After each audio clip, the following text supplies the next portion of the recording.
Now you have a little bit of a 6 degrees kind of I have thing a with 6 Jonathan degrees. Nolan, don't you?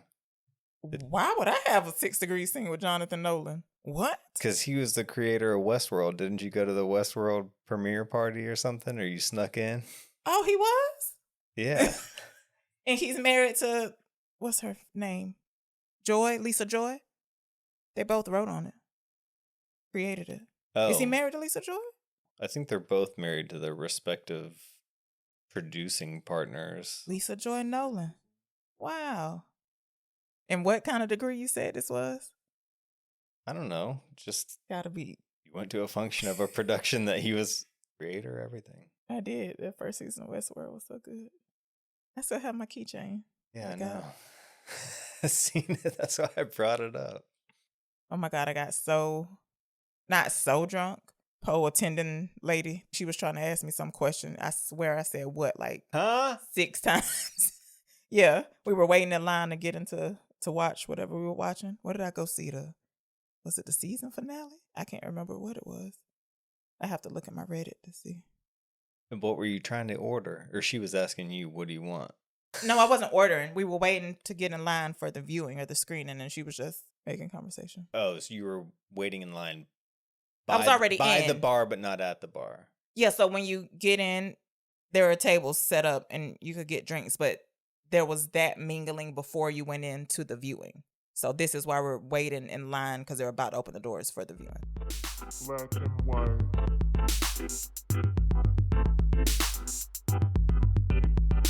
Black and white.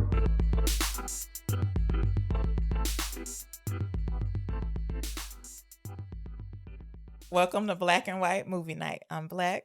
I'm White. My name is Brittany. Brendan.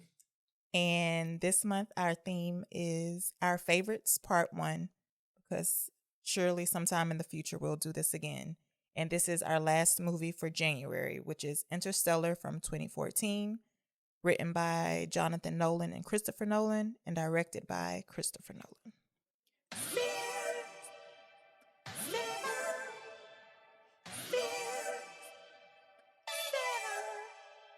The 6, 7. So here we're going to give a 6 or 7 word synopsis. One is going to be good, as in what you would tell somebody in order to persuade them to see this movie. And one's going to be bad. This is if you dislike the movie for pretend and you were trying to tell people to stay away from it. So my bad is former astronaut gets stuck in different dimension. And for my good, I got astronauts, like astronauts plural, apostrophe. Okay. Astronauts mission. Wait, apostrophe? Oh, yeah, because because it's their mission. Okay. Astronauts mission to find inhabitable. Gotta start over. Astronauts mission to find inhabitable. Oh God. Okay. Inhabitable? Yes. Astronauts mission to find inhabitable planet backfires. That's your bad one? That's my good one. Oh. Please. Okay, what you got? Which one you doing first, bad or good? Oh, how about I do them both and you try to guess which one is which? Okay. 124-year-old moves to new planet. That's kind of interesting. Okay, what's the other one? Okay, you counted 124 as one word. We said numbers count as one word. Yes, okay. What's the other one? Man abandons 10-year-old daughter. Well, that sucks. I don't want to see that. So hopefully that's the bad one. And the good one is about 124-year-old. Did I get it? Yeah. Jesus. Man abandons 10-year-old daughter. You came up with it. You said make a bad one. Yeah, I know. I mean, you could also say instead of pretending that it's bad, that you're just deliberately trying to describe it poorly. And the IMDb synopsis, which will be more thorough, says when Earth becomes uninhabitable in the future, a farmer and ex-NASA pilot, Joseph Cooper. Why I don't remember his first name being Joseph. I don't know who put that in there. Nobody ever calls him Joe or Joseph. Does he have not listed in the credits? No, his label, his tag says Cooper, doesn't it? Mm-hmm. Does his father-in-law call him Cooper call him Joseph at? Nope. Huh. Anyway, Take care of my kids, Donald. a former and ex-NASA pilot, Joseph Cooper, is tasked to pilot a spacecraft along with a team of researchers to find a new planet for humans. Additionally, there's no reason to even include his proper name in that summary or description. I thought that's what we were already talking about. What you mean in addition? I'm saying Joseph or Cooper. You could eliminate both of yes, that. You could eliminate yes. the name entirely. So this stars Matthew McConaughey as Cooper. He's the pilot of the spacecraft that's trying to find a place for humans to inhabit. His daughter is Murph, who's first played by Mackenzie Foy, then as a grown woman by Jessica Chastain, then as an old woman as Ellen Burstyn. His son Tom is played by Timothy Chalamet first, then as a grown man, it's played by Casey Affleck. His father-in-law, Donald, is played by John Lithgow. His former professor, Dr. Brand, who's also a scientist, he's played by Michael Caine. And a doctor. Mm-hmm.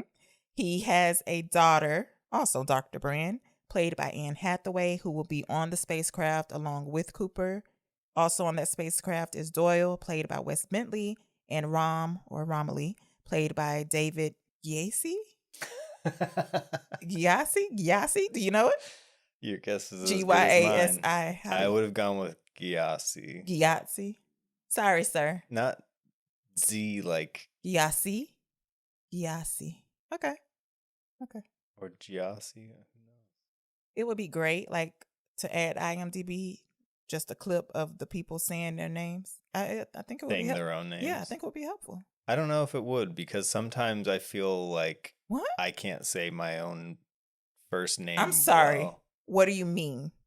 You have a simple name. Yes, but getting prompted to say it. Your name? Yeah. Brendan. Yes. But saying that when someone says, "What's your name?" and you say Brendan, it just something about knowing that people get it wrong makes it. Who gets your name wrong? People have gotten my name wrong since day dot. What do you mean? This is somebody like taking your order and they write down the name Brendan and they spell it wrong. They don't say it wrong.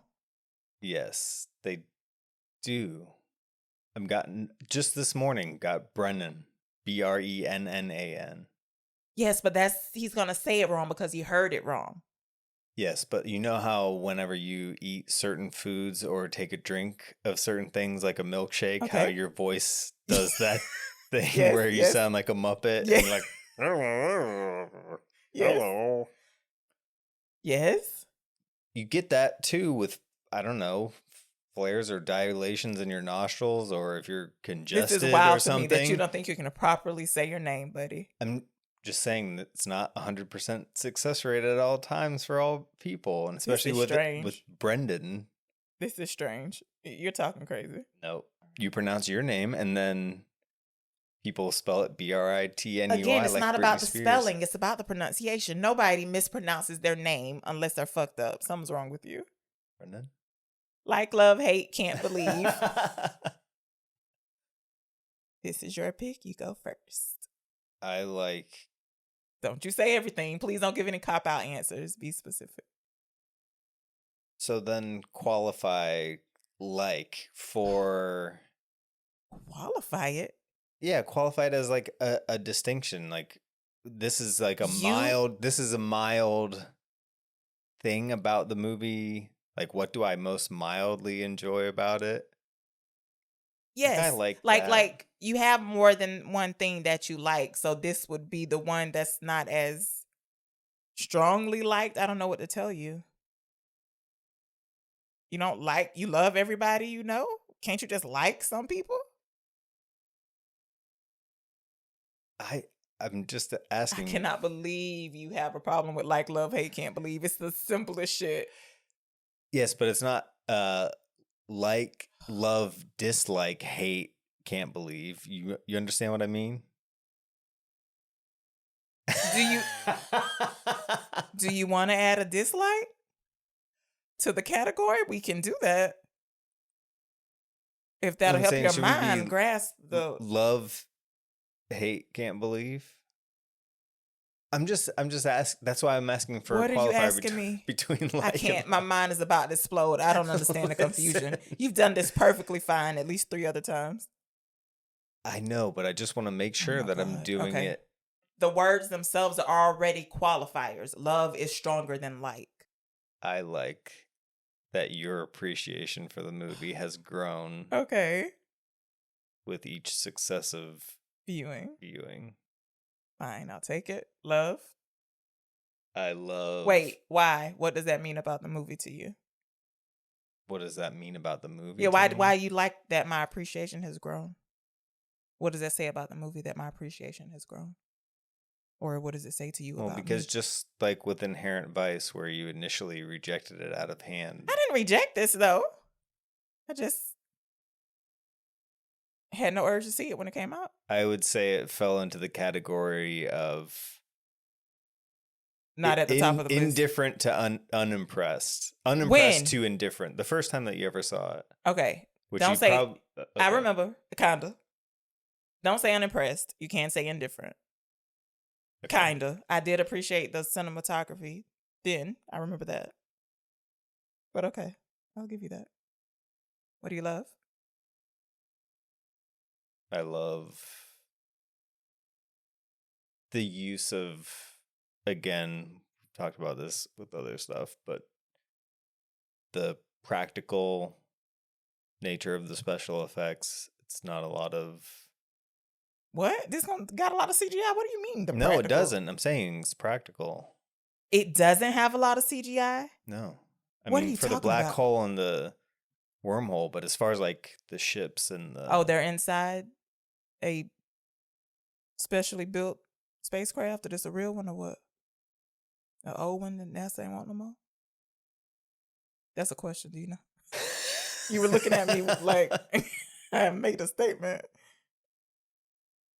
Yeah, they built. I can't remember exactly what it was. I'd have to look up the article, or it might have been a feature, the collector's edition. But they built scale models of the crafts and used that for filming, and it was said they didn't use green screen at all. I can't remember what.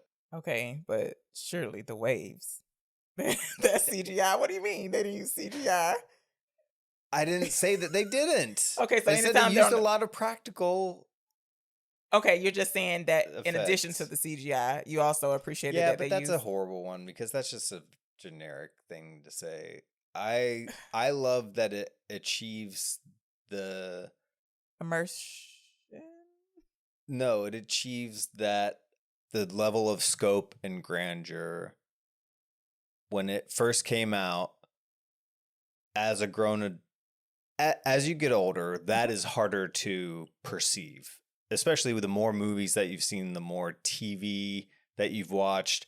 When you're a kid and you see, even if it's a shitty movie, you buy into the scope of it more. So, like, the world is ending, even in, let's say, it's a good example of a shittier one.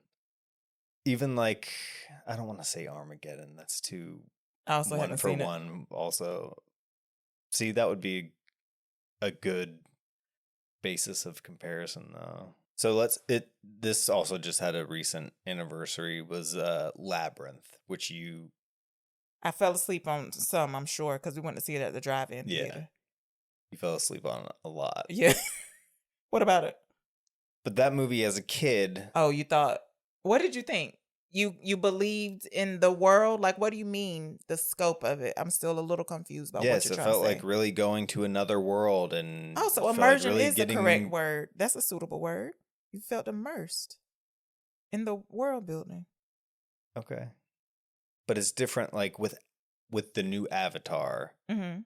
that's what people get caught up, is the idea of the immersion Okay. because of how detailed the effects and everything are, and you are supposedly in another place, but there is something detached about that. Oh, I think I got you. So you're saying as you get older, it's harder to feel immersed in a film like that, and this film was able to accomplish that for you? Yes, you know too much that stuff registers less and less over time. Like, Okay. build up, you get desensitized to You're it. jaded. Especially if you've seen So many movies. so many. Yes, I feel like the hit rate on that depreciates over time. What do you hate? Or for you, since I know how you feel about this movie, what do you like the least? No, I hate You hate something. Okay. the only thing that I hate.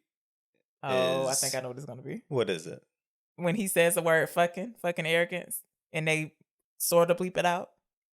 It's not bleeped. It's like he swallows it. Yes, and I wrote this down. I remember you mentioning that, but that, when I told you, see why when she cusses, she lowers her voice. Mm-hmm. That's how she does it, but she never says any F words. Like, the worst she says is damn and shit. But that didn't even register to me as they intentionally cut it out.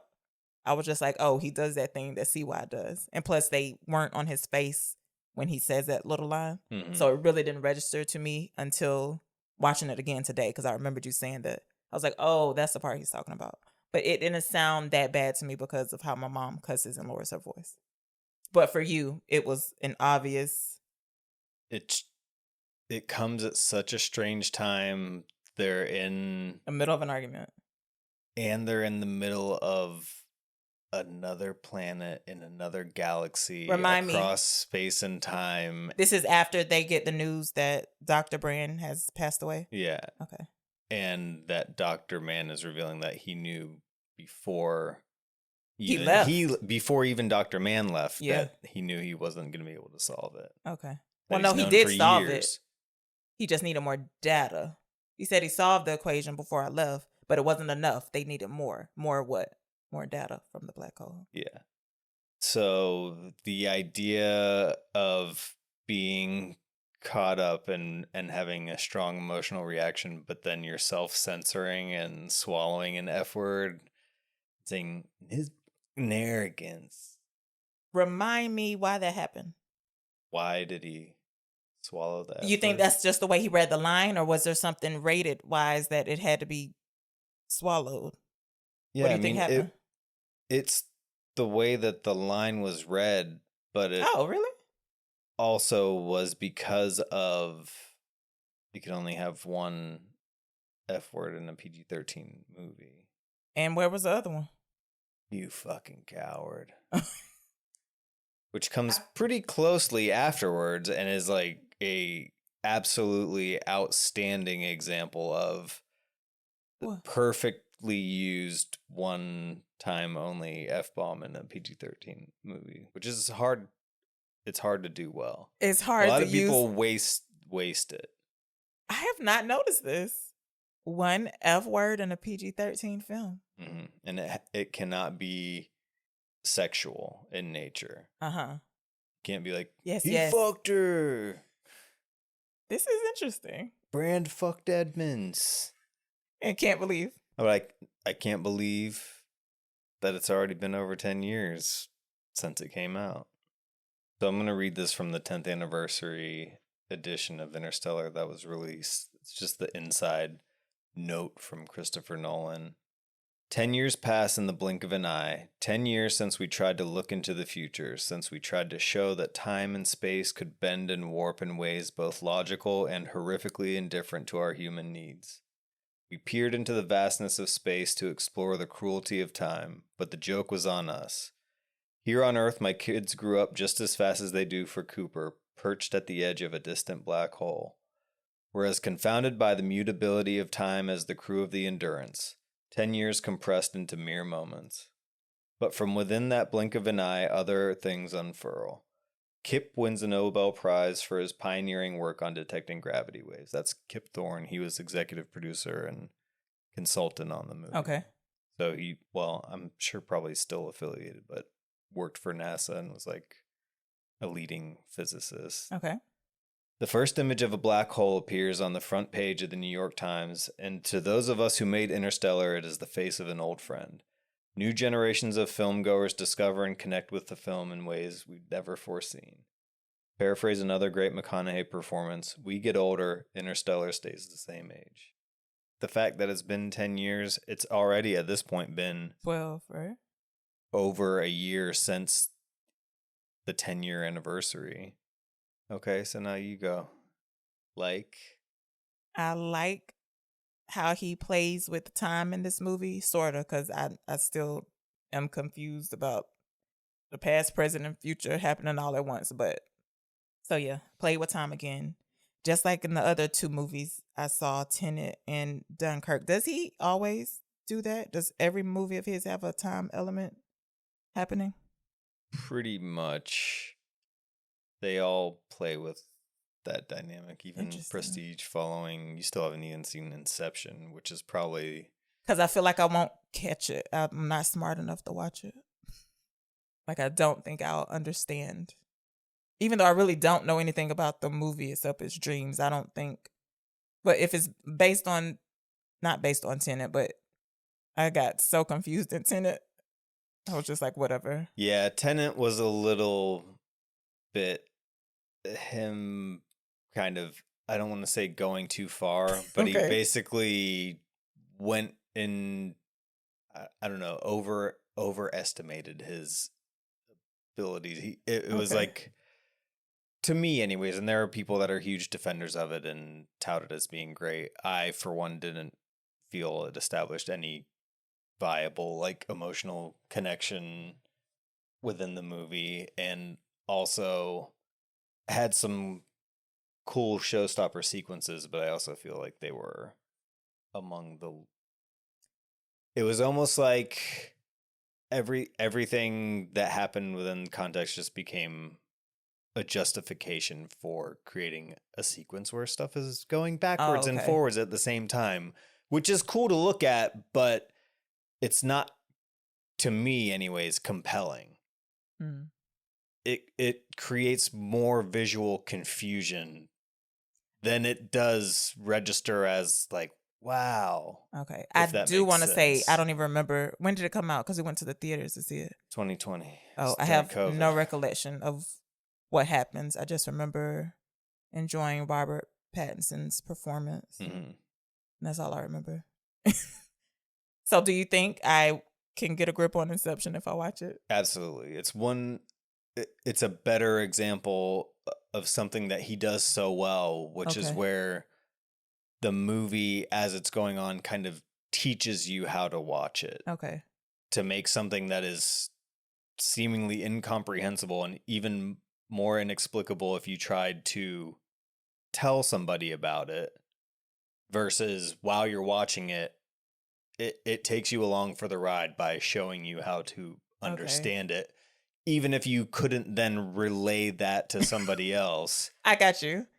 While you're watching it, it makes sense, or you understand what's going on. Okay, because even though I don't think this technically is super complicated in Interstellar, there was just at one point I was like, I feel like this is a very smart person who had to write this, who figured out this script and was able to break it down and make things happen at what time. I feel like the script took a lot of work. But what do I know? Maybe it came easy. Yeah, no, it's structured. It's Yeah. very intricately structured. Which is leading into my next thing, love. I said the script and all the callbacks and connections, just, I feel like everything's tight. I don't know if that's the right word, but even the insignificant thing, like when Cooper is on the porch with his father-in-law, Donald, and he was like, we farmers, we say next year the crop will be better and next year it doesn't get better. And when they show Casey at one of his scenes, he's saying next year, just like little stuff like that, you know, like. Yeah. And it's not important at all that he as a says fan that. of transitions, this movie has got some incredible ones. Yes. I'm going to point out ones I like as I go. I didn't write them all down, but hate, like I said, that I feel like I need to be a little smarter to understand all the things they're explaining. And I really don't hate it. It's just the least light thing I could think of for this movie. But at some point, you just trust that they've told you what they're doing and they know what they're doing, so you just go with it. I was like, all right, y'all got it. I don't have to understand what y'all doing. I believe you. And can't believe. So after we saw it again, I was like, oh, let me see what other awards this is won besides Best Picture. And I was shocked that it had one win, and it was for visual effects, and they absolutely deserved it. But there was no doubt in my mind this was such a great a great film that I would have betted that it had won an award. I'm shocked. Like something to your mind more significant than just visual effects. Yeah, best picture, director, score, or actor. And it's pretty much only nominated for technical awards Right. except for score. So it was it was nominated for visual effects, which it won, music, original score, production design, sound editing, and sound mixing. And in case you don't know, like me, I looked up the difference between sound mixing and sound editing. It's a New York Times article I'll put in the show notes. So it says, in layman's terms, sound editing is about collecting the sounds needed for a film. Sound mixing refers to what is done after they are collected.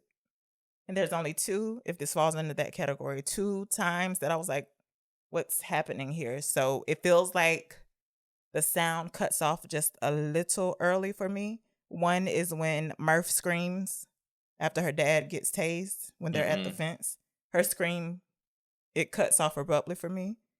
And Dr. Brand, the woman, when she's laughing at Rom telling her to bring a lot of Dramamine, her laugh cuts off real quick too. And it sounds, I don't know, it just sounded strange to me. Like I noticed it needed like 2 more seconds to wind down. Otherwise, it was great. Score is fucking amazing. And I fall either I hate it, I don't remember the score at all, or I'm really impressed. And I am really impressed. It's so powerful, emotional. Make you feel. I'm so serious. It's crazy. Yeah. It's a good job. Hans Zimmer and co. And one of the main themes is one of the storied elements of the production of the movie was that Christopher Nolan had reached out to Hans Zimmer before like any of the production had gone into effect, or like I don't know if he even had a shooting script or anything like that at this point. Just an idea of father and a daughter, and he sent something to him, and then the first piece of music that he came back with was essentially what became one of the core themes, like the Stay theme, which is like the I think I know what you're talking about. I think that's the theme first that thing plays. he wrote for it before he knew anything that just a daughter and father are going to get separated. Gosh, talent. How long do you know did they work on this script and then shooting as well, if you like? But I think from initial idea and through development, it was a long time. And I think that it was, I would say, probably over 10 years. I think it started as an idea actually from Kip Thorne, who was the physicist. Yeah. Who helped.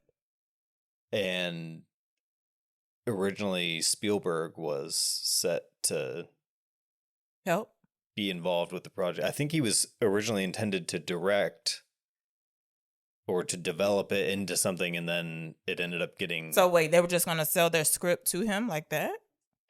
I don't... Because it blows my mind that he would just like let somebody else direct it. Yeah, but stuff like that happens when you get... I know, but I feel like he's big enough to not want that. Do you know what I mean? Yeah, but also someone who's at a point where... What? They've done everything they want to do? What you saying? They can do whatever they want to do. So if he's more consumed by something else that he's more interested in, something else gets backburnered, like that just happens. Like with AI that Steven Spielberg did direct, like that was originally going to be a project made by Stanley Kubrick, who was of the belief that technology wasn't advanced enough to produce the film in a way that you could actually make it and have it look good. And then he, of course, died before it could be made. Spielberg. Well, yeah, I know stuff like that happens, but if his name's on the script, like I have a hard time believing he was going to give it away. I feel like there's a lot of connective tissue. What do you mean? This movie and with AI too. Well, I'll have to take your word for it. You've never seen AI? Have I? I don't know. I'm asking.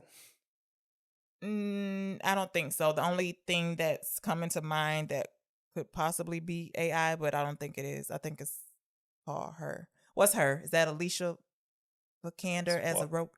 Oh, That's what? Ex Machina. Oh, that's what I was thinking about when you said AI. So no, I haven't seen this. Well, it doesn't matter. I don't need to say spoiler alert for AI, but the way that it ends is...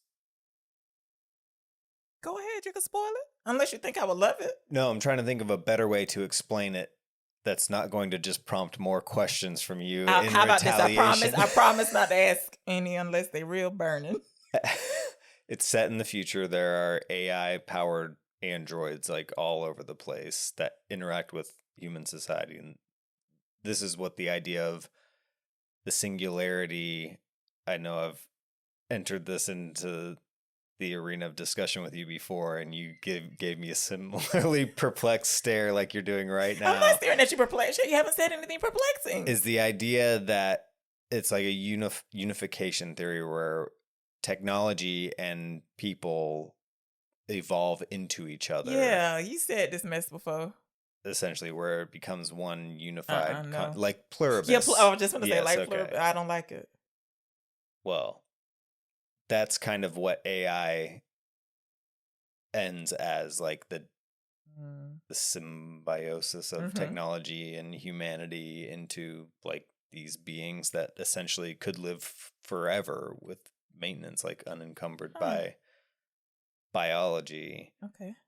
And that's kind of like the evolution that's insinuated in Interstellar, that eventually we progress into beings of higher dimensions that are able to... Yes, that becomes clear in the Tesseract. Yeah. Ready to get into the plot? Yeah. So we get a WB symbol that looks muted or faded, like the color palette of this movie. I really like that. Is this the same, just like they did with they did the Joker one to match the time? Mm-hmm. This symbol reflects what's going on. That's so neat. Detail oriented is what I mean. Start with the opening title. There's no opening credits. It's just an opening title shot of dust falling on a bookcase, and we get Interstellar. There's like a little toy of a lunar lander or like a spaceship toy on the shelf, and so we get the bookcase, and then it goes into the talking head. Mm-hmm. And there was recent controversy of this. What do you mean? Oh, you mean when we watched it with the subtitles? What you talking about? I'm talking about when they put it on Netflix. This was just prior to the 10th anniversary re-release. They put it on Netflix. I don't know how long it had been since it had been on there. Okay. And people were posting in the Interstellar subreddit, oh, Interstellar, I've never seen it before, and it just spoiled. Oh, because it so starts it was with a the talking subtitles. head, Okay. and it's Ellen Burstyn, but you have no idea who she is at first. You learn later, jumping way ahead, that this is Murph. Old Murph. And that's exactly what the subtitles said. So on Netflix, if you had the closed captions on, it would show her and it said Old Murph. So it immediately is spoiling a huge... That sucks. I got such satisfaction from that when I realized she was the woman that was talking on that talking head thing. Yes. So this talking head thing appears throughout the film. This is all inspired by Ken Burns' documentary for PBS about the Dust Bowl. Well, yes.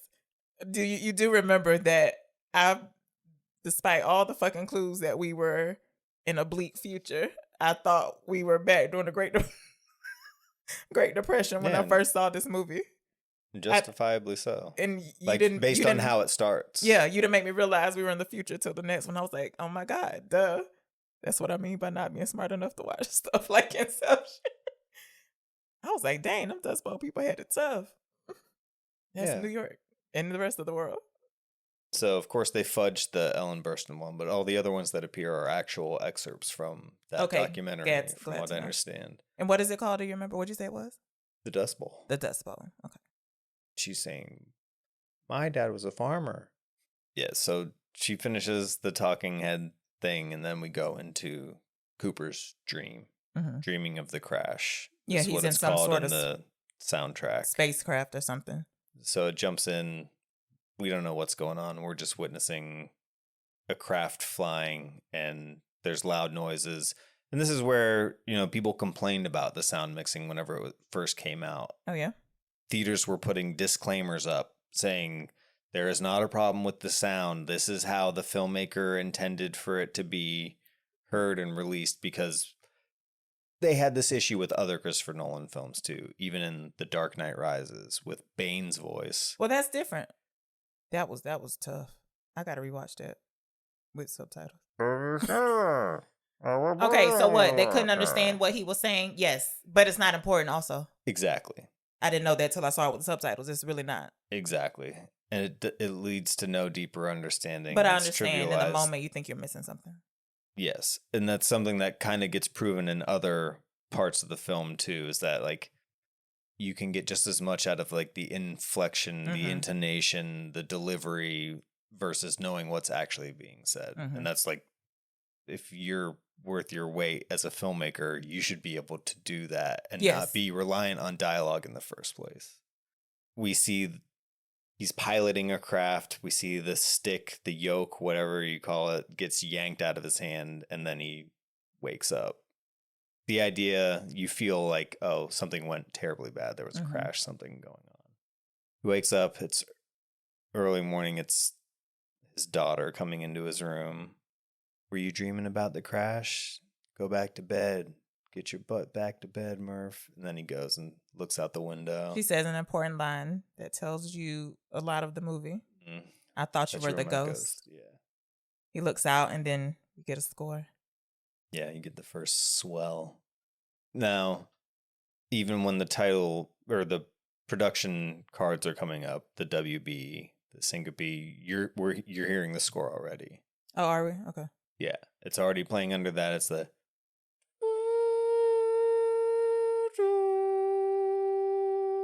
even under Ellen Burstyn, going into his dream, coming out, looking in the window, and then you hear that like organ swelling. Then we go to breakfast time. I think there's some more talking heads in between. Whatever he's saying, they're showing. So the plates were stored upside down and the cups too, because all the dust, the entirety of the house is covered in dust. Yeah, the guy who's saying that reminds me of my grandpa on my mom's side, my pawpaw. The one with the patch over his eye. Everything on the table upside down. So, yeah, so the granddad is doing that. Everybody's coming in for breakfast, like you said. Granddad, John Lithgow. Another clue, they were in modern times. He wipes the dust off his fucking laptop. Cooper does. His truck, modern. But anyway, so Murph is coming down as well. She has a broken toy in her hand. She asks her dad to fix it. Yeah, he says, You broke my lander? It wasn't me, it was a ghost. No such thing as ghost, dumbass. We have a young pre-Academy Awards caliber, constantly getting nominated Timothy Chalamet. Wonder how old he was. How old do you think? 15? 2014, so they probably filmed 2013. I was going to give him 19. Ain't he 30? You don't really clock it here. What? And even later, it's a little more apparent the limitation of the food. So there was no food. That's what we're getting from the talking heads. Nobody had any food. Nothing would grow. You wouldn't think that this ground that was giving you everything would turn on you like that. All the stuff that they're eating is corn.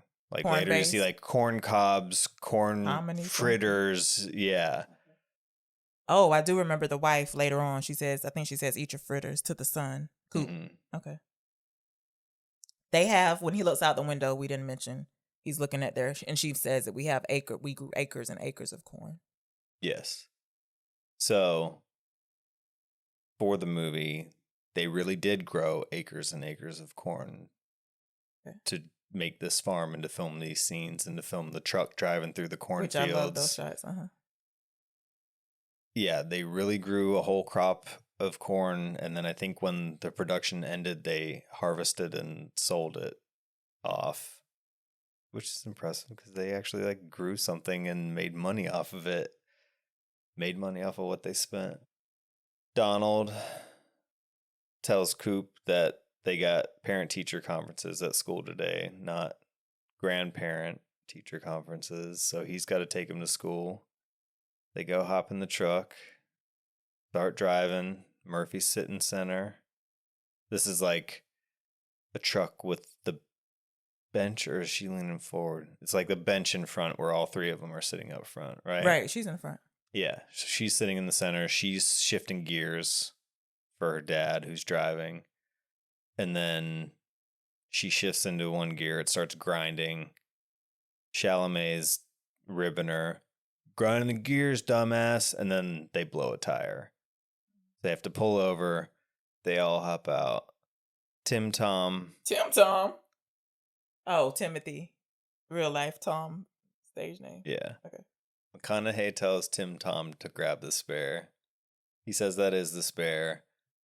Like, well, grab the patch kit. You're going to have to figure it out. Well, I'm not always going to be around. You got to figure it out. He's tasked with that. Murph and Coop are on the side of the truck. She says, why'd you name me after something bad? Murphy's Law.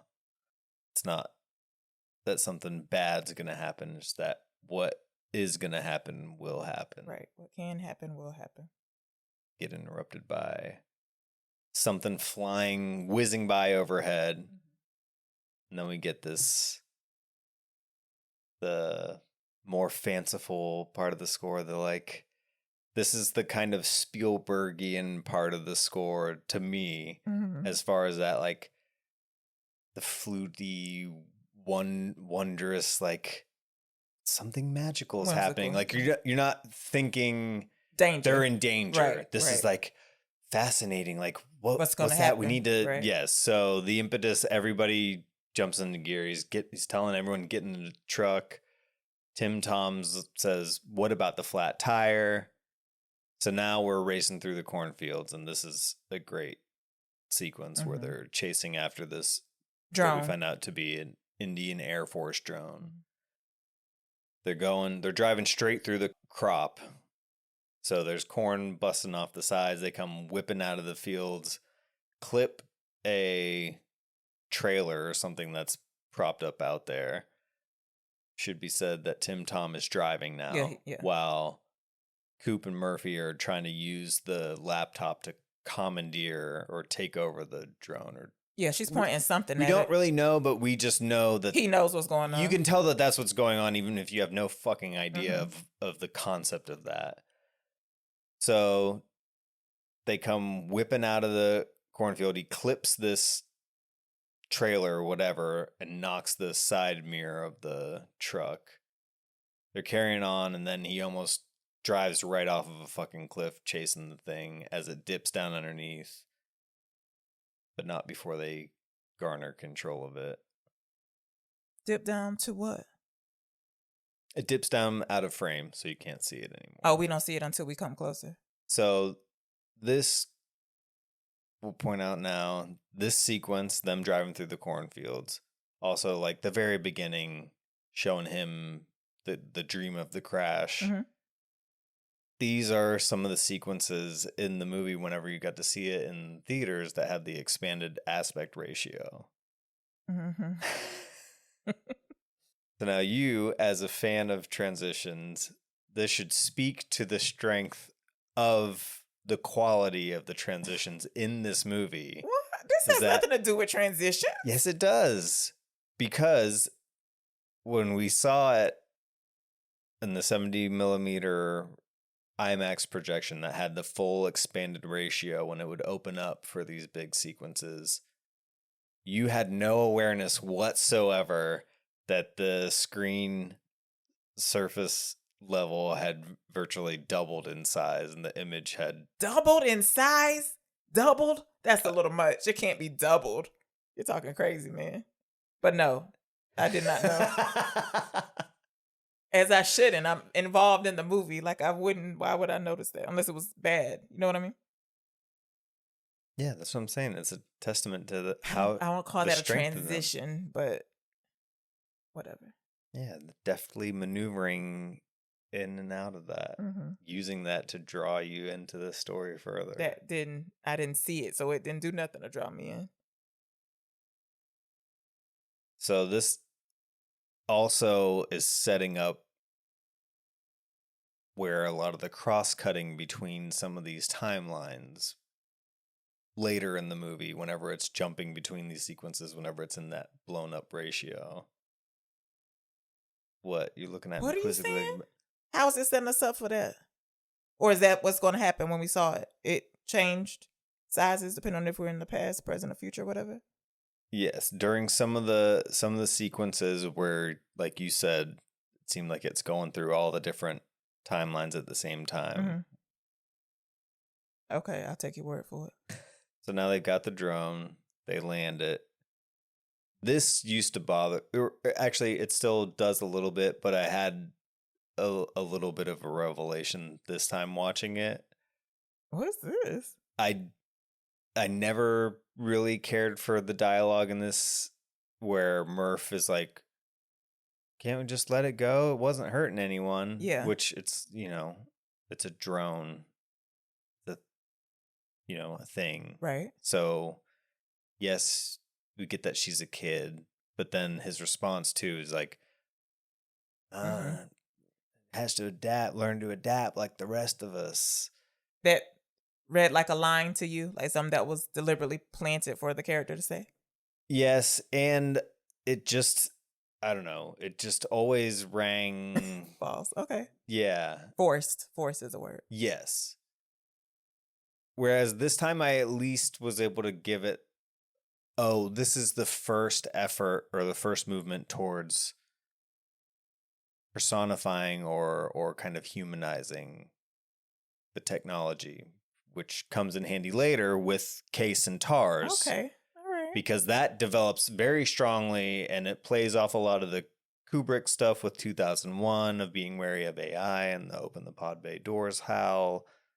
You haven't seen that, but it's about on the list. HAL 9000. I know the name Hal. I didn't know his number. That's all. I couldn't tell you what Hal was from, but okay.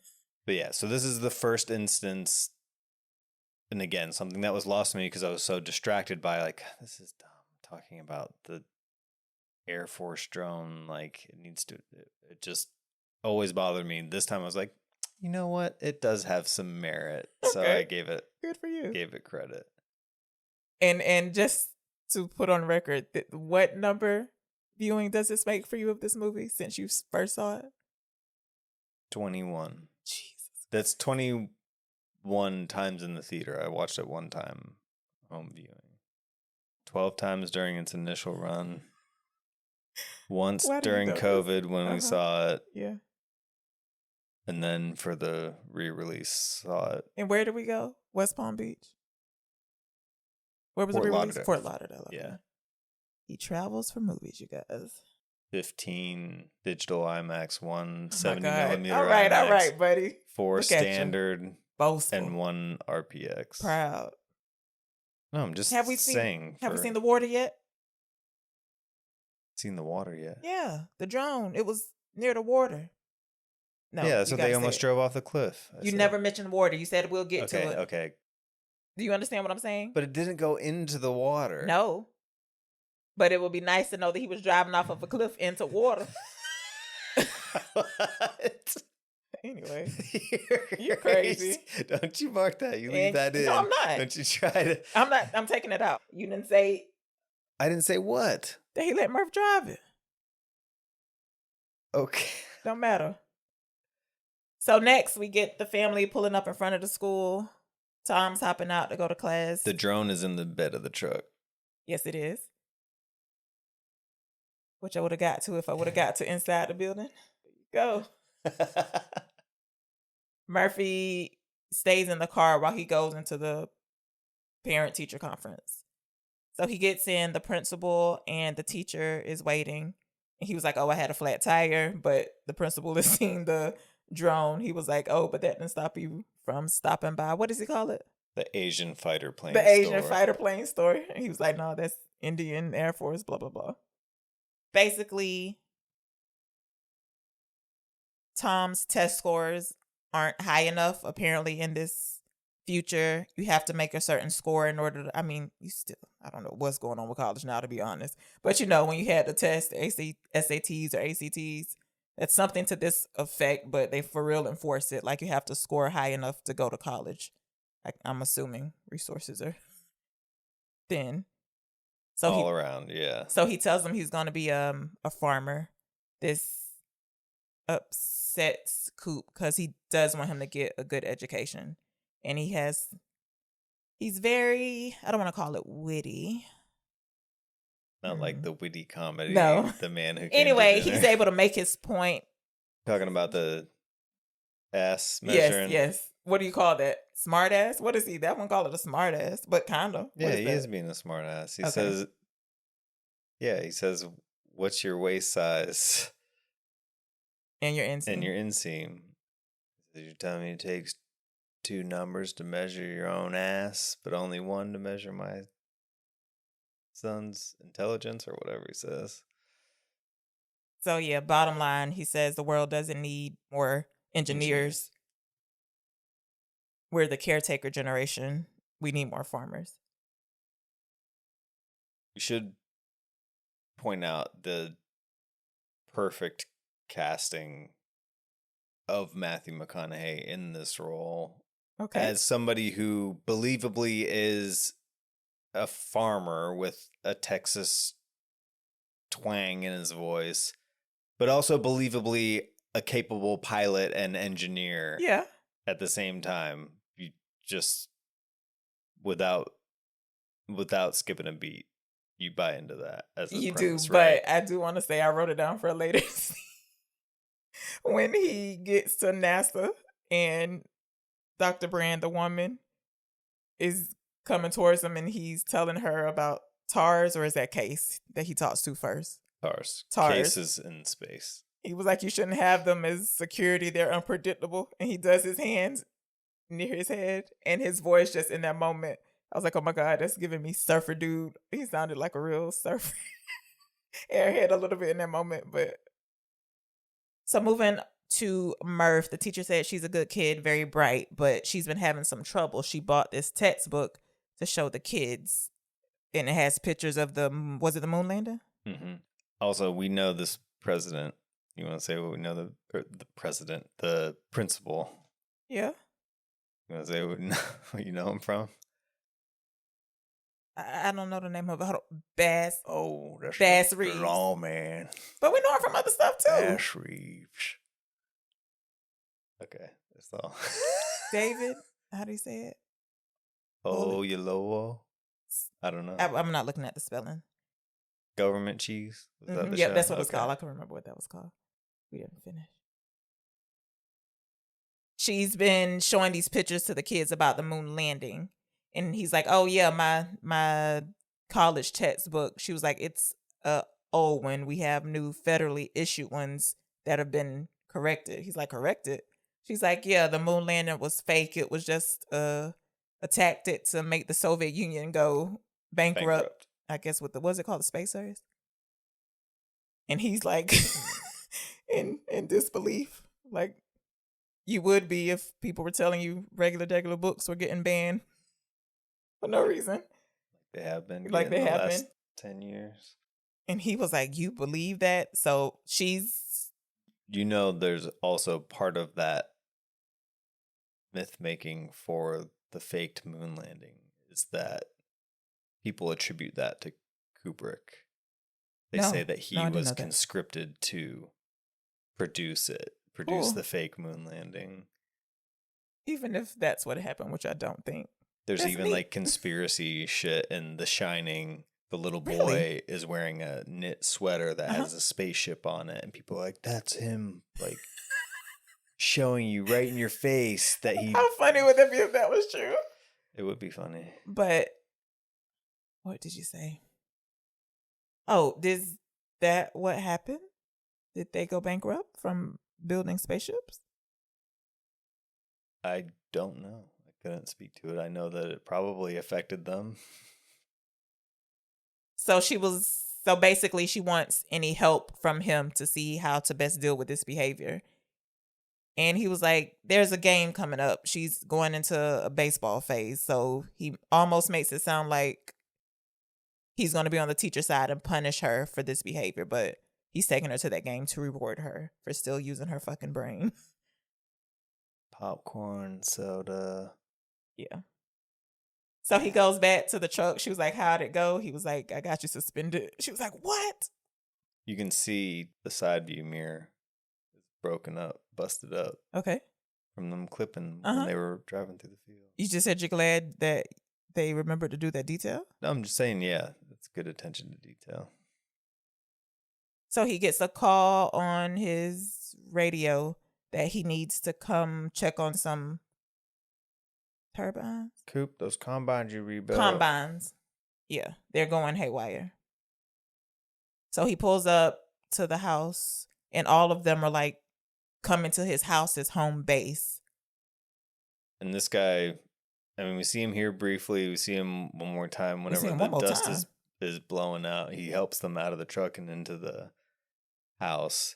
And I saw in the credits, and I was like, who the hell was Boots? That's what they call this old man who works at the farm. Where was he? I shouldn't say old man, like white-haired guy. Did he come into the house with them for the windstorm? He didn't. No, he just helps them in. Disappears. And then that's the last time he's seen in the movie. Strange. Boots. Anyways, yeah, all the farm equipment is just driving towards their house. We assume they're all like automated. Yeah.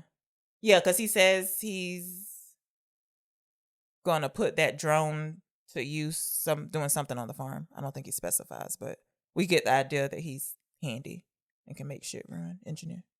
So he goes in, they go into the house. He goes in with Murph. They go up to her room, and the books are on the ground. Nothing special about which book. She's been using her little composition book to try to make sense of her ghost. Because he told her, if you want to talk ghosts, at least approach it scientifically. He tells her to take notes and try to notice patterns and present her findings. So she's trying. Then we go out. Coop's talking to Donald, John Lithgow, and explaining what he just did to fix all the farm equipment. And before the scene is over, he says, I don't think your bookshelf is trying to talk to you. Wrong. Then he's explaining to Donald what he did. I had to reset the compasses, whatever. Yeah, they're outside on the porch. Jargon. Yeah. If the house was built on magnetic ore, we would have noticed blah, blah, blah, jargon. And then they start having Donald says, I heard things didn't go so well at the parent-teacher conference.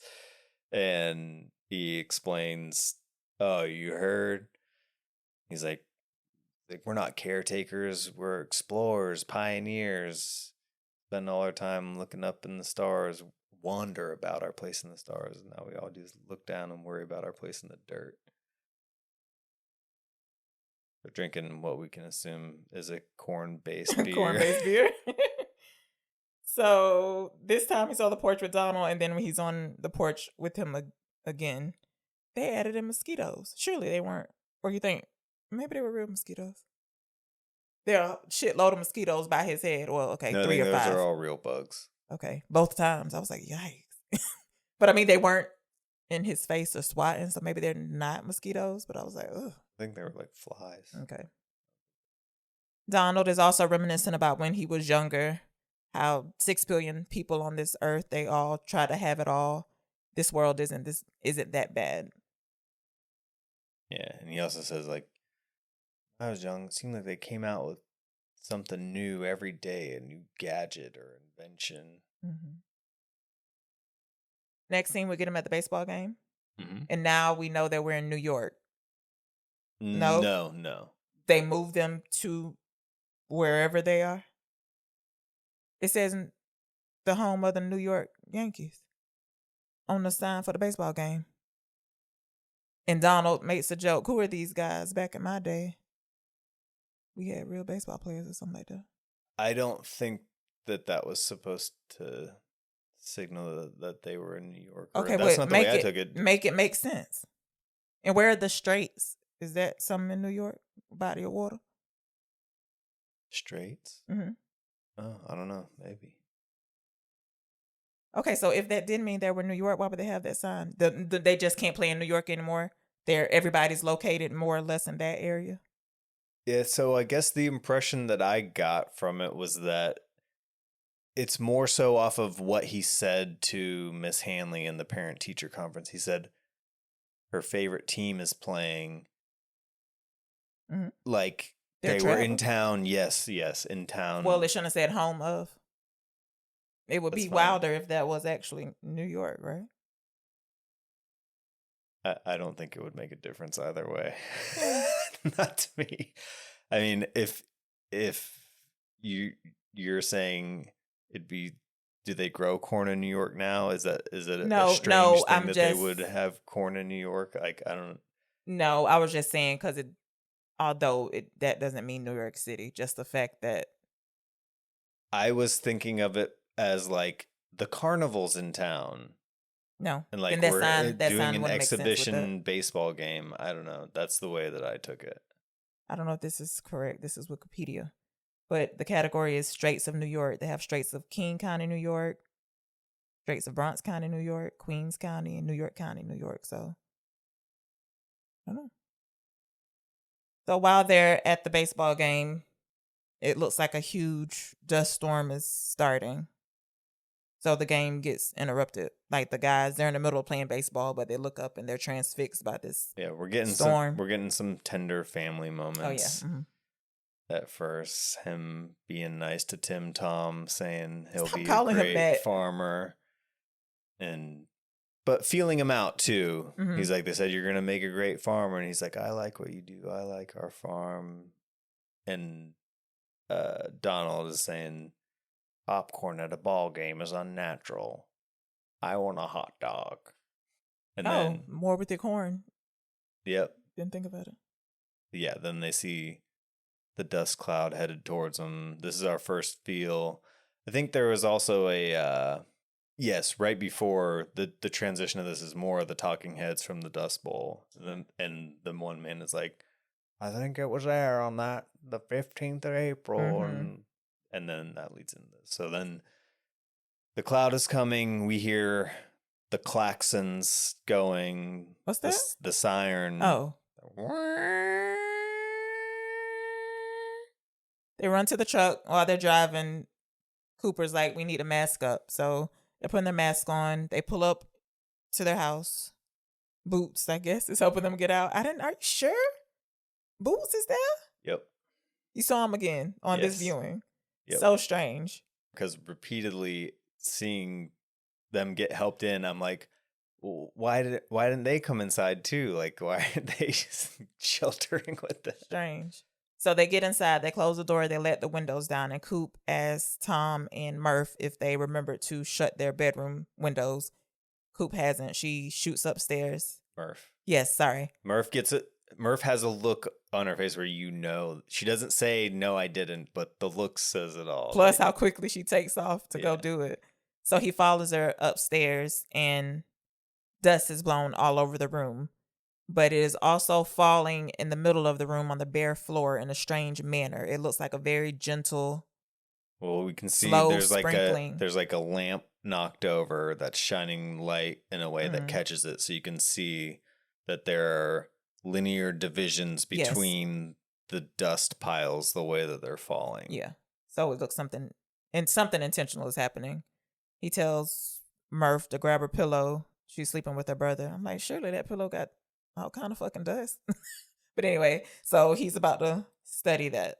Yeah, this is the first indication we get that what? McConaughey is convinced something is going on in the room. That room, yeah. Yeah.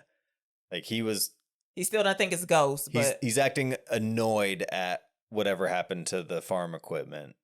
Annoyed more than anything, but now he's like, something is happening here. This is where we get the unification of Murph and Cooper on this. Like they're solving something together. Solving this mystery, yeah.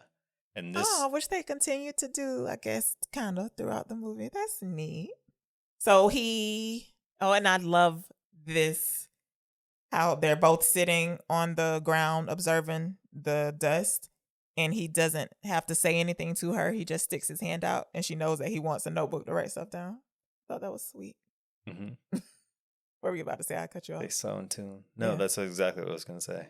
Donald comes up. He was saying something about he's about to take Tom to school, and how about you sweep this and clean this up after you finish praying to it. So he's been there all night. Murph goes downstairs to fix breakfast. When she comes back up, he has figured stuff out. He says it's not Morse. Yeah, It's she thought it was Morse binary. code. Yeah, it's binary coordinates. Then we see him packing or running around, I believe. He's telling her he's going to follow these coordinates to see where they go. She's following him out as he's taking stuff to the truck, saying, "You got to let me come with you." And he's explaining. She was why like, "You she don't know what you're going to can't. find." He was like, "That's exactly why I can't take you with me." So he's getting his thermos and stuff. He screams out her name. She doesn't answer. He directs his voice upstairs. "Tell your grandpa I'll be back." Tell your grandpa I'll call him on the radio. So he's driving and he goes to reach for something or put something down, and Murph is under some covers that he has. Maybe it's a cooler that stays there. At least that's there's what like it is in the blanket second one. down there. Yeah. So she has snuck in, and it scares him a little. He swerves off the road, barely, or a little bit. So she's joining the trip. So he's driving. I don't know. Has to be a few hours. It turns dark. And I mean, he flips the switch because they're still in the cornfields. He easily could have been like, "Turn around. I'm taking you home. You Yeah. have to stay." But She was like, "I'm the one who, you wouldn't be here basically, you without wouldn't me." be here without. Yeah. So he comes to a stopping point because there's a fence and Murph is knocked out. So he was like, "We made it to the end of the road." She was like, "Don't you have the bolt cutters?" Just this sequence too, the leaving the farm, saying he's going to be back. This little mini sequence, it plays out. It feels like a big road trip or something because they're leaving at sunset or as the sun's going down. Then it gets dark and Murph is asleep. So the passage of time feels like we don't know how long they've really been gone. It could have been just like An hour. 90 minutes or something. Because he even says before they leave the house, like, "Be back in a few hours" or something like that when he's talking her out of coming with. But it gives that sense of this was a journey to somewhere. And now we don't know where we are really. Yeah. And it's a beautiful shot too. This was another like expanded ratio shot whenever they're driving off in the truck. But yes, so then come up to a fence. He wakes her up, reaches the end of the road. She says, "Didn't you bring the bolt cutters?" Yeah. So he was like, "That's my girl." So he gets those out. He's cutting whatever it is, the lock. And there's just this bright light that shines at him. "Don't shoot. I'm not armed," or something like that. My daughter's in the car. And we can just hear him getting tased. Well, right? I'm not making that up. That was a tased noise. And it's walking, this bright light. We still can't see what's going on. It's walking towards Murph in the car. And I think they say, "Be calm. We're not going to hurt you." Something like that. Don't be afraid. And immediately she screams like a person should. And like I said, the very tail of her scream is clipped off. Yeah, but I think that's deliberate Intentional. because they play that scream for a laugh, and it also Yes. Okay. it sucks the wind out of it, sets the tone for the scene well because We don't know what's happening. they are playing scared and they are acting fearful, but we as the audience are experiencing more like, what is this? And it kind of is. It doesn't want you to I be like, understand. she's so terrified, I don't want her to be scared anymore. You said that, and it just gave me a theory for when I said they clipped off Dr. Brand's, the woman's laugh in space. After that part, they do go back out the spaceship, and there's no sound. So maybe that's why they clipped it off. Okay, my bad, y'all. Know what y'all doing? At least no one can hear Dr. Brand laugh. So he wakes up. He's sitting at a table. Some robot type machine is questioning him about how he knew about this place. Or we're meeting Tars for the first time. You can Yes. see Tars on his Yeah. plate. Coop is talking shit. He was like, "Oh, you ex-vet. You're on Ex-Marine. Yeah, ex-Marine." Anyway, he's telling them he'll take them apart and turn them into a vacuum cleaner or something like Overqualified that. vacuum cleaner, yeah. Then a woman's voice says, "No, you won't." And this is where we meet Dr. Brand, the woman, Anne Hathaway. Well, it's a Dr. Brand, a man. What you supposed to say? The Miss Dr. Brand? I Mr. think Dr. they Brand? differentiate between them as professor. And doctor. Yeah. Okay. Although he does kind of shorten it even further to just saying Brand. Yeah. Amelia is her first name. So he was like something along the lines of, "I need to know my daughter is okay. I don't know what you want from me." Something along those lines. And she whispers to Tars to get the principals and the daughter into the conference room. So he's still trying to say, "You could just let us go. There won't be any issue." She was like, "It's not that simple." He's like, "Yes, it is. I don't know you. I don't know anything about this." She was like, "Oh, yes, you do." So she opens the door and we walk into a conference room with men around it. Murph is sitting at the end of the table. She sees him. She runs into his arms and he's so relieved. He hasn't noticed that there's somebody in the room that he knows. So this is Professor Brand and he calls his name Cooper. Michael Caine. Yes. And he says, "Professor Brand." They young him up or attempt to They do? youngify him with a little Michael goatee. Caine? Yeah. Youngify him with the goatee. Yeah, because he do look much older in the dying scene. So again, they're questioning what he's doing here. And he's like, "I want some assurances before I give you any more information." And they're like, "What?" And he covers Murph's ears. He was like, "That we're getting out of here. And I don't mean in the trunk of a car." And they all bust out laughing. They were like, "We're NASA." He was like, "NASA?" "Yeah, the same NASA that you used to pilot for." He was under the impression that they had been shut down.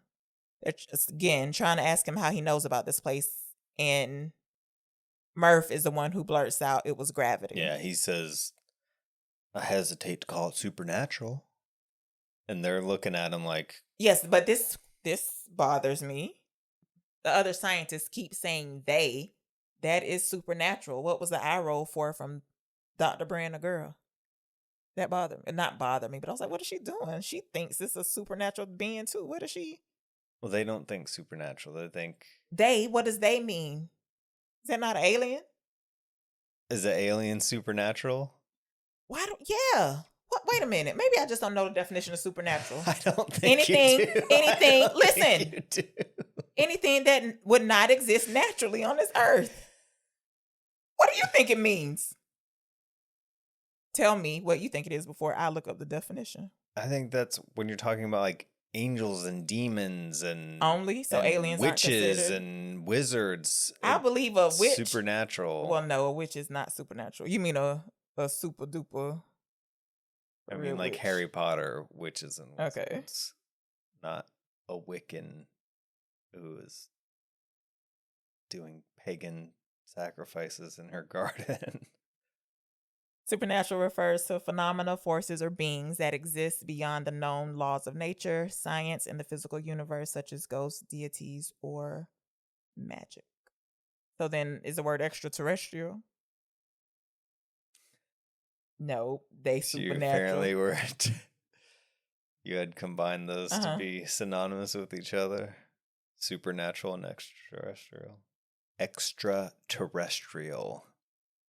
They gotta fall into the category. I just don't believe it. Okay, so after he says it's supernatural stuff, is this when Rom starts explaining stuff? So Murph blurts out, "It was gravity." Mhm. They all start snickering and looking at each other like, "She just said the magic word." This is when Cooper was like, "I'm glad you're excited about gravity, but before I say any more, need assurances." Yeah. Okay. And then that's when they start explaining. Basically, there's been anomalies, and they said the Indian Air Force drone was one of them, that it was coming back towards Earth. Didn't he put that? Because I feel like he said you saw one earlier today. Something like that. You experienced one No, he earlier said, today. "I believe you experienced one yourself." Yeah. Like, yeah. My crash. Something tripped my fly-by-wire.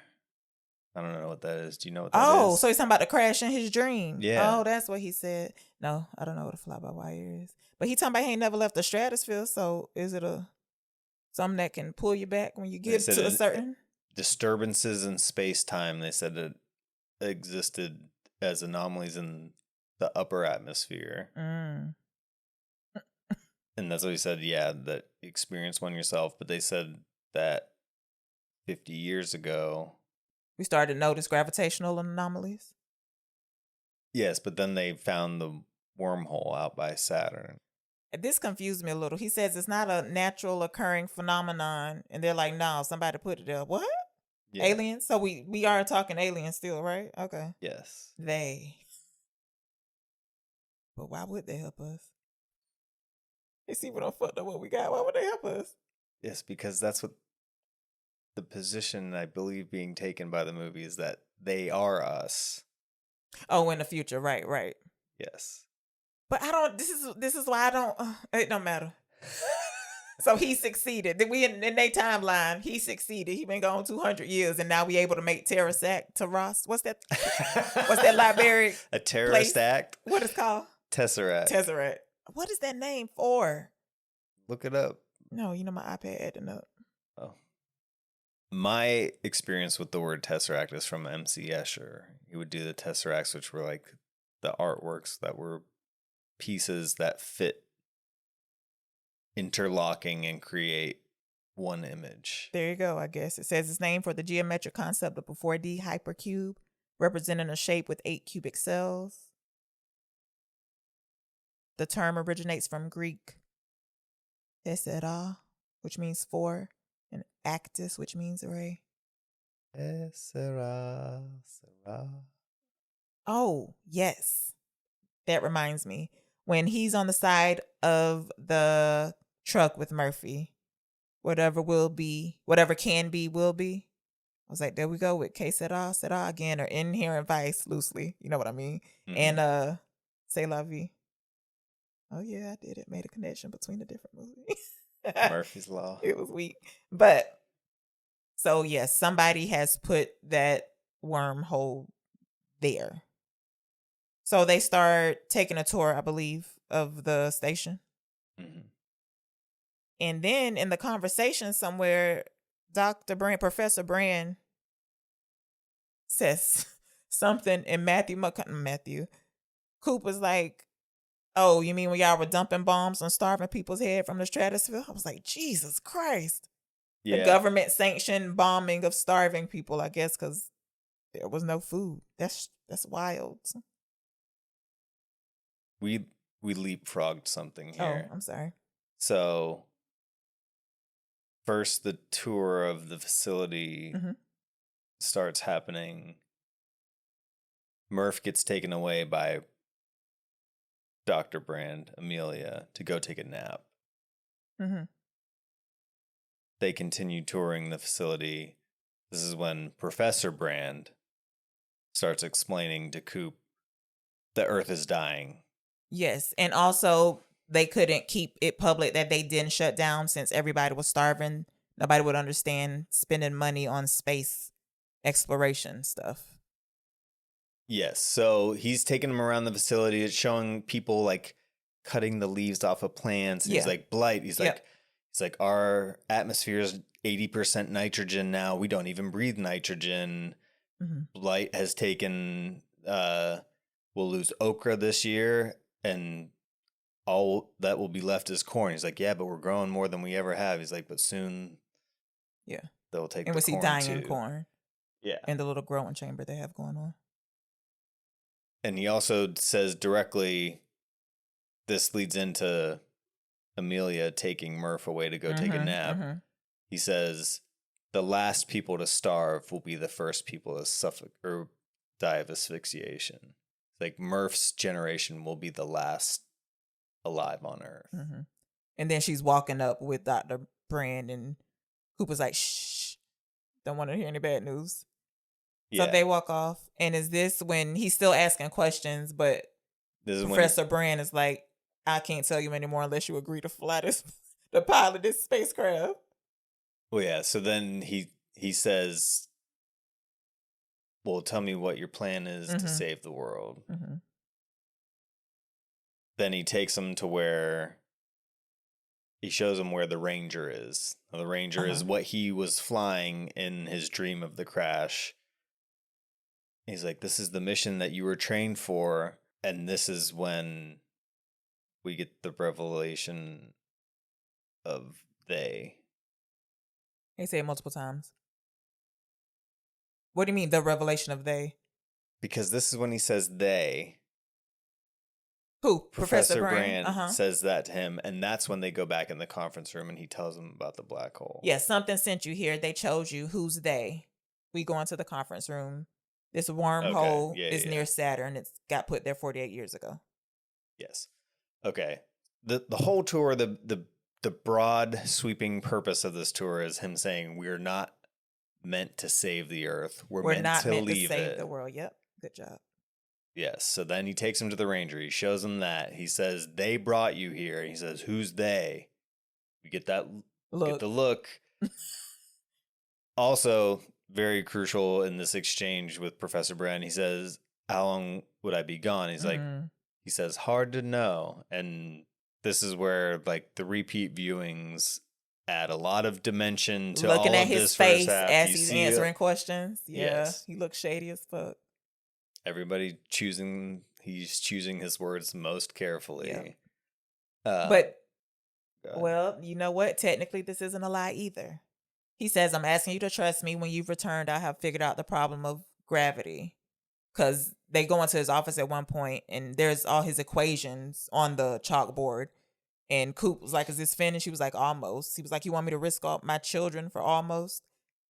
But like I said, he says, I'm asking you to trust me. When you return, I have figured out gravity. He's technically not lying. He's just already figured out that he needs more information. Does that make sense? Yes. All these anomalies, all this gravitational stuff has changed all of their thinking of what they know about gravity and what could be possible. The entire facility is a huge centrifuge that, with what they could potentially figure out with this equation, is how to lift that entire facility full of people into the air and transport it to the wormhole to go to the new. And that is plan world. A. And plan B is sending this mission up with a population bomb that has a bunch of embryos in cryostasis that could be used they could grow some test tube baby style and then through surrogacy exponentially increase and this the population has me confused. size. So the whole crew, if they must, they're going to incubate these babies to grow in the cryo, whatever. They're going to raise 10 babies. These 10 babies have to mate with each other. Is that what she meant by exponential growth? No, they're saying through surrogacy. They could implant the embryos in all of the babies that grow up. Yeah. You have no choice. You saving the world. You having more babies. That's it. That's what we do with species that are going extinct on Earth. You know, I have an issue with to breed with each other. Some things trying to be made extinct or stopping from going extinct. You don't think we should try to stop something from going extinct? It depends, but I feel like the laws of nature will. But I guess you could argue nature made us smart enough to figure out how to stop it. So I guess you could go either way. But I don't know. People recognizing at some point that they're the cause of it too. Okay, I see that. Things being hunted and like. Unless the species is a keystone species, but maybe they all are and we just haven't realized that yet. Then I don't know. It's like a random fox breed. I don't know why. That Death by Lightning had the gun with the ivory handle, and you said, "Does ivory come from anything else?" It's like, no. I said besides elephant tusks. I said, does it come from anything besides that? And no, it only comes from animals who were hunted specifically for that, and then they're discarded otherwise. Gosh, you're pieces of shit. From the beginning. Like, how insane is that? Anyway. Bane. Both. So, yeah, I don't know how I feel about this new world. So she's saying the problem would be genetic diversity, but yeah, they have these test tube babies to take care of that. Next scene, we have Murph and Coop arriving home, and Donald's waiting on the porch. And you can tell that Murph is upset. She moves past him really fast. He tries to go to her door to talk, and when he opens it, it doesn't get very far. She's put something in front of the door to block it. And she's like, if you're going to leave, just leave. We get a scene with him talking to Donald on the porch. He's saying Tom will be all right, but you got to make things right with Murph before you go, and don't make promises you can't keep, like as in don't give her a time that you'll be back by. He was saying something about this world was never enough for you. Donald is to... Yeah, you're either born 40 years too late or 40 years too soon. Now I believe it's the next morning. He's back at Murph's door, but this time he pushes it open and moves the stuff out of the way. She has her desk piled up with a chair and some other stuff, thinking that would be enough to keep him out. So, this scene is so sad. She won't talk to him. She's crying. He was like, don't make me leave like this, Murph. I was like, oh. He leans over, and this is where he says, sharing stuff with her about, when... Her mom? Yeah. We had you kids, your mom said, now we only exist to be memories for our kids. You like that line? Yeah. Yeah, well, I do too. And that It makes you develops think. into, he even says, it's like, I can't be your ghost right now. We're the ghost of our kids' future, yeah. Mm-hmm. Yeah, he says, I can't be your ghost right now, Murph. I need to exist. She explains, that's why you can't leave. I figured out the message. It says stay. Now I know it's just how the story goes. That's his character. If he can do anything to save the world, he's going to give it a whirl. I know he's in a rush. I know. I'm not saying this should have happened. I just wish he would have. No questions. How do you know it says stay? Like, how did you figure this out? I think that's neat, right? I would have been like, wait, what do you mean it says stay? He's not superstitious at all, I guess. I would have been like, what? well, she had already laid the groundwork of saying she's trying Morse. Yeah. So he knew she figured out by Morse, but that's still strange. Not that he should have stayed. I just wanted him to hear her out is all I wanted. Mm-hmm. But this is what plays into marginalizing things that kids do. And it also... we really do. It also... I like that point. Back burners it too of doing the thing of or inviting the audience to underestimate the importance of this Murph line. And yes, all okay. of it. Yeah. Mm-hmm. Everything is kind of showing its hand and also knocking you off your heels, distracting you. It's another one of those like Inherent Vice where it's giving you all the information up front. But you're being sidelined by how overwhelming other aspects of the scene are. Like, it is an incredibly touching exchange that they're having. Yeah. Very emotional. They're both crying or choking back tears throughout the entire exchange. Then he offers her a watch. He says, so this way we'll be able to, he's like, time's going to work differently. And this plays into the movie teaching you how to watch it. Yeah. It's setting you up so that hey, people in the audience, like, even if you're dumb, I'm telling you this right now, like, things are going to happen with time. Like, in case that wasn't clear, time is going set up for us. Yes. Which, again, if anybody's seen Inception, which you haven't, or is familiar with Nolan's filmography, he always is playing with the temporal landscape. But again, here he's saying time's gonna run differently for me out there.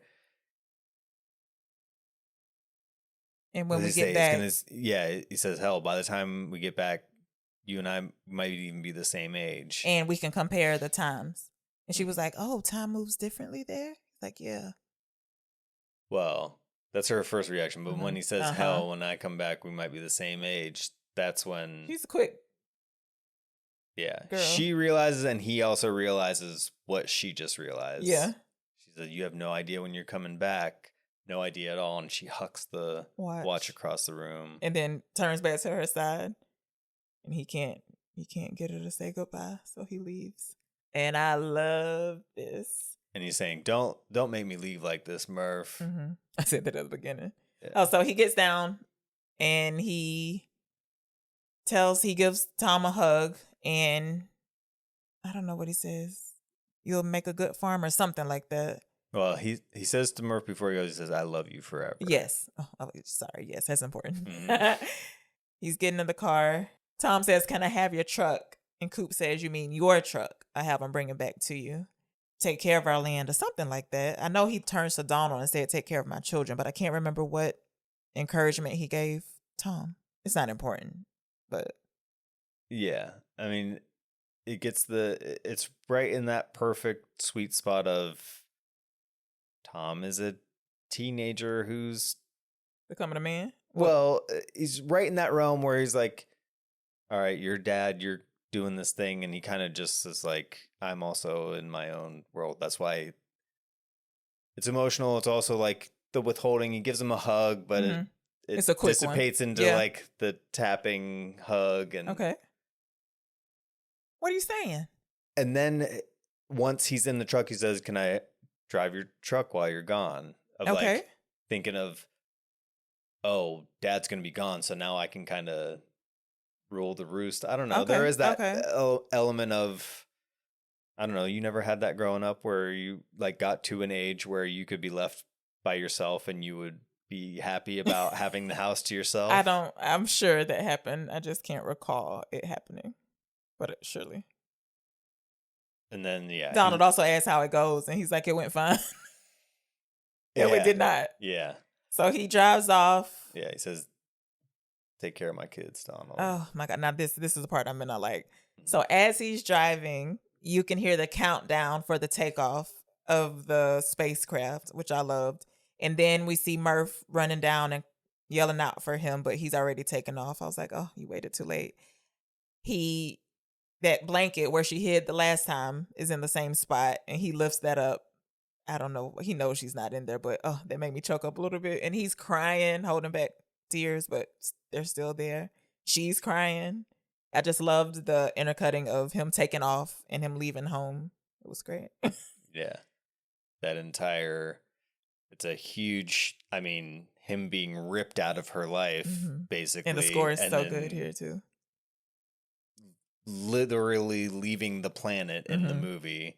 And then, yeah, once they exit the atmosphere, and then all of that sound, because all of this, the music is swelling, and the sound is swelling of the launch, and then once you exit the atmosphere, and then all of that gets sucked away into complete silence.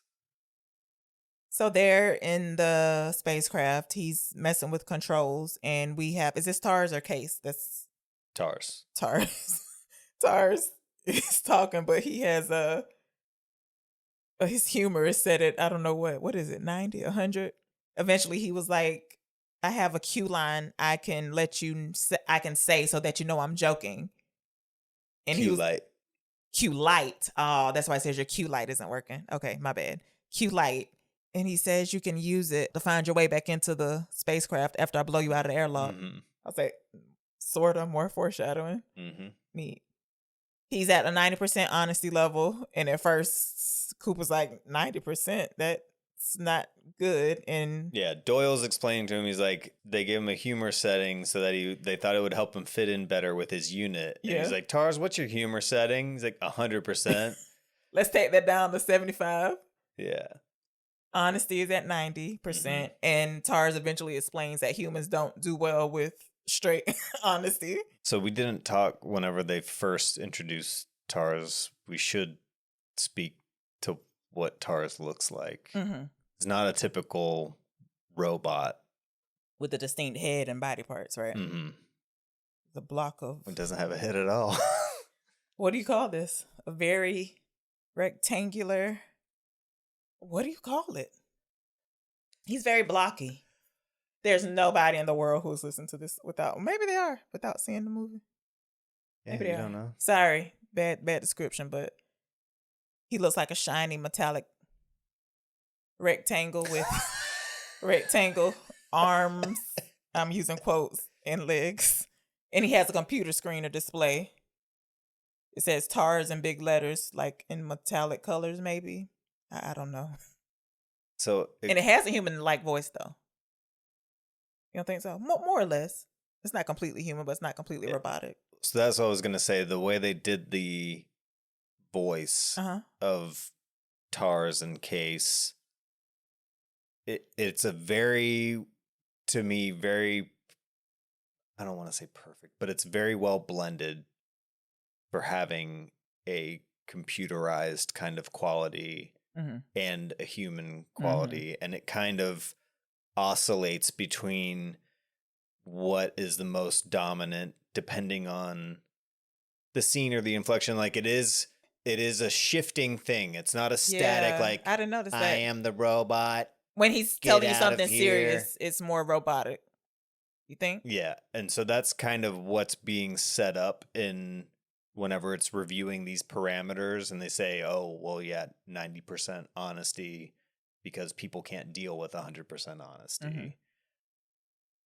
As far as the shape, yeah, it is like a block, like a rectangular block, but it's sectioned. So it kind of divides at the bottom, and it's almost like 4 quadrants, like a quadruped, but it's walking a block. So it's almost like if you held your finger down straight, but all your fingers were the same length. And then you were pretending like your fingers were walking forward is kind of how it moves. That's a good description. Yeah. And then the top half in the center, 2 quadrants kind of is more of like glass and has a display and readout. The construct of these, of TARS, and then we're about to meet Case soon as well, are the same. And it also is very simplistic without allowing you to think that you understand everything that they're capable of. Okay. You're like, it takes you aback a little bit because you're like, what the fuck is this robot? Is it just a square or a rectangle? And then it's revealed kind of more and more how dynamic they are. Yeah. A good description, actually. Good job. And also, again, sound people, shout out for the mixing of the robot voice with the human voice. Didn't even think about that part of it. So they've noticed that Rom is leaning over. He's queasy, apparently. He's, can't say car sick, spacecraft sick. So now that they've left Earth, the first part of this journey is they have to dock with the Endurance. So this is going to become the entire craft. Right now they launched off in a rocket with the Ranger. Okay. The Ranger detaches, and now they're flying the Ranger up to the Endurance, which is another spaceship. A big the Endurance is the twirling thing. The clock, like the circular. Okay, let me repeat this back to you. They are in a spacecraft that has the Ranger attached. Yes, they're on a rocket. That has a Ranger attached. Yes. They shoot off into space.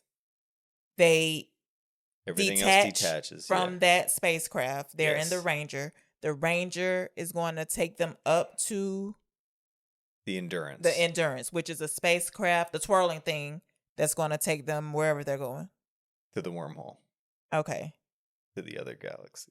So they have to dock. The first step is docking with the Endurance. So the Endurance is a ring, basically, that looks like a clock, and it has sections around that are different compartments for supplies or whatever. The middle is, there's nothing in the middle. It's circular, but there's, you know what I mean? There is something in the middle. That's what they dock to. That's where, like, when they show it at some point, it looks see-through. Okay. There's 2 Rangers and a lander that attach to, like, the centerpiece. Okay. That's in the middle of the Endurance. But still, when you say clock, that means like it's perfectly round on the outside. It's not, because they're different sections, like you said, right? Yes. I mean, it's a ring, but each section, that's why, like, the compartments around the outside are like almost like iterations on the or what's the shape of a Ferris wheel? I don't know. Anyway. Yeah. They dock with the Endurance, which is compared to what comes later, is a nothing sequence. But they build it up real quick of like, it's very simple but very effectively done. This is again. Is this when Doyle is steering? Yes. Okay. This is setting up for later. Yes. Whenever it's crucial, it's showing you. How? It's giving you the visual language that you need to know to How it locks understand. on. Yes, the docking procedure. Mm-hmm. So they dock to the Endurance. Once they're docked to the Endurance, they go inside. TARS activates Case. So now we have two robots. Case is just like TARS. Okay.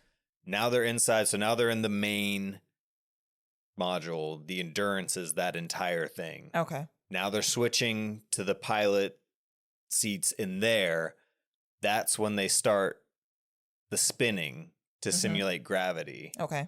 That's what triggers Doyle to get sick. Okay. Or Romilly. Romilly. So yeah, Romilly is sickly. Dr. Brand says she has some Dramamine, I don't know, that she can get. And he was like, make it a lot. And she chuckles. And as she's doing that, the camera is now, we're back out of the spaceship or spacecraft into space. And like I just learned, and I'm going to assume and stick with it, that's why her laugh cuts off so abruptly, because you can't hear that outside where the camera is showing you. It's so neat. So there is something too as far as how some of the set pieces and the action sequences are constructed in here. And this is something that is done cheaply in a lot of places. Okay. To me. In your humble opinion. Yes. I mean, it's pervasive. You see it a lot where it in a lot of superhero movies or a lot of, I don't know, just action crowd pleaser where it cuts to reaction shots of people who will exclaim something that is basically the movie trying to tell the audience how you should be reacting to a situation. Now that I finally heard that part, you got to start over because I don't remember how you led into that. What does that have to do with this scene? Like, how did you introduce this? So, like, when Doyle is docking to the Endurance, and this happens several times in Interstellar. I mean, it's not an uncommon thing. Like we were talking about very recently, the phenomenon of yawning being contagious, in quotes, of like seeing somebody yawn that makes you yawn. It's just like a mimicry trigger, something that people can't control. I don't buy the explanation, but go ahead. And in this, maybe I don't know it. There are a lot of instances of breathing cues where a character will do like a force, like, okay. Where it's just the way it's edited in sequence. Like Doyle has it whenever he's docking. He's like, I feel good. And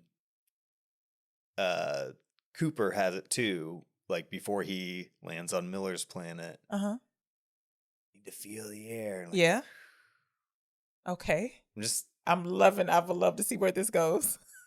No, I'm just saying this uses that effectively in a lot of the sequences where you may unwittingly, as an audience member, also be being exhale? cued to, breathe along with.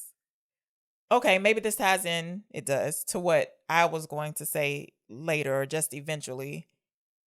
The way he plays with the lows and the highs within a scene, like you're on a roller coaster, so good. Like I don't know, they calm you down, then they build you back up. They calm you down, then they... Yeah. That makes sense to me, like exhaling. It gives you moments of pause to like recuperate, because it takes you to a breaking point, and when you think you've witnessed one of the best spectacles that you've ever seen, and then it even says, and for our next trick. Yeah. Once they start spinning and they get situated in there, this is kind of like the ending outro of the first chunk of the movie, or the first third of the movie, I guess. Okay. Because this is the first poem reading from Professor Brand. So he has called them, and he says, we've calculated your orbit, something. It'll take 2 years to get to Saturn. Miller's planet is first. And he's is this when he starts reading the poem? Yeah. He's saying exactly the Trajectory. the course. Mm-hmm. So 2 years to Saturn. Miller's planet's first. I will say I like when the exposition is dropped in a natural way. Like that's helpful for us to know this is going to take a while. But it's done in a way that we're not noticing like, exposition. They do that a couple times where I like the way they just give us the information. It doesn't feel forced to let us know some things that I feel are pertinent to know. Yeah, and a lot of those are in some of those Relaxing pauses between the heightened action where you're gripping your armrest. And do you want to talk about the poem at all? Do you have any feelings one way or the other about this poem? I looked up the guy, bless him. He died at 39. That's all I know. 1953 is when he died, yeah. Dylan Thomas. Yes. Remember any of the words to this poem? Absolutely not. Don't go gentle into the night. Rage against the night. Old age. This is one. That's pretty much it. Not that I'm going to do this. This would be one I would like to sit down. You know how your English teacher would be like, analyze this. Mm-hmm. This will take me. I would like to do that. Not really, but this will be a poem I wouldn't mind doing it because I know what he's saying, but then I read all of it and I was like, wait, what does this part mean? Such a little at me like I'm super slow. Yeah, but it's kind of about perseverance or enduring. They're on the endurance. Yes, do not go gentle into that good night. Old age should rave and rage at close of day. And then it ends with rage against the dying of the light. They repeat this poem several times throughout. Maybe only 2 more. I think it's 3 times. Okay. Deathbed. It's 4 times total. So Name it's here. Mm-hmm. Brand Amelia hears him saying it again in one of the video messages. Okay. Dr. Mann says it. He does. To Cooper. Okay. When he pushed him down? Okay. And the deathbed. Okay. Well, deathbed was before Dr. Mann, but okay. So yes, this poem is being read as the endurance is spinning, and in the expanded aspect ratio sequences, it's going towards the outer edge of the frame as it's moving further away from Earth. Yeah. It's a like that shot? Really beautiful looking shot. Now we're getting the prep for the cryo beds. Yes. And I don't know, do people know what these look like? Is this a common contraption in all the sci-fi? Do we need to describe it, is what I'm asking? I would say it's well-trod territory. Okay. I think they try to do their own unique kind of a more grounded Okay, what's one. sort of this case that encapsulates you? You're zipped up in a plastic bag. Yeah, it's like There's a plastic water. sleeping bag underwater This in a gives pod Doyle the that looks like a heebie-jeebies. casket. Yeah. So Doyle is observing Romilly going into it. He shudders after observing it. This is all while Brandon and Coop are having a back and forth. Tell me about Edmonds. He's asking about all of them. Miller, the people from we didn't say. No, we didn't. Yeah. Totally. They're just bad. So fucking dense in this. Okay. There are 12 worlds, possible worlds, that we can exist on. This is you getting up on the no supernatural versus Just extraterrestrial versus they. Yeah. Me? What do you mean? There are 12 worlds. What you talking about? No, but I'm saying this is what we got sidetracked with they. Okay, so there are 12 worlds possible where scientists want to explore that humans can move to. When they reveal the wormhole, he said, you sent probes into that? We sent people into that. The Lazarus missions. That was Dr. Mann bravely led 12 people. 11 people. 12 people total. into this wormhole to explore 12 possible worlds in another galaxy on the other side of the wormhole. And they had three viable planets in one world. In one system.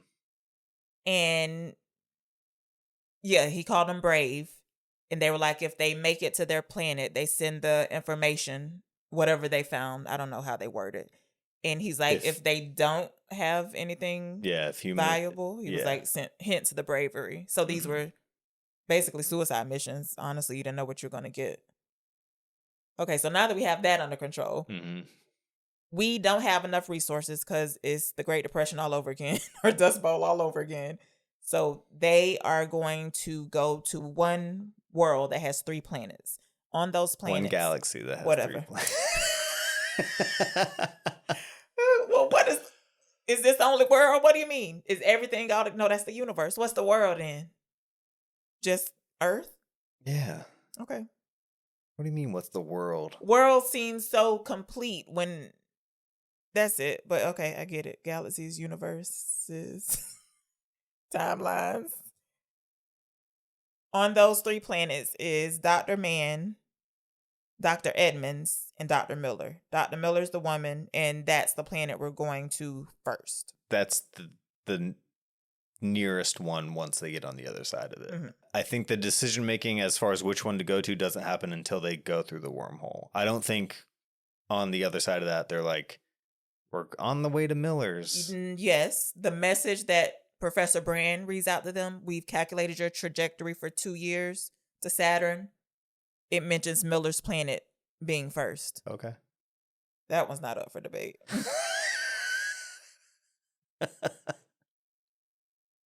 Yeah, so they're getting ready for the cryo beds. Plastic bag that zips up with water, and you get encased in this. So Brand and Coop are talking, and he's like, tell me about the 3 scientists we just mentioned. And he's looking her over. I'm not sure why. He's studying her. I don't think she gave any clues to her and Edmund, because she says one sentence about him, and she went on a while about Dr. Mann. And in my mind, Dr. Mann was going to be the one she was in love with, and Edmonds was going to be Matt Damon. I had them switched in my head. We didn't mention Matt Damon. He is in here as well as Dr. Mann. When I was doing at the beginning, I didn't say his name at all. Forgot all about him, honestly. Yeah, he's the hidden man. He was kept away from all the promotional materials. Oh, it was a surprise when it came on? Yeah. Oh, wow. He was not listed in the credits prior to the movie's release, and I mean, they were all under NDAs to not reveal anything. It had a great marketing campaign that kind of sidestepped a lot of... They teased that somebody we like or know was going to be in a prominent role? No. Well, what do you mean, the campaign? I'm just saying that the marketing, it was another situation like I think we discussed with the Bone Temple, where it showed you a lot without really revealing anything of what the movie was about. Or at least the initial trailer, which is what I remember most distinctly, didn't really show anything. And it actually had imagery that's not even in the movie. So yes, Brand and Coop are having a conversation. She says a quote, I abbreviated it. Something about nature can't be evil. Formidable, frightening, yes, but not evil. I was like, yeah, that's a good sentiment. I agree with that. So she gives him some pills. You're not going to finish her describing the... cryo? I did all I could do for the cryo bed. No, Dr. Mann, Edmonds first, she starts describing, like... He's a particle physicist. She says something too, like, no attachments. Yeah. My father required that. I didn't hear her say he required it, but all the astronauts who took the mission, they didn't have any attachments back home. Which we know Coop has kids. Yeah. Oh, no. So he's presumably the only one of them that does have attachments. Okay. Anything else she says of importance to you? Yeah, he says, tell me about Dr. Mann. And he's like pulling up a tablet and they're flipping and showing like, this one looks blue. Edmonds looks red. They're where they are on the map. Yeah. The positioning. And she says, Dr. Mann is the best of us. He convinced 11 people to go on the loneliest journey imaginable and blah, blah, blah. Miller is... She started a biology program. Yeah. So then Amelia goes into her cryosleep. Coop gets up. Well, just going into like, you're not sure why they're having this, what the point of this interrogation or them interacting with each other here. When they're first getting set up after the spinning round. Yeah. Well, once they first get away, he's trying to kind of small talk her like, oh, this is hard. Me leaving my kids, you leaving your father. Like, we're going to spend a lot of time together. Yeah. And Coop says, yeah, we should get to know each other. We should learn to talk. And she says, and when not to. I don't remember which one of them says it. Like, I think we agreed 90% honesty, or like, didn't need to be that honest. Yeah. So, yeah, I think this is just him seizing an opportunity to talk learn to her. anything about her, because she's been standoffish towards him right from get. Okay. That would make sense. And yes, he's trying to read her for clues and signals, which is evidenced by the fact that she goes into her cryosleep pod here after she says, just remember, Cooper, you are literally wasting your breath. He wants to go over the trajectory. This is also a good exposition dump without you knowing it. I just want to point that out. Go ahead. Yes, you're being distracted by the people being put in the cryo chambers and it's something that he would do as a pilot. He wants to go over the trajectory one more time. It's like he's just being thorough. So as is this Tars or Case? Tars starts telling them it's going to be 8 months to Mars, then a counter orbital slingshot, then 14 months to Saturn. Nothing's changed. Like, you know this. Why you're asking me this? And then he lowers his voice. He was like, what does he say? Tell me about Brand, or was Brandon? Yeah, he said, tell me about Brandon Edmonds. Do they have something going? And this robot gets loud. Why are you whispering? They can't hear you. And they can't. They're in the cryo chamber, but that's a little bit of humor. So he talks to him in a regular voice then. Yeah. Tara says, I also have a discretion setting. He says, but not a poker face, Slick. Yeah. So he found out what he needed to know. And so that, too, also him calling him Slick, like calling him a nickname, this is also bonding. Furthering the connecting them. And please. So then he records a message to his kids to say goodbye. He's saying, I'm about to go down for the long nap. I love you. Anything else? Yeah, it's just an update. That's pretty much it. Right. We go back to Earth now. Is this when Professor Brand visits the house? So he's bringing back the truck. So this is my question. How long he done had that truck? He should have brought that truck back. Did they do all this in one day? This docking and then... Okay. He does play with time, too. I'll point out where I was like, this not right. Professor Brand is bringing the message that Coop recorded to give to his family, and he's dropping off the truck because, remember, it's now Thomas's. Yeah, Murph is out on the porch with Ronald. With Donald. With Ronald and Donald. Yeah. She sees her dad's truck. She's like, is that him? I don't think so, Murph. And then, yeah, Professor Brand gets out. And as soon as he mentions that he has a message from her dad, she takes off and runs inside. And he says, if y'all record it, I can get to him. The next time y'all hear from him, he'll be coming up on Saturn. So I was like, dang, they're going to be... Yeah, and Donald says... 2 years with no contact? She's pretty sore at him for leaving her. Yeah. Did he have anything to say to that? No, but now we have Donald and Professor Brand going back and forth. And this is a little bit of a standoff. It's kind of like a... Oh, you think so? A little bit of like... Well, when he mentions Murph, then I was like, oh, this a little tense about Murph's a bright light. Maybe I should fan the flame or something. Yes, but Donald has he has like a wise reluctance of like, he says to Cooper too, one of the times on the porch, he says, don't trust the right thing done for the wrong reason. He does. And not that I threw it away, but I wasn't thinking about it. Is this the night right before he leaves? Mm-hmm. Don't trust the right thing done for the wrong reason. How does that apply Anyways, to Coop? he doesn't know what brands. He doesn't know anything about it, so he's just taking them at face value. Wait, what? he's just reluctant, like being protective of Murph, and he knows how Murph feels about the whole thing, and he also doesn't know that man. I'm sure has a weathered approach to life. Okay, yeah, maybe they're gonna go to another galaxy and figure out how to send I mean, what would you think if you were presented with this possibility? This is not. Are y'all serious? This is not possible. This isn't happening. But I don't know. I'll believe it when I see people there and y'all could transmit the video back. Do you know what I'm saying? Like, I wouldn't believe them. I would think it was sci-fi. Like, what would CY say if somebody showed up and they were like, Brittany's off. Brittany's what? Off to another galaxy to save the world. Why y'all gotta laugh so hard like that's impossible? Please. I can't imagine. What? Does Brendan know? I don't know. It wouldn't happen. We don't gotta worry about it. I would have called her. But yeah, so more so the point of this, besides he's bringing back, he's telling them, the rules of like sharing messages between each other. And then, yes, I heard Murph is a bright spark. Maybe I should fan the flame. Please.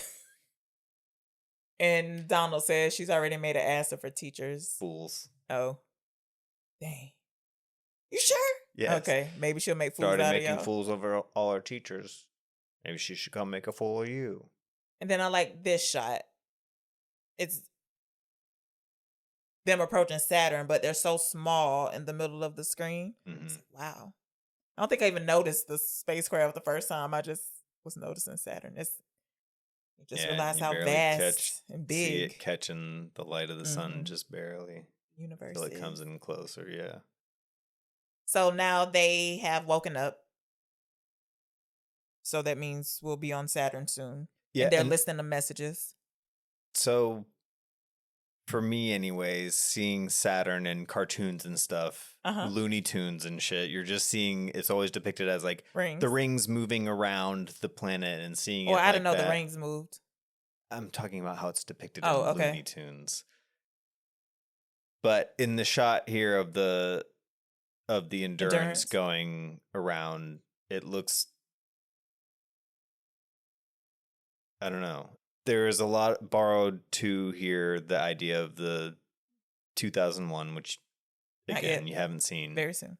All of the space sequences in that from without, since there's no sound in space, are set to classical music pieces. And the score in this, whenever they're showing from without, is a lot more of like the traditional kind of. Like this sequence especially, it's very, I don't know. Orchestral is the word you like to use. No? Yeah. Orchestral, okay. That's like... I was going to say, like, the operatic, the very, I don't know, enough classical music language to term it properly, but... Okay. So, yeah, they're waking up. They're listening to messages. Has a kind of, like, dreamy quality to it, the music. Like, boom. Tom is telling them how he's doing in school, right? And eventually he gets up, and then we see Donald sit down, and he says, sorry, I couldn't get Murph to come give you a message. So that's 2 years she still ain't talked to this man. That's crazy. She real upset. So you can see he's very bothered by that. He walks by Rom's room and goes in. Rom is saying how this is getting to him, these thin millimeters of aluminum, then nothing. But it sounds like he said then nothing that could kill us. So like what, you just be floating and not dead? Like I was a little confused. I think he says nothing that won't kill us. That won't. Well, the subtitles were wrong, I think. How do you feel about this? He takes the earbuds out of his ears and puts them in Rom's. There's some landscape or natural sounds. Like rainforest. There you go. Sounds. Which is, nothing he's heard in 2 years. Yeah. How do you feel about that sharing earbuds? I'm not for it. Once upon a time, I would have not Thought thought about twice it? about it, Yeah. and now it's. I mean, in a post-COVID world, What? That's out of the question. Is that what you're saying? you might as well be sharing nose plugs. Oh my God, you're ridiculous. I was just curious. I was like, Brendan won't like that. No, I mean it's buds. No, over the top. They were buds though. I know. Over the I'm top, just I saying, understand. That's regular fine. Yeah. that sort of headphone sharing is fine. Yeah, absolutely. I can't imagine somebody sharing buds. That was insane to me. No, Okay. but he also gives him a little spiel of like, the best solo yachtsmen That's a neat fact. don't know how to swim. Once they don't go do over, it. that's it. Does his little McConaughey Whistle? whistle. That's it. He was like, this is our boat. Yeah, so this one is more forgivable because even if it's some weird future, you can kind of assume there would still be a gap. There would still be probably like Rich people? or Absolutely. people with yachts. People would still know what a yacht is. Yeah. Brand also said something like when they're having their exchange, it starts with him looking out the window at Earth. He's like so lonely and like So alone. so alone. He's like, Dr. Mann had it worse. He was by himself. At least we have each other. And he's like, no, I'm talking about them. He's like, she's The Earth. yeah, she's not gonna find another one like her. And she said it's not like shopping for a new condo. Mm-hmm. I was like, well, if a lot of people died from starvation and population dwindled, would people still be living in condos, or wouldn't you just go live in an empty house? But I guess the same could be said for today's society. There's so many vacant houses everywhere. What are you? Please, all over the place. I feel like there's empty housing. Isn't that the working problem? theory? Is that I didn't think there's I didn't think it enough was here. In our there's area, enough but- shelter? Yeah, I mean, this okay. is like going back to Inherent Vice. Yeah, well, here we go. Your real estate themes. Should be free. So then we get more exposition, but not in a bad way. Brand is over the intercom saying we'll be approaching Saturn in 3 hours. So that gives us a little time frame as well. Coop's in the cockpit. Rom appears and asks him if they could stop the spinning so we're close enough you can see it, the wormhole. He does. You couldn't see it. Oh, No, what do you mean? I saw it when we saw it earlier today. Then when we watched it again at home, I wanted you to rewind. Okay. There it is. Say it, don't spray it wrong. Mm-hmm. Okay, so in order to illustrate what wormhole? Black hole. Which one is this? Wormhole. Wormhole looks like he just does a 3D, not This is 3D a model, moment- a quick drawing on some scratch paper. Yes, the NASA watermarked paper. He takes a fresh piece and does. This has been done in. I can't list other ones off the Space top of my movies? head, but a lot of other. I'm sure shows and movies have used this illustration for how a wormhole works. okay. As far as I think in Event Horizon, which is something that you haven't seen. Mm-mm. But yes, it does the 2 points. He does it on each side of the paper, bends the paper in half, pokes the pen through it. Like It's a shortcut through and another dimension. He's even in this sequence, like he's explaining this to Cooper, who we've demonstrated time and again is a very capable mind, but in this moment is perfectly fine playing dumb. And even Rom is speaking like he's talking to a child, but this is basically to explain to Well, he said the illustrations look audience. different, all the ones he's seen. And remember, we didn't have a picture of one till 2019 either. a published one. Yeah. Okay. So yes, he explains. Need to get here, but it's too long. What? You need to get to here. Stop. Talk regular. What? You need to get to here. It's too far. You drive me. You gotta hear him problem. No. Well, this is one of the big tentpole centerpiece We are talking about them sequences. swirling, right? Like they're going around in the circles in the hole. Yeah, so the wormhole is It's my favorite shot. the It looks spherical good. hole, Yeah. yeah. And as the Endurance is approaching, I mean, It looks like it's coming out at you, but sucking you in. I don't know. yeah, it looks It's good, incredible. yeah. And it's something that they worked very closely with those physicists to figure out the proper way to render both this and the black hole. And supposedly with the black hole, they had to make more modifications because it would look so crazy if they did it How it really appears. as realistically as possible. okay. So they did take more artistic license with the black hole, but with the wormhole and the black hole, it was, I mean, probably the main reason why they won the best visual effects because of what they did to render this. It still even looks good on a regular TV. Like, so if you've only seen it at home, it won't be in theaters anymore when you guys hear this, but we just saw it in theaters again this weekend.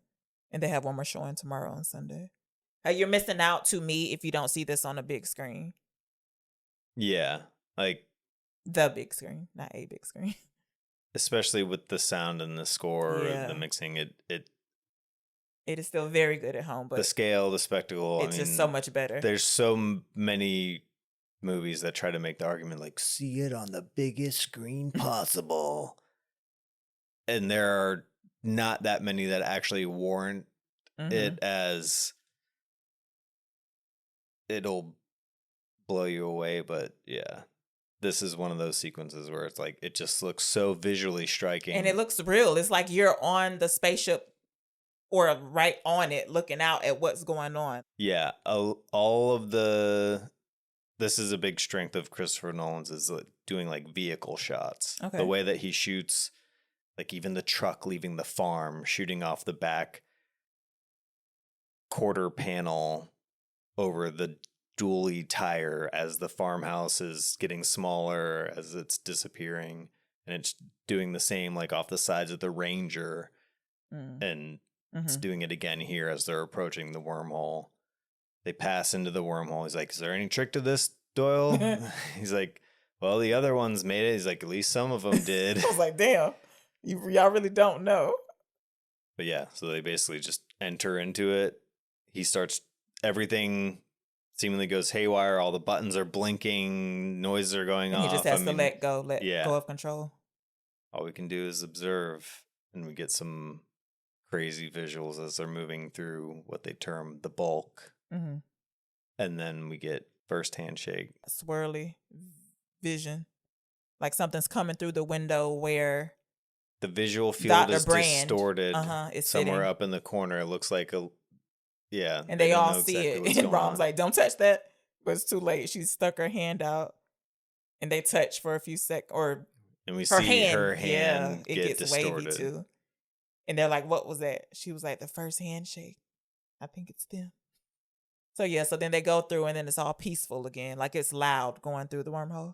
Yeah, you're hearing, it sounds like, like the creaking hull of a ship or something. In my mind, this is so loud they would be wearing, what do you call those? Earplugs. I was going to say eardrops. I won't say regrouping, but they're in their little meeting spot with the whiteboard. Yeah, no, now they're spit out the other side and now they're in. And at this point, especially watching it in the theater, you feel like you have left the solar system. Before going into it, they're like, everybody ready to leave our solar system? And then they keep adding to it, like, our galaxy. But yes, now we're on the other side of that. And now we're getting the little powwow to discuss the next course of action. They're analyzing the data. Years of data has come through. The cache was able to download or something once they got to the other side. They're discussing what to do. They're saying Miller's planet is closer to the black hole, Gargantua. Miller and Mann's are near the black hole. Miller's is the closest. Yeah. Her data's pinging thumbs up. So is Mann's. Edmund's was, but it went down 3 years ago. Brand is like transmission failure or something. They're like possibly, but we don't know. We don't fucking know. And then we learned that 1 hour on Miller's planet is 7 years on Earth. Is that what it is? Yeah. So that's what they're explaining. Because of the proximity to the black hole, the gravitational pull of the black hole would affect how time passes, that there would be time slippage. Yes, okay. Indicating that if they go down to this planet, 1 hour would equate 7 years on Earth. So Cooper's like, we got to find a way to do this as fast and efficient as possible. And this is where I'm like, smart people had to write this, because this is where I stopped trying to figure stuff out and just believe that they know what they're doing. And this is where we get the plan A, plan B battle brought back into question. Okay, well, how about you rehash that for me? Plan A is they get the data. The people on Earth. Yeah, but they're getting the data about the planet that they're visiting. They need to transmit it back to Earth? No. Okay, what's plan A? Or I thought that was going to help them, so when they get back, those big space station things could be taken up. No. What? Jesus Christ. What's plan A? Plan A is predicated upon Professor Brand solving the equation. Yeah. They are just trying to figure out which of those planets, if any, based on the Lazarus missions, were actually inhabitable. Yes, we've gotten past that. Well, you just brought up a new point that I didn't understand. Do you know what you said? Can you say it again? You said this is where we get the plan A, plan B. Yes, because the argument that Doyle is making is Miller's planet is showing water, organics, the stuff of life.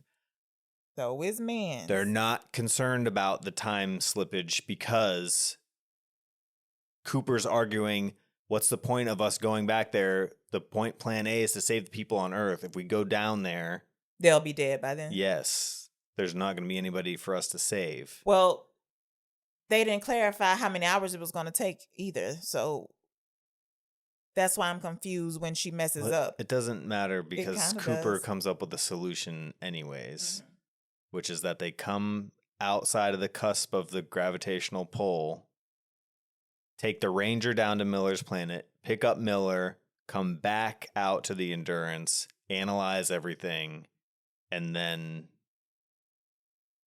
lose some fuel, but save a lot of time. In, out. What? In, out. In, out. Yes. So then they agree that Case, Doyle, Brand, Cooper are going to go down and get Miller. Romilly volunteers to stay. And take notes on gravity or something. Yeah, learn what he can about the black hole. That data is gold to Professor Brand. So him and Tars stay up. Tars is going to keep the Endurance in orbit, waiting for them to come back. And we go to Miller's planet. This landing, how he lands on water is cool. Is that all you wanted to say that's about all I got. Movies are a visual medium. I can't describe it. He lands sideways. I don't know what you want me to say. Yeah, so he does an air brake and he calls back to his crash. He's saying... What's he say? He's telling Case basically, like, let me do this. He's like, don't disable the feedback. Yeah, he's like, I need to feel the air. Right. Doyle and Brand are looking at him like, the point is to arrive get there alive in one piece. Yeah. So they begin the descent onto Miller's planet. And this is scary, regardless of what Cooper is doing. Just the approach to the water. And they're calling out how many meters away they are from it too, the spacecraft. Yeah. And you're like, is he gonna put up brakes? And this is where like the sound design, as they're getting closer to the water, and this cross cutting between like inside the ship and then closer to the water and back and forth, it's creating this impending sense of like, oh no, something not being quite right. So we come down and we land in the water. They're using Case to figure out where the data is being transmitted from. And we should say we can't see ground. There's water. You just see water shallow. everywhere. It's shallow at the moment. But yeah, water's everywhere. Bran, Doyle, and Case get out. Case leads them to where the beacon is transmitting the information. They're hammering home. What do you Come mean? on, hurry up. Cooper's like, come on, hurry up. 1 hour, 7 years. 7 years for every. Oh, yeah, because when he lands crazily, they're all staring. He was like, what y'all waiting on? Get out. Yeah. Mhm. Case takes them to the spot. They're like, nothing's here. And he was like, it should be. So he reaches down and he pulls up some wreckage, the beacon or whatever it is. Looks like it's been broken off. So as soon as they land too is when the What? musical piece starts. It starts. And there's this ominous like metronome that starts ticking up. And so the way this is broken down going into the 1 hour is 7 years is that approximately based on the musical time, every tick of that metronome is 7 seconds? a day Whoa. on Earth. How do you know that? Because somebody did the math. A random person on Reddit? Yeah. That's insane, though. Then you look around and there's wreckage or broken up something around. Amelia, Dr. Brand, starts walking towards where she sees more wreckage. And she was like, it's towards the mountains or something. And whatever their communication is, Cooper can, on the ship, spacecraft, can hear everything. Ranger? Can hear everything that they're saying, even though they're not near the spacecraft. Mm-hmm. So yeah, this confuses me. Dr. Brand is saying, we need the recorder. She's walking towards it and she gets to it. The thing she reaches for, is it a smaller orange thing and it's just caught on what she's pulling? Okay, I was like, what? It's like in a compartment on that panel. I was like, this thing big as fuck. Why she ain't call a robot to help her in the first place? I was like, what in the hell? So she's pulling it and somehow it falls back onto her and pins her leg. It should be said as they're starting to make their way out through the water. They're saying the gravity is punishing. Yeah. It says 180% of Earth's gravity or something like that. There's also good back and forth between Cooper Doyle and Brand. Well, Doyle and Brand. I shouldn't say good back and forth, but the way that they're speaking to each other, it plays into that line where he says, you eggheads have the survival skills of a Boy Scout troop, because there is this wide-eyed fascination or newness about him. Because the pilots haven't left the rest of the astronauts. They've only been on They've never been out of the that? simulator, Right. yes. Right. Professor Brand makes that clear. He's like, this is the mission that you were trained for. And he says trained for without even knowing it. He's like, I never even left the stratosphere. He's like, they've never even left the simulator. He's like, well, I mean, you guys were going without me. That's what led into they brought you here. I wrote it down too. I was like, I'm glad they put that in there. They knew what I was thinking. I was like, well, what? They want to go if you weren't around? They were going to go. They're just going to have a hard time. Golly, they wouldn't have made it past Miller's planet. Oh, we should add, when Dr. Brand says they're near the mountains, Cooper, a few seconds later, he was like, those aren't mountains. And then we see Dr. Brand realizing it's not mountains either. You don't think so? Brendan, she stops and looks like, oh, and then she speeds up. Because he says, those aren't mountains, those are waves. Yeah. And then he goes to the back of the ship. Okay. And looks said out. that one's going away from us? The one that she refers to as mountains Yeah. is the one that he's saying is going away from them. Okay. And then when he goes back to the other side, and that's when he sees the towering wave behind them. He says we're in a swell. Then he said, yes. But I'm saying she realized it was a fucking wave. A few seconds after he says, those aren't mountains, she stops and looks up like, oh shit. Okay. Well, why are you telling me no? Do you know why? Because that's your first default thing to say? That's not true. Nope. First time it's happened in the entire time we've been going so far. So then, yeah, like I was saying, she gets to the recorder. It's in a compartment that's like an orange rectangular that's stuck inside another compartment. I don't know. She pulls it somehow, but it doesn't get loose. It kind of pins her under it. She slips while she's trying to pull it and falls. That shifts the weight of the wreckage and she gets trapped under it. So Doyle is just watching. this, finally he says, Case, go get her. His music is swelling. Cooper's coming in. He's like, Brand, get your ass back here. She was like, I'm being responsible. We need this. What they need this for now? This is nowhere you gonna stay. You see no land. What is she talking about? We need this. Pissed me off today. I just noticed it. I'm trying to think. Like, they had to have said it, and I'm just missing it. But I was like, and she don't get it no way. Dummy. Finally, like I said, Doyle tells Case to go get Dr. Brand, and we get the neat little, what'd you call it, a hand walk? Well, this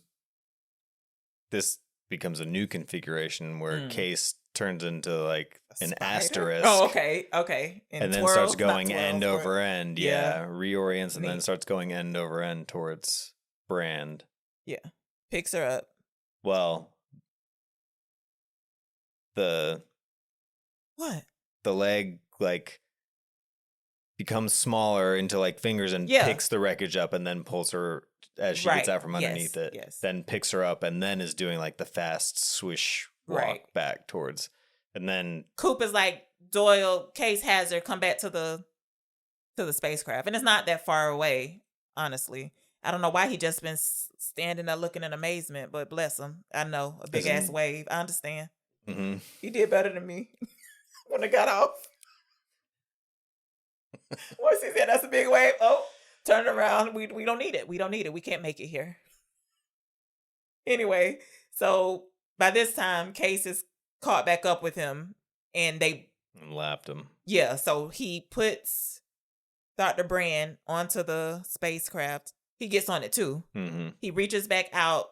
Well, before this, there's a little spot where after Amelia gets put on, he turns and he's frozen and he's looking at the wave. I'm like, damn, this got him. Paralyzed. Yep. Turns around. Case reaches his arm out, and as he does, that fucking wave wishes his ass away. Oh no. And at this time, Coop is trying to close the hatch so the water, I'm assuming, doesn't get into their area. And she says, Coop Coop stop or something, but he can't hear her. Not that he would have if he did hear her. Bitch, we gotta go. Oh no. So now he has to take off before they get consumed by this wave is gorgeous, but it's huge. It's like something for a giant to surf. I don't know. Oh, that's terrifying. Looks terrifying. Yeah. And the score is just building again so good. Oh my God. The awe that you feel the first time when you see that. More than the first time, every time. Well, what is this, 3 or 4 for me? I still feel, Yeah. I definitely remember that, like the first round, the original theatrical release, when the camera just keeps moving up and the wave just keeps getting bigger. And then by the time you reach the top of it to where you could barely see the sky over it, it's crazy. So intimidating. And it lends more credence to Doyle's reaction when he gets... Yes. Listen, I'm not blaming him at all. I completely understand. I wasn't even mad. I was just like, damn, that sucks. Like there was really nothing for you to do. You didn't have to wait on the robot. Yeah. So you should have. That sucks. The door shut. He's like, the engines are flooded. We're going to have to ride it out. So then the Ranger gets swept up in the wave. Yeah. And this is what it crests and peaks and then is coming down the wave on the other side. Like, oh, shit. And Brand is getting knocked all around until Case holding on anything. finally stabilizes and pins her. Oh, does he? I didn't even holds her in place. Really, so I missed that. Flipping around. I feel like it happened so fast. Meanwhile, McConaughey Cooper barely gets his seatbelt on in the seat. So, but then he has a front row view right out the window to watch this. My heart. And I mean, it's the same feeling whenever you're about to go down a roller coaster Which I hate. hill. Yeah. Been on 1, 2 tops. And this is some good. What? The third time when it cuts back to him because at the very peak as they're about to go down, he's going, oh shit. And then when it cuts back as they're going way down and McConaughey is just holding onto the seat and just going, yeah. Eventually starts. There's a look on his face. Oh my God. Can you imagine? My God. Woo. I would say my notes. It says his bad for hesitating. He could have been safe and dry. Bless him.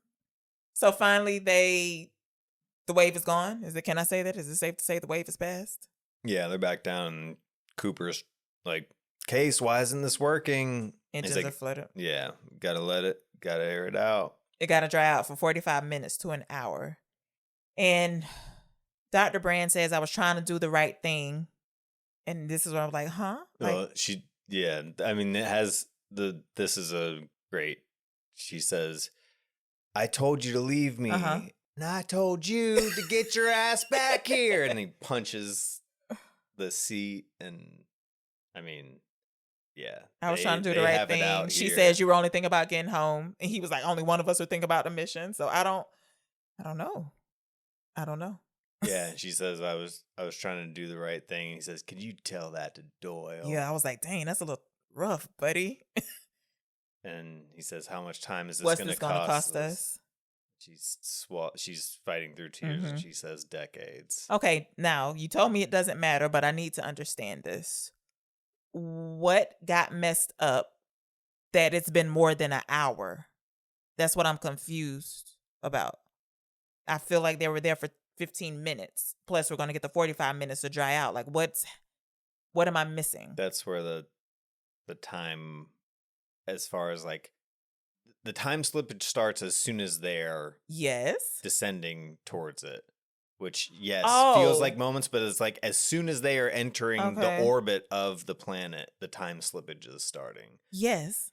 And yes, there is some fudging. Okay. That's all. They we don't even have to realistically show 2 more hours in this center section on Miller's planet. I know, but I wouldn't even mind it. It has to dry out for 3 hours. Okay. Damn. That's fucked up. What was wrong about putting that in there? That would have been decades. That's 2 decades right there. What ends up being... What? They say the exact amount of time. That's left? Yes, I know, but still. They could have explained whatever they're fudging. I'm sure they thought about this. I'm missing something that was explained. Right? No, you're just being too literal with the time. I'm being too literal. Yes. Please. Okay. It doesn't matter. But then here's some more fudging, which is fine. But if I wasn't been paying attention, I'm like, what's going on? Kay says, or I don't know, is it Tars? He calls Coop's name. And Coop comes back to the front and he's looking and there's another wave coming. He was like, how long we got before the engines are dry? He was like 1 or 2 minutes. He was like, we don't have that. So it definitely has not been 40 minutes that they've been talking. So that's where I was talking about the fudging. Well, while they're having it out too, he's like, how does Miller's wreckage stay together after all this time? Yeah. It's like she probably just landed hours ago. She probably just died minutes ago. Yeah. Crazy. So I think that too is kind of trying to give you the scope of how long between those waves happen as far as how much time is passing from when they went down. Again, yes, it seems like a short conversation, but the insinuation is that they have been stuck there for longer. And he was like, how was the data being transmitted? And what did he say? Says it's just the initial status echoing endlessly. Yeah. Woo. Can't imagine. And Brand also... What? He's talking about his family. She's like, you're thinking about getting home to your family. And Brand is saying, like, couldn't you tell your daughter you were going to save the world? Yeah. And he's saying, like, I didn't have time. Explain relativity to a 10-year-old. Well, couldn't you tell her the world was going to end? No, it becomes pretty apparent very quickly when you become a parent that your job is to make them feel safe. So that rules out telling her about the end of the world. Yeah, telling a 10-year-old that the world's ending. So eventually, there's another wave. How much longer we got? Like, redirect the oxygen through the main thrusters. We're going to spark it. And then they do a cool effect where they have a huge fire plume come out of the engines of the Ranger.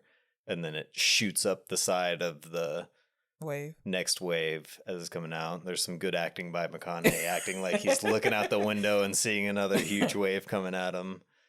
But yeah, and then they narrowly escape, make it back. And they have the door opening slowly on Rom. He's gray, bald-headed, got a beard. He old. Mm-hmm. I've waited 23 years. I was like, oh, so 4 hours? No, he says I've waited years. I say, Fine, "How somebody says many?" 23. And then Tars Jeez, that's not chimes important. in. Yes, it is. We've been receiving messages, but we can't transmit anything out. It's something important that Rom is makes known. They're like, why didn't you sleep? He was like, I did for some stretches, and then I eventually gave up hope that y'all were coming back. Mm-hmm. Yeah. It seemed bad to sleep my life away. Yeah. Like I've got years of messages. He confirms that Professor Brand is still alive. Yeah. Uh-huh. As Coop is walking past, he's pushing past Romilly. He says Doyle, and Mhm. Coop doesn't Doesn't even say answer him. He anything. just Yep. keeps going past. He goes straight to the video messages. And then he looks at Brand. He was like, Miller. Yeah, and Brand is like, "There's nothing for us here." So now they're each gonna catch up on their messages.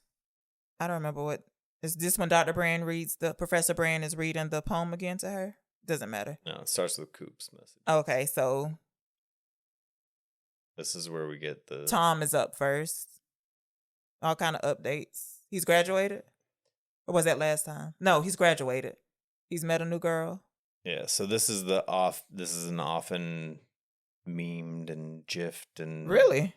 What do you mean? used sequence of him crying, Really? McConaughey crying during the sequence, Wasn't which here on this my timeline. also supposedly, according to McConaughey, was the first take. Oh wow. Okay. You tear up during this part. This part don't make me cry. I have Yes, I know. not on. At least twice though that I've seen it with you on the big screen. You didn't today? No, I did today. Oh, did you? Yeah, it's fucked up, but like this is not the part that makes me cry. It was when he was leaving home, and then I think at the end. when he's It's a saying bunch of goodbye. different parts for me, Mm. and it's not always all of them every time either. So yeah, so we get Tom essentially growing up in front of our eyes on the screen. So it's Tim Tom at first. He's talking about he met a girl. Lois, here's a picture of her. So I think he she might holds be the one. he holds a picture up. Yeah. And I think this is just It's folded. It was folded, so it has a crease.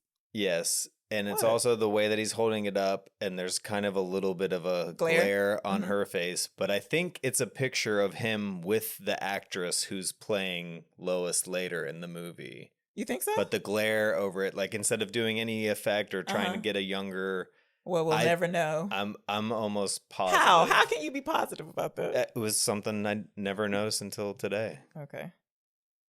So yeah, then eventually, well, she crashed think Granddad's car. Mhm. He graduated second in school. Yeah, his one teacher kept holding him back with C's. He's married Lois. He's had a baby. Grandpa died. We buried him in the back beside Mom, where we would bury you if you turned up. Go ahead. The first one, I met Lois. I graduated second in school. That's Timothy. Yeah. The next one is Casey Affleck. Mhm. Now we have Casey Tom. And he's the one who married Lois. They have a baby. He holding the baby up, showing. I wanted to name him Coop, but she said maybe next time. His name is Jess. Jesse. Yeah. And then Lois comes and takes him away. She's like, say bye to Grandpa. And he's waving on the screen back to the baby. And he's crying. Like, it's their whole lives.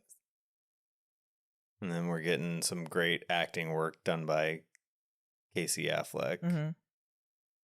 which should go through McConaughey, Oscar winner, Jessica Chastain, Oscar winner. She's not yet at this point. Okay. Neither is Casey. Okay. McConaughey won the year this came out for For? Dallas Buyers Club, which was the year before. Okay. This is also the same year as True Detective. Hmm. So he started off the year with True Detective, won an Oscar, and then this came out in November of 2014. So he had a pretty good year that year. Michael Caine, Oscar winner. John Lithgow, I don't think has ever won, but he was nominated. And Timothy Oh, but he won. is on the verge. Oh, you think he- you're going to get it? He won the Golden Globe for I Marty. actually, So I didn't we'll even look see. at Best Actor. I don't know who's in here in that category for the Oscar. But at the Golden Globes, he was up against Leo in the same comedy or musical, I think. Oh, okay. Anyways, he didn't win for Bob Dylan. He's considered the front runner, I think. So we'll see. But he also told a funny story, I think last year when this movie came out, how he What? was so proud of it. And I think maybe his role might have even been a little bit bigger, but he talked about going to a theater thinking like, He was gonna have He- more screen time. What? no, I think it was more so he was thinking like people would be, hey, you're the guy from the movie or anything like that. But I don't know. It is cool that this is like an early, Role of his? yeah, Mhm. a very early role. I don't know if it's his first, but it's. I don't think so. He did more indie stuff, if I'm not mistaken. What, I heard him say before something. 2014. Where I heard him say something like, yeah, he started out in indies. Let's see. Oh, Ellen Burstyn is the other person I'm yes. thinking. Okay. Matt Damon. Matt Damon. Anybody else? Okay. 2008. Sweet Tooth. That's a short. Let's see. Law and Order TV series. Love and Leah TV movie. Royal Pain 4 episodes. Homeland 8 episodes. This is 2012. Burning Blue 2013. Trooper 2013. So yeah. That was all TV. No, some of these are movies. Okay. So we get a whole trajectory with Casey. Oh yes. The baby, Jesse, died. Eventually, Mm. Grandpa, Donald, died. Murph came. We don't see her much, but she came for the funeral. Yeah. Yep. And then we enter the despair. He's like, you're not getting this. He's like, he says this is going to be my Messages are last drifting. message. Yeah. He's like, Lois says, I need to let you go. So I'm letting you go. He's like, no. and then disconnects. Goes So- to black, we think. Yeah, so there's music playing while this is going on, and it's, heartbreaking to Coop. And then when the screen cuts, all the music cuts, like everything Oh, does cuts, it? and he's like reaching out To the screen. to the screen, and then it comes back on. And it's Murph. Grown woman. This is like the first time he's seen her, I'm imagining. Because she's explaining why she hasn't sent the message. Yes. So she's like, well, she said, I was so mad the first couple of years I didn't. And then when I couldn't anymore, this is a decision I thought I would live with, and I have. But today's a special day. You itching to talk about it? Go ahead. I was always thrown by this. The first original run, What? it wasn't until the re-release, I think, that I ever reconciled this fact. And it's something that if I remember correctly, reading from an interview, that she ad-libbed or added in the son of a bitch. Okay.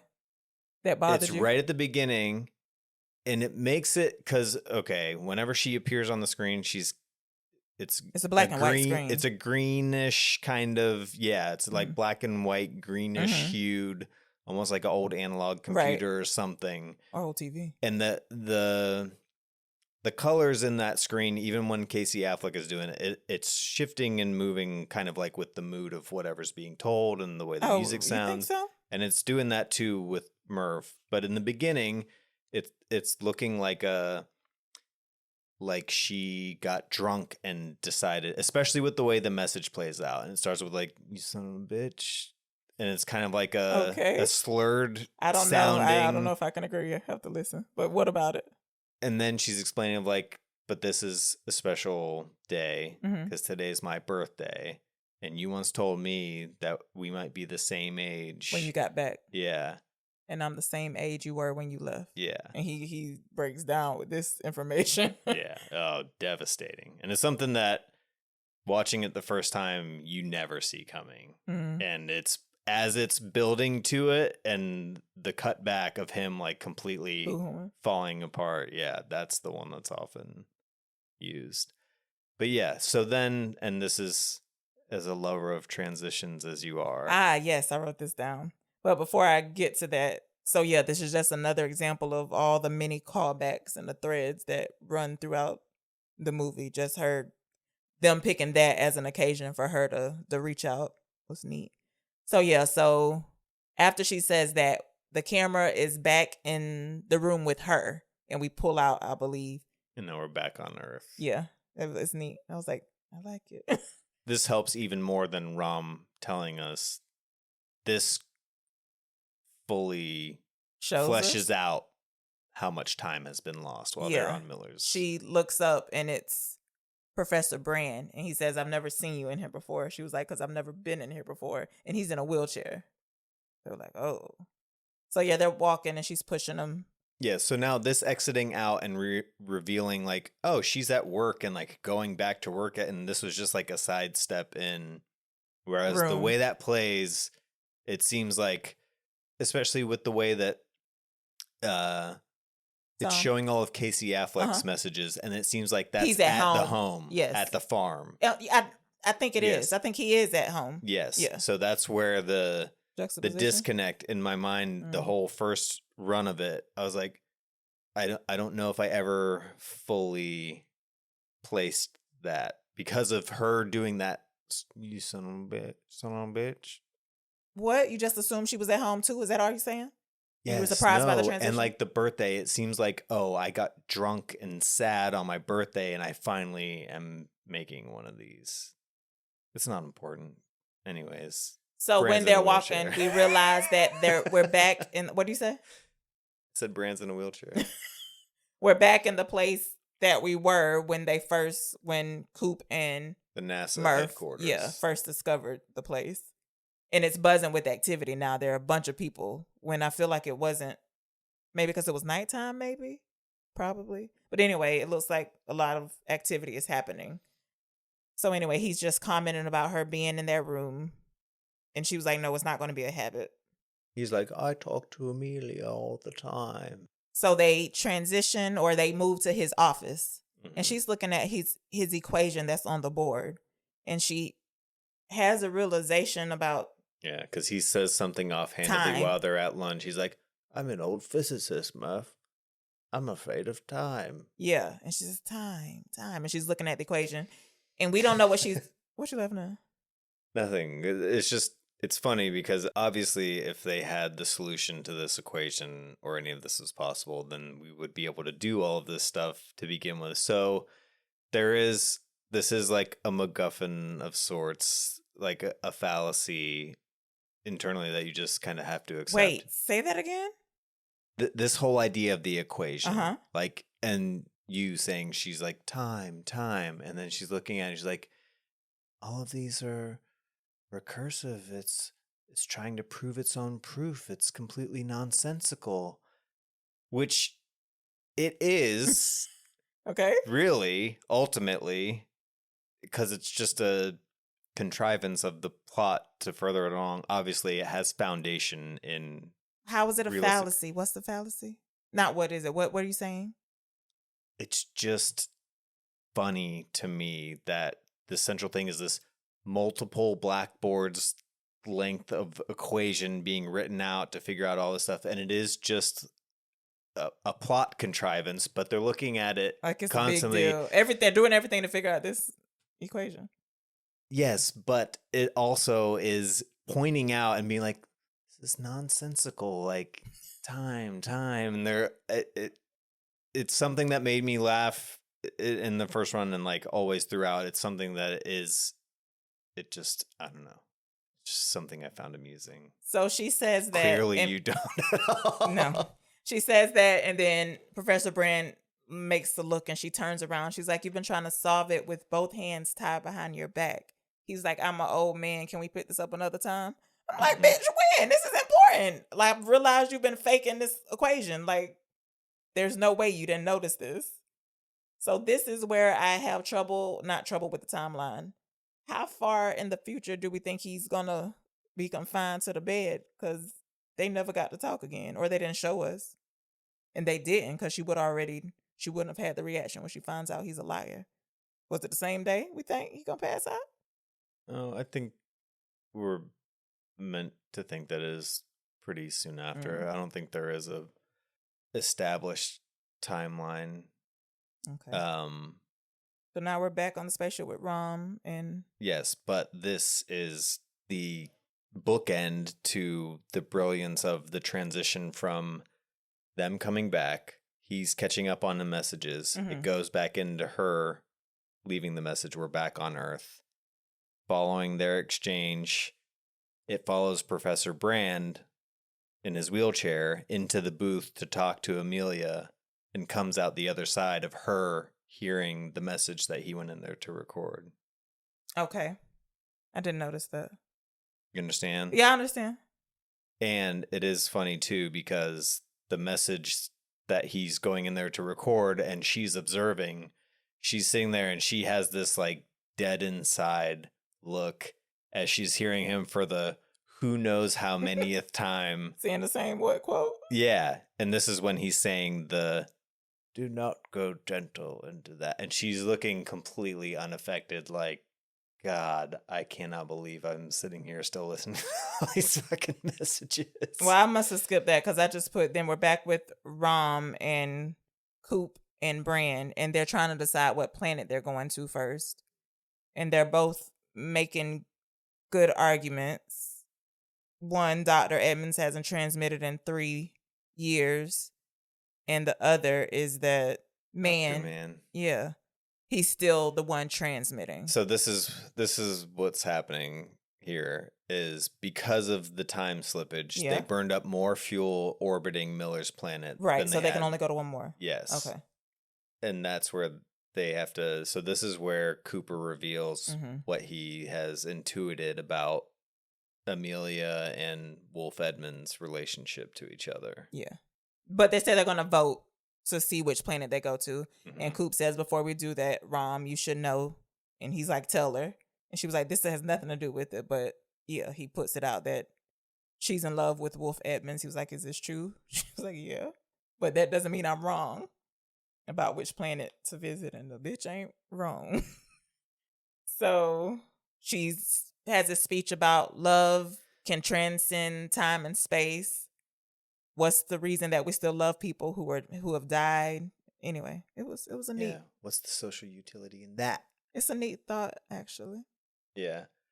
I did think it's funny here, and this was something that didn't occur to me until having seen it however many times, is that they ultimately never have the vote, and he really just strong arms Romilly. Like, they never show Romilly being like, to Mann's plan. Well, you know? I read the script for just this one scene, and it says Amelia turns to walk off knowing she's lost, and then it has him say his line. So she realizes it as a character, so he doesn't have to say it. As she walks off, Coop says, chart the course. Chart a course for Dr. Mann's planet. So we're not quite sure where this goes, but at one point, Murph goes to the farm and has dinner with Casey and his wife and the kid, Coop. The second child was named Coop. They both have a cough, Coop and the wife. And Murph, asked the wife how long they've had the cough, and she says a while. But when Casey is walking back, you can tell the conversation has been shut down. I'm like, oh, what's going on? Which, honestly, what is going on? Why do you think he hasn't left this place? Like, it's dust blowing like crazy. It looks worse than when he was a little boy. Like, what do you actually save that? I'll bring this back up for when we visit us again. Okay. You can tell that Murph is spooked by being back at the farm. She don't want to go upstairs. Yeah, she doesn't want to go to her old room. She doesn't want to stay. She's like, too many memories. And Casey Tom says, we might have something for that, and goes and gets a bottle of liquor. Oh. So I was like... Coop's like, the dust. Yeah. The dust. After the vote? Chart a course for Mann's planet. Then we're back on Earth, and he's been calling for you. Yeah. She's there. She goes into the hospital room. Professor Brand is on his deathbed. He's saying, dying. You believed all these years that your father was coming back. I wanted you to believe. And she was like, I still do. Yeah, she thinks that he's just a dying man trying to, yeah. And this is, I mean, she does wonders selling all of What? this shit. The equation, all of this, yeah, like the believe I still do. I mean, it's unbelievable what she's able to squeeze out of this. It's a very tough act to pull off. So eventually he gets to, I lied to you. yeah, but does he fully explain what he's talking about? What does he say? They were never coming back. Mm-hmm. Like, that's not what happened. I didn't plan for them to come back. It was something better to say. It sounds like they were in on it and they've left the people behind. Oh man, please. And she's like, what? But then as she starts asking follow-up questions, he says his phone. His dying words. Oh God. Do not go gentle. Yeah. And you could tell in that moment that she wishes she could smother him. if Yeah. he weren't already dying. And so I made a note. I was like, couldn't have been me. I would have smothered him. I know this sound bad, but I would have helped him go. So then she goes back to the recording booth and she's like, Dr. Brand, I regret to inform you that your father passed. He had no pain. And then something. And she's about to turn it off. Then she Yeah. says, did you know? Did my father know? So as this is being transmitted, we're back in the spacecraft. They must be busy piloting because nobody's at the message receiver area, but we can see the message coming in real time, I guess. Well, no, this is real time. It's coming into the Endurance, Yeah. but they're going down to Mann's they're busy planet on flying. the Ranger. They're busy flying in another spacecraft. Does that sound They're better? not. Yeah, Okay. they're not on the Endurance. But I was right. They were flying. It's showing, and this is where it's playing off the anxieties of the AI, the robots, because we see Case. Is it Case with them? Tara's. Yeah, it's Case with seeing the message getting transmitted. Okay. And we see them out the window going towards Mann's planet. Okay. So, and also the music is changing into a minor key, and it's like getting haunting and spooky. Like, so we had a clue that someone gonna be right. Yeah. Is that what you're saying? Yes. Okay. Yes. Well, I missed it. Well, not really. I don't know why. It's just the slightest unease. But when nobody was there to get the message, you just feel a little. Oh no, I don't know why. So you had never had any sense of. But I mean, the besides robots the could planet, be bad? no. I Even didn't. after he's saying like they were never coming back, and My mind didn't go there. okay, I was still reeling from what's happening. I don't know. Okay, so we're approaching Mann's planet. They should have fucking known as soon as they looked out the window. This was not good. This was not good. It looks like dried up lava was once there. Like it looks barren and it's cold. They hit a cloud that's made of ice. And it catches the audience off guard too, because you hit it. You're like, oh, like what was that? frozen clouds. The first Thing he said? indicator, yeah, a little alarm buzzer. So yes, now we're frozen cloud. Pause. I wanted to say something about this. The fact that she sent the message still says she believes, even though she's upset and think he's gone. Like, because if she didn't, why would she make another message if she didn't think anybody was there to receive it? Carry on. They get down to Mann's site. Yeah. They're taking him out of the cryo machine. Ooh, he break down crying when he see another human face. Well, and this is the first reveal. We don't know who Dr. Mann is. Yes, And we see there right you away the very recognizable Matt Damon. Yeah. And this was a tremendous surprise. I remember the first time seeing it being shocked. So he's grabbing on to Yeah, Coop, he instantly breaks crying down. and hugging. And now this entire sequence plays out in such wildly different ways the more times you see it too, because at first you don't really? know what's going on and you're like, you're in the same position as them just showing up This there. place don't look good, I tell you that. Mm-hmm. But still flying in the face of all we've been fed is the same stuff as Cooper. Mhm. Dr. Mann's the best of us. Yep. And you're going off of his word. He says you have no idea how good it is to see another human face. I hope after all you these never years. experience Yeah. feeling how good it is to see another. And so I feel like they really don't give him a lot of time to come to terms with he's awake because she's like, tell us about your They've planet. been through a lot. Dr. Mann, tell us about your world. Our world. Yeah.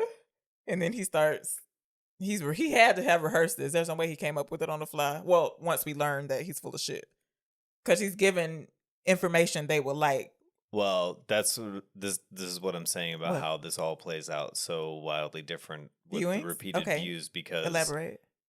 once you know that he is a coward piece of shit and he Mhm. betrays them and he lied and he sent the signal So and people could lured them rescue- there so that he could be rescued. Seeing this play out, because he learns all this stuff. He's learning it all in real time too. And You mean Coop? No, Dr. Mann. What do you mean he's learning it in real time? That they're showing up there and that He's the last hope. yes. Yeah. Okay. Uh It's not funny. I don't know why I find it funny. It's not funny. I was just like, bless him. That has to suck. Even though I don't hang out with a lot of people, like I can't. I'm taking a long nap, thanking you. That's it. Whew. just lay down. I mean, that's what I say all the time. I would just lay down. in the face of any adversity. Mm-hmm. No triumph of will. Yeah. So once he calms down from saying pray, you never have to experience. And then Man. he does a kind of offhanded like, well, what about the others? And they say in Uh-huh. our current situation, there's very little chance of rescuing any of the others. And upon that revelation, You see his face do something? well, no, just everything has to change. And we Oh. know later how far he has calculated out protecting his lie or protecting his What do you mean? his backstory for the situation, for sending the thumbs up if somebody came to get him, because he has Kip rigged Yeah. to blow up if anybody tries to go in and Oh, so you're see. saying he has given this all thoughts from all angles? Is that what you're saying? Yeah, Yeah. he faked all the data, faked that there's a surface, like everything about it. It's all so calculated beyond measure, and He he's had also time. having to adjust in real time to finding New out information. Yeah. everything as it comes along. So then, yes, they say, tell us about your world. He says, well, our world. And this is where he says, 67 hours, long day, cold day. The night, 67 even colder hours. But then he was like, but at the surface, there's a surface or something like that. He makes it sound like even though this top part looks desolate, which it fucking does, I can't imagine.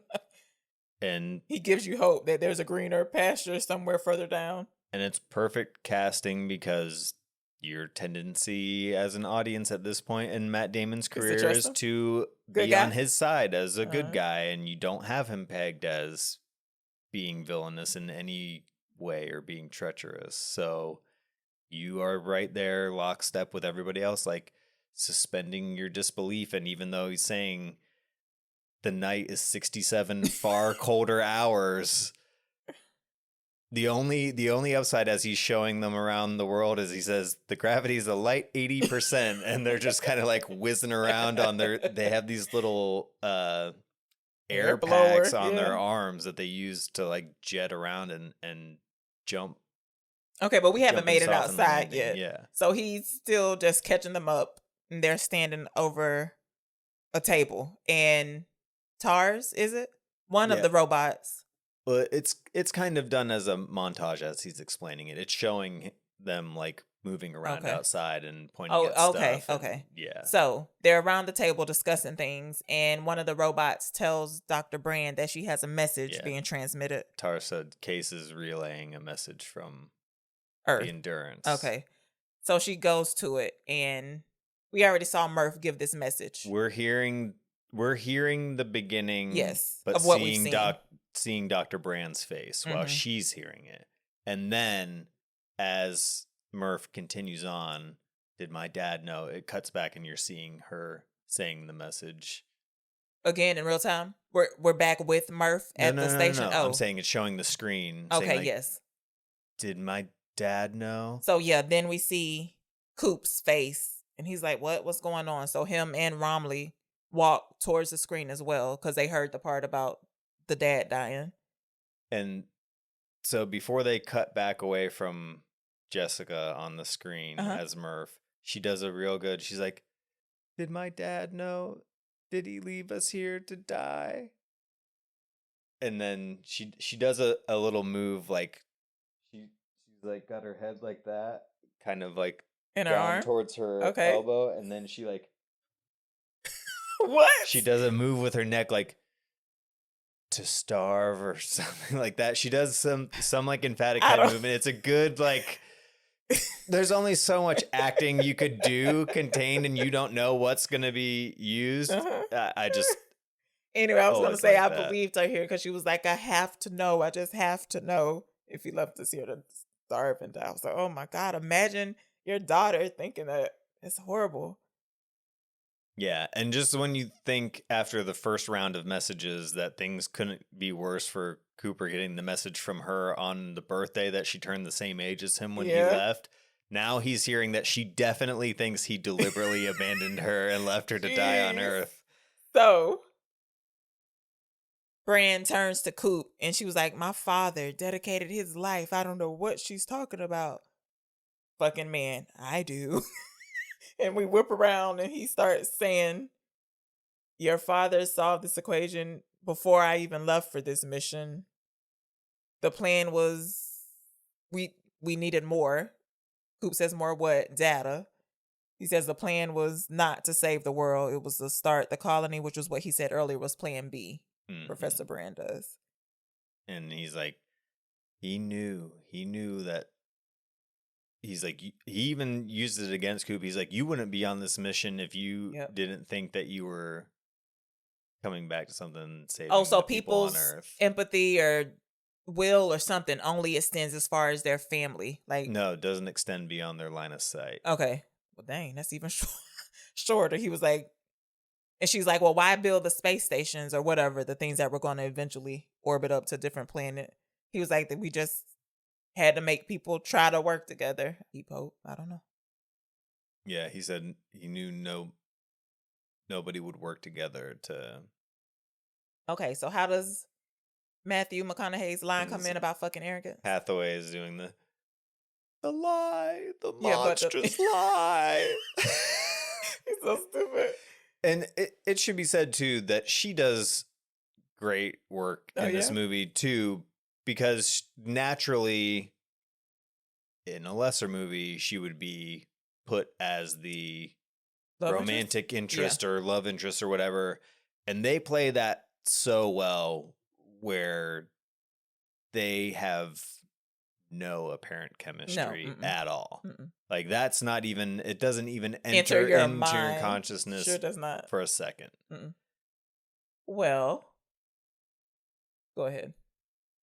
That's not to say that they don't develop a relationship as the Okay. movie progresses, Okay. because by the time you I was get gonna to say, to the detach, end. yeah, I'm like, they got to get together, right? They both 124. What do you do? Carry on. Sorry. So she's doing good work. Mm-hmm. and then yeah, Matt Damon is espousing this stance, supporting Professor And Brand, he saying doesn't like, sound wrong, honestly. But I'm not that. But you can see his point, is what I'm saying. and he's saying Professor Brand destroyed his humanity. He's like, he made a sacrifice. Biggest, greatest sacrifice, yeah. Yeah. And that's when Coop cuts him off. He's like, no, the people that are making the sacrifice. Stop doing that. For the people on Earth and your arrogance. Yeah. So, question: Yeah. He's Did like, you "And his fucking arrogance you watched deemed their this case the first hopeless." time and it definitely stood out to you that something was swallowed, or you had to go to the internet and be like, am I crazy, or did something happen with this dialogue? Were you convinced off the first viewing? No, it didn't bother me as much the first go round, because just It was new. probably the first few. Yeah. Because you didn't pick up on it because so much was happening?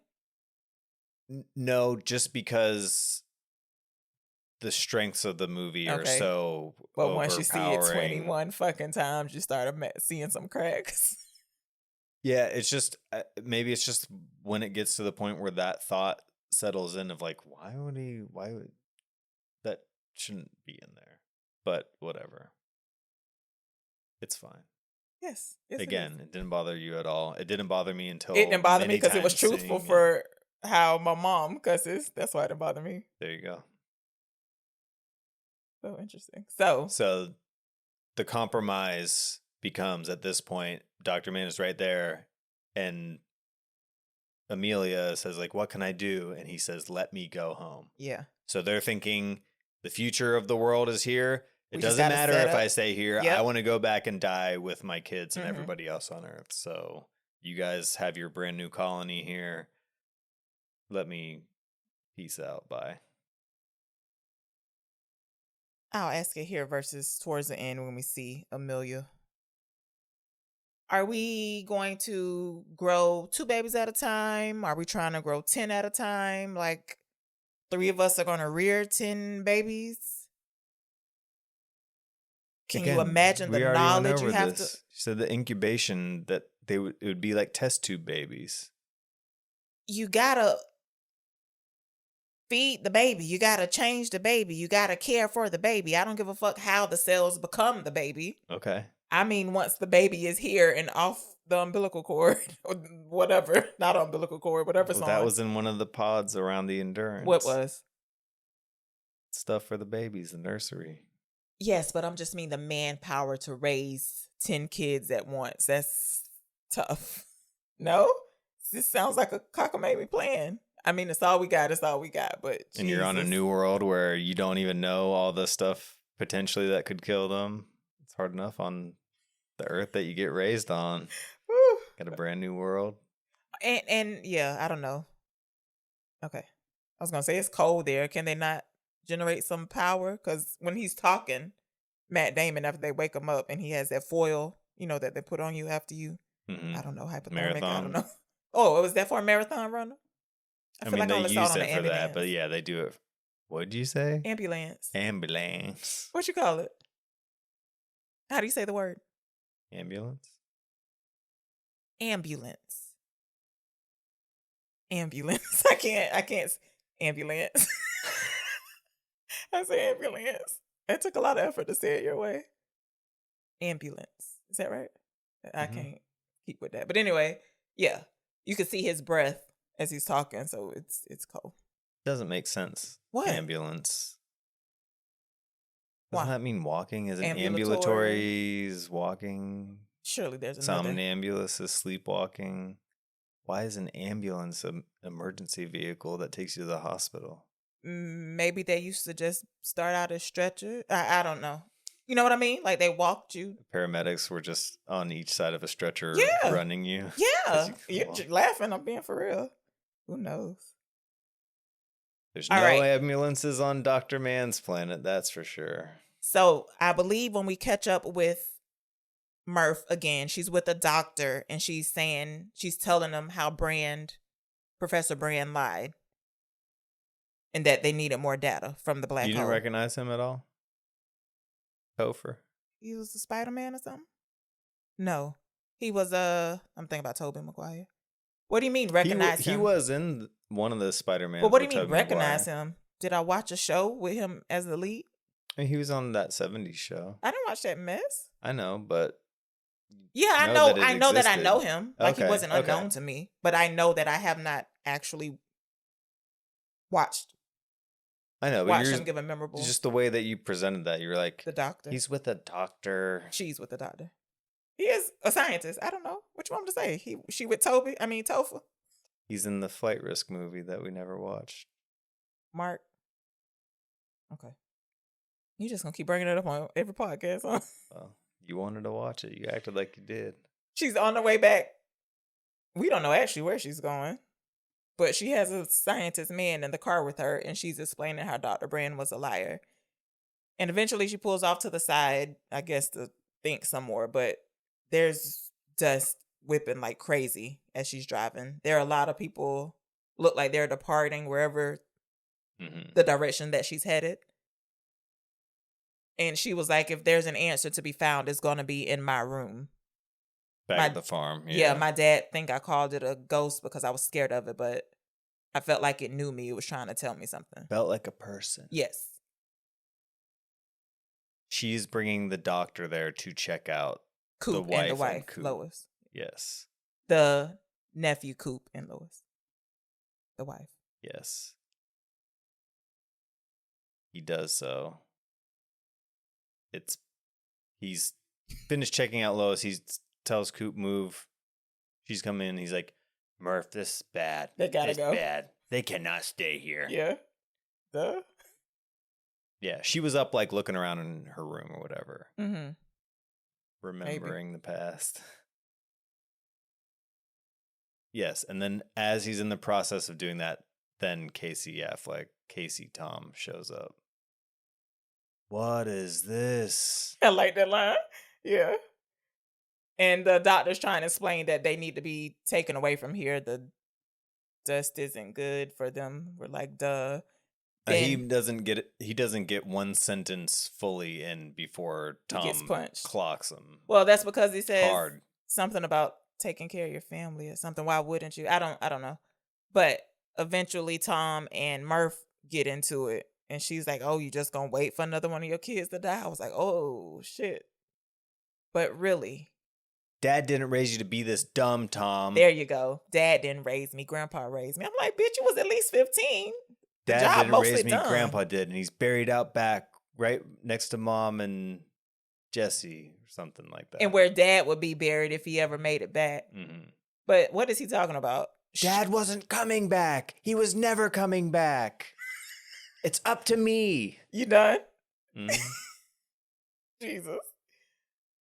Okay. What is he talking about? He was a good 15 before his daddy left. Like, really? The 3 years kids usually stay before they go to college? Maybe back in the day?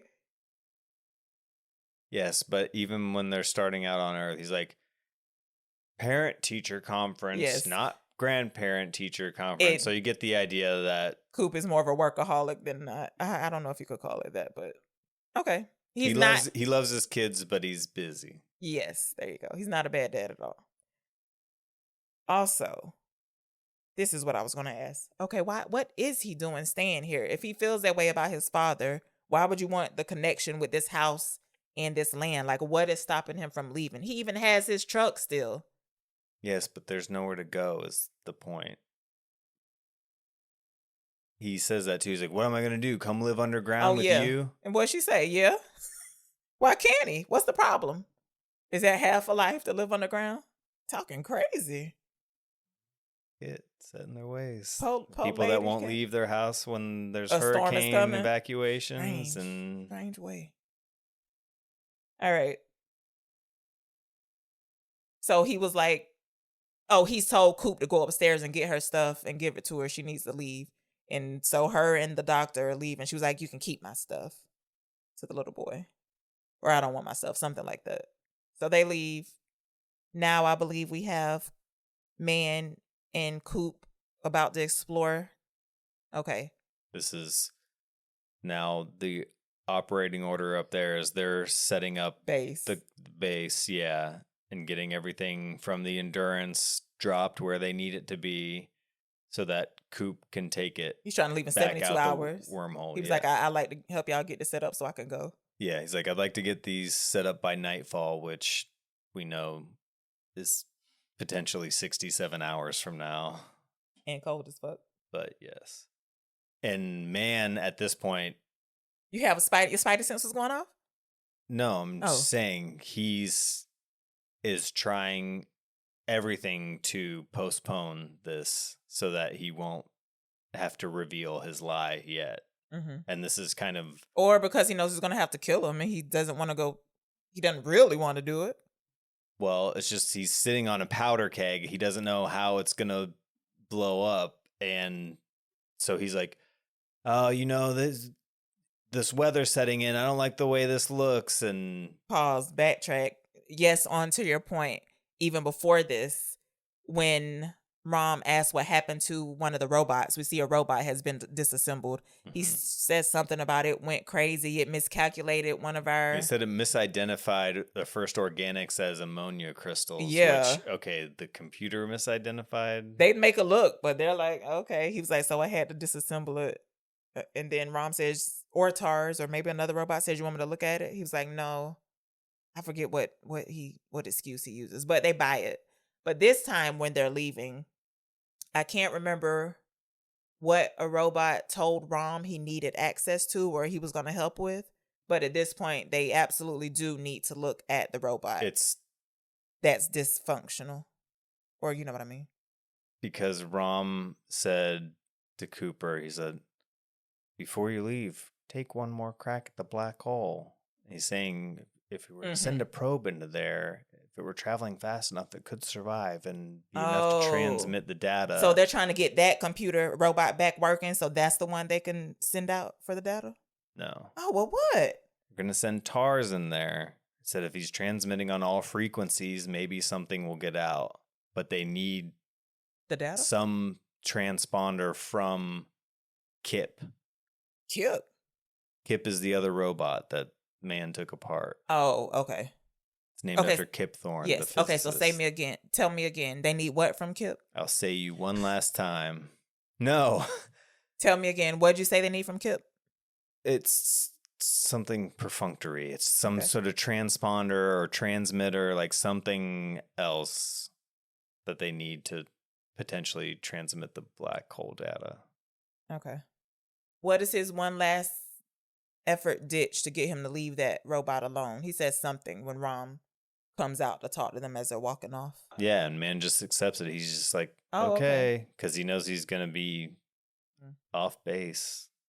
He asks Coop if he has the long range transmitter. What does he call it? Yeah, you're going to need a long range transmitter. Is He's it like, charged? got it. He's like, is it charged? He was like, yeah. So they go. And then eventually after trying every avenue, and he's quick too. As soon as Coop answers, he has another one, and then defeated, he's like, okay, follow me. So then as they're walking, he's talking about survival instinct. The reason why they couldn't send drones or robots on this mission is because you can't program a fear of death. They don't have a survival instinct. Right. And he says, do you know what science says your last thoughts will be before you die? And he's like, your kids. And your mind will push you to survive one more time and you'll see their faces. Yeah, your survival instinct extends beyond you to other generations, to your kids. So eventually they get to another top of a desolate looking thing, and he says it's down here. They use a little air. What do you call them those? Air blowers? Yeah. To descend. Well, he says to him, you're talking about when they're standing on the precipice looking out, and he says to him, he's like, when we left on this mission, I thought I was ready, but I actually had never considered the possibility that I wouldn't be here or I'd die or something like that. Is that what you mean? No, he says that my world wasn't the one. And then his talk is getting like, what is he talking about right now? He's like, come on, let's go down there. And then, he reveals himself. He was like, I resisted the temptation for years. And was like, oh no. So he was just saying how he's been transmitting fake data. He pushes him. Okay, and he falls, then he climbs down, and he's explaining. When does he take his little transmitter thing and throw it? He does it before he pushes him. Okay, now I have a question. Once that thing is off, you can no longer hear other people on that frequency, or you can still hear it in your... It's long range, so he can still hear Dr. Mann because they're close to each other. Yes. But now Dr. Brand won't, or what's the name? Yes. So to further illustrate the importance of this device, as they're making their way out, Case is bringing the lander by, and he looks up at the lander and pushes the long-range transmitter on the back of his helmet and says, slow down there, Turbo. Yeah. What should do his voice? Okay, so, before he pushes Coop down this kind of mountain, shallow, but not tall. I don't know what you call this, a valley? I don't know. He yanks the thing off, like you said, and I guess he throws it down. He pushes him down. Yeah, entire configuration of this planet is like this lattice work I don't know. of I don't know. caves and ice and craziness. It Barren though. yeah, and nothing around. I'm just telling you, look like the snow ground and- opened up to me and then grew back together. I don't know. It's after the point where he grabs the intercom to throw it. Coop looks confused, like what just happened, but he's in that spot where you are so shocked about what just happened, you can't move. Because then I was like, he had time to react, but then I thought about it. No, he's shocked. Then he pushes him. Okay, I was just trying to get that straight in my mind. We're back maybe to Murph, and she's in the car, and she's gonna eventually yank off and turn around. She's gonna do a U. Yeah, through the so corn. this sequence is fire and ice sequence Okay. because Murph is about to leave. Leave where? You mean to turn around and go back to the farm?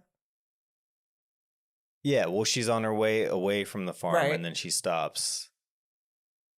She stopped on the way there to talk about Professor Brand. Yes, but she stops in the cornfield on the way out.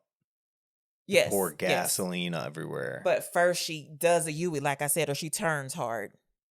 Then, yes, after that, she stops, correct. Yeah, and she dumps out. So this sequence has a lot of cross-cutting between on Earth at the farm and back on Dr. Mann's planet. She dumps a bunch of gasoline in the cornfield and sets a fire. This causes Casey Affleck to storm out onto the porch and look out and see that the fire has started. Right, so we know he's going to have to leave to go try to put it out. But again... What? The time? Yeah, there's more jumping and showing her setting the fire, and there's going back and forth. So right. Mann and Coop are wrestling. Eventually it gets to a point where McConaughey, Coop, has Dr. Mann pinned down. He's holding both of his arms. They're helmet to helmet. And then Dr. Mann starts headbutting his face mask. Coop's glass starts to crack a little bit, and he says, Dr. Mann, what are you doing? There's a 50-50 chance you're going to kill yourself. And he says, this was a good line. Those are the best odds I've had in years. And then he eventually cracks Coop's helmet enough to where his the oxygen ammonia, is, all the bad atmosphere from the planet which he starts lied about leaking and says it turns to something in crystalline or something at the surface. Remember, he was like, it starts out as that, and then it... He said at the surface it dissipates and turns into organics. Yeah. Okay. Anyway, so immediately Cooper's choking on the air. He sounds bad. Dr. Mann starts walking away. He's explaining himself, though. He was like, I'm sorry, we got to keep going with the mission. When he pushes him down and then he's climbing down, he's like, I can't let you take the Ranger, or I can't let you take that spaceship home. We need it to complete the mission. When the others find out what this place isn't, and he's revealing that he's known all along, he says, you fake the data, and then he's saying, yes, yes. And then he says, you fucking coward. And then he's still gets up. He's saying, yes, yes. And then he charges Cooper, tackles him. They wrestle, eventually pins him, breaks the helmet. Now Cooper's choking. Mann is walking away and still explaining himself. He's like, do you see your kids? And also, at this point, we're not sure. Well, yeah, we're just under the assumption that Coop is just really struggling because he can't breathe. And he's just like, or did you know that he was looking for the long range thing? I didn't know till I was like, oh, he just really looks like he's struggling and trying to fight death. That's the thought that occurred to me. No, I think that is, and I think he just happens to find the thing. Yeah. Okay. I mean, they didn't like carefully show him observing where it landed Yeah. down below when Dr. Mann. Well, threw it or before he anything like finds it that. though, Mann's like, I'm sorry, I can't listen to this. I thought I could. So he cuts the connection between him and He Coop, cuts his radio off. so he can't hear Coop when he's able to transmit a message to Dr. Brand. As he's walking away, this is when we get the poem again. Did Dr. Brand ever Oh, read you yeah. that poem? Mhm. Do not go gentle into that good night. And this is, as this is going, it's cross-cutting Yes. between his memories of Yep, I was just going to Murph say as a that. little girl and Actually, it sucks. His last memory was of their fight. I was like, oh no. yeah, her throwing the watch. So yes, he is right. His survival skills is making him see the face of his kids. Yeah, and also as he's reading it too, it's cross-cutting back to Earth, and it's showing Jessica Chastain seeing like the dirty faces of kids on the back of cars as they're driving out of town. I was and- wrote, even 80 years on, people still drive slow as fuck. They couldn't go no further faster. Yeah, so it's that as the poem's being read, and then that cues her into turning off, setting the fire. Casey storms out, and then this is where we get he deactivates the radio. Cooper finds the transmitter. He gets it on. Radio's Brandon. This is like everything is just Romilly is escalating with more and more. Yeah, Romilly. The robot is like, this needs a human to put in some number or something. And then we get Cooper transmission, and all of this is very just broken fragments. It's just giving you like, he's saying no air, can't breathe. It's just like little stuff like that. And this is a sequence that I grew an appreciation of over time as far as liking the Amelia Brand, Dr. Brand character. Okay. Because this is also, again, playing off of her inexperience and going from Miller's Planet and the eggheads with the Boy Scout survival skills. And this is her... Bringing in action? Yes, doing her best and being like... I mean, she does. She saves. She says, I'm she coming, saves him. and she tells the case to power up. Yeah. But just her having this hero moment right here. Oh, okay. And she has no experience? Is that what you mean? Is a big boomerang from how she is, but it's done believably. It's not her like... You haven't seen her take she's charge not like before. a super cadet Okay. or, super performer, super soldier kind of thing. You expect her to think about problems versus being the muscle to solve them or something? Is that what you mean? It's also, too, because they've been adversarial to a large degree, and especially on the last planet, that he saved her ass. Yep. And then now, they're returning the favor. And again, so this culminates with her finally getting there. She gives him the breathing apparatus, gets him on the lander. He says, "Man was lying."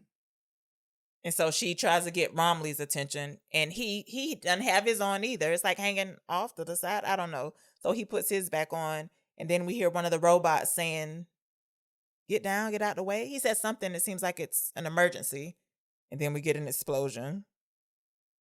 Rom's gone. What makes the explosion makes It's the man cave. it makes Mann put his back on though when he sees the explosion. So Mhm. now he can hear that Amelia has picked up Coop. Mm-hmm. And now it's a race against time. She was like, he wouldn't maroon us, would he? Coop was like, he is marooning us. I was going to say, surely. Coop, what would he do? Lock up Matt Damon or try to get back to Earth? Like, even if he did, he was like, I'm going to let y'all on the ship because I don't want you to die here, but we still got to go to the next planet. I'm just trying to see how that would work out. Coop would like punch him out and it wouldn't happen.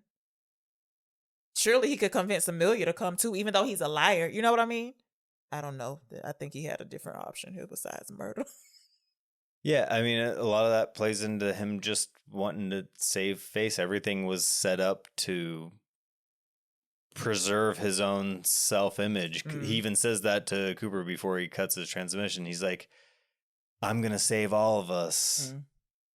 Okay, so this is some grandiose delusion he's having that he can do it all. Yeah, I mean, who the hell knows what happens to your mind when you're stuck I on can't a imagine. planet in And in another cryo. galaxy by yourself And in cryo.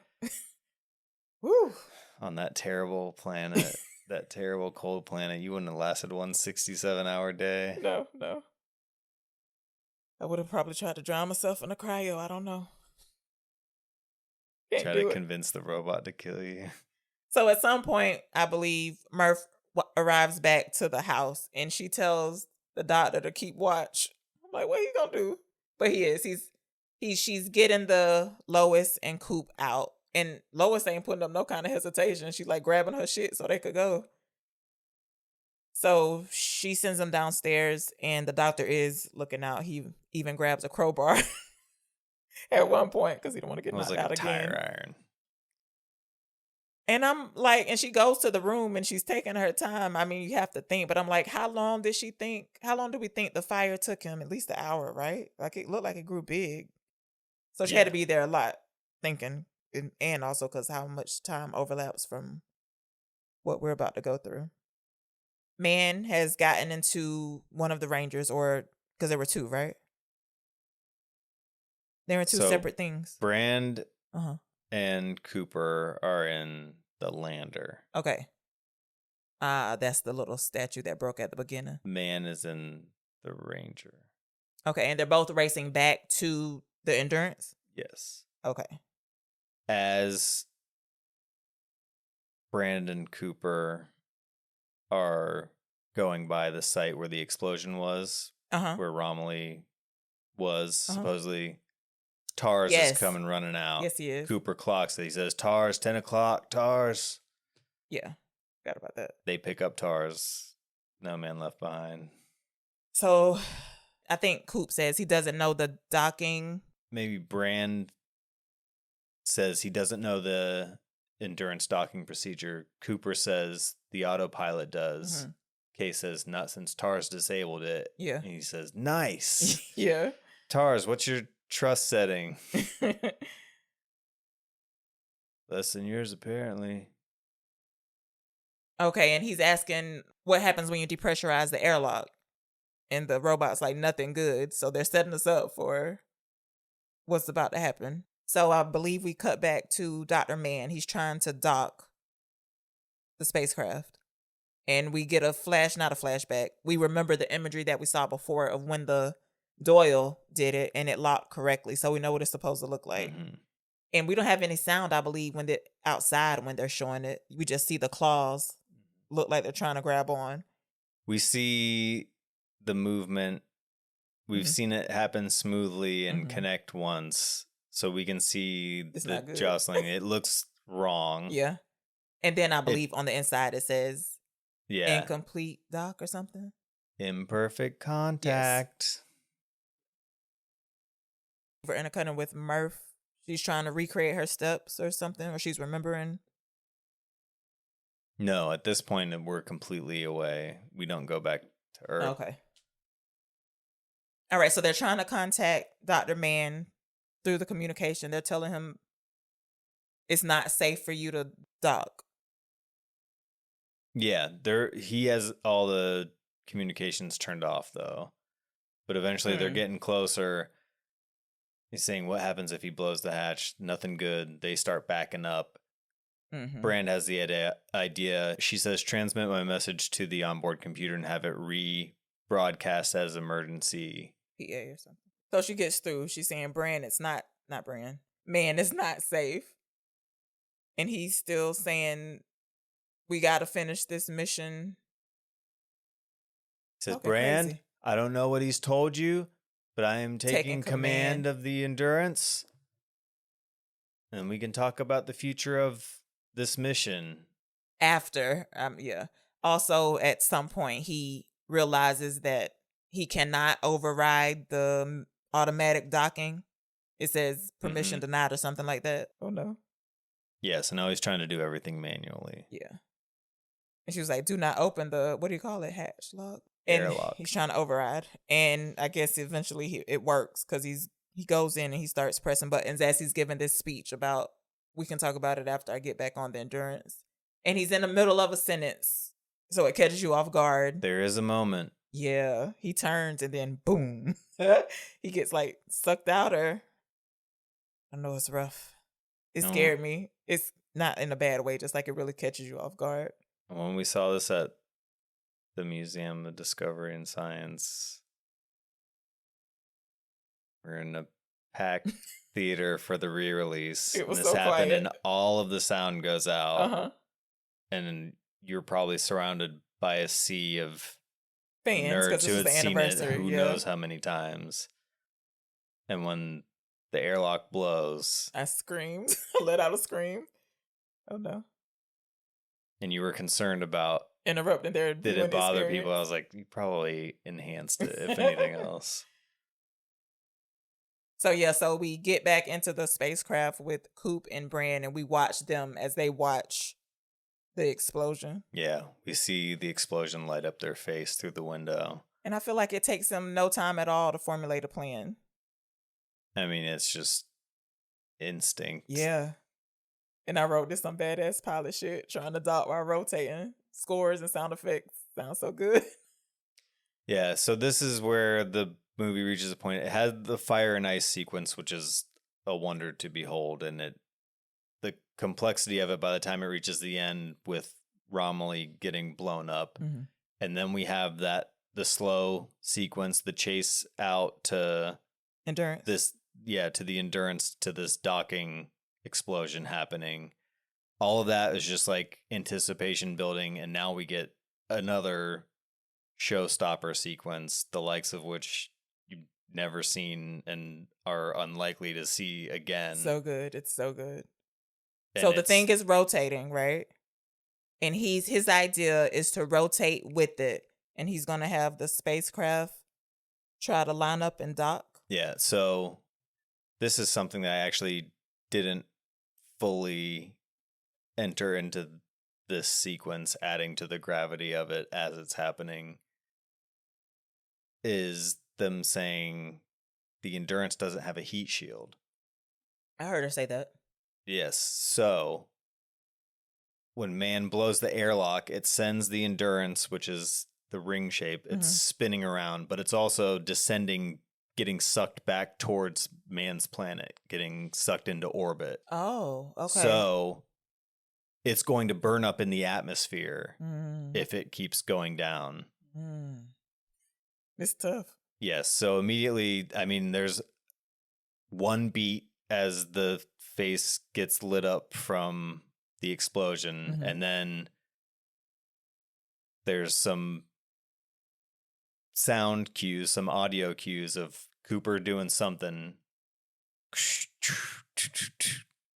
And then the music starts kicking in. Cooper, what are you doing? Docking.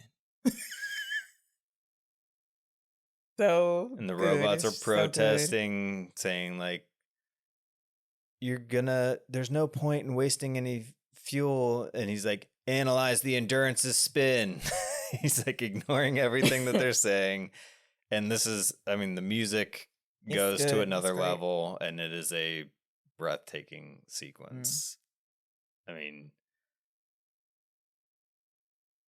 you would think after seeing it, I don't know how many times, that You it wouldn't would be like impressed lessen anymore. the impact, and It it's does just not. it never fails to So amaze. good. And he tells, I don't know if it's Tar's a case, he says, if I pass out, you take the sticks. Because we're going to see, I guess, from how fast they're whipping around, they are both going to faint. She stays passed out. He comes back too. I feel like his doesn't last like a few seconds. I don't know.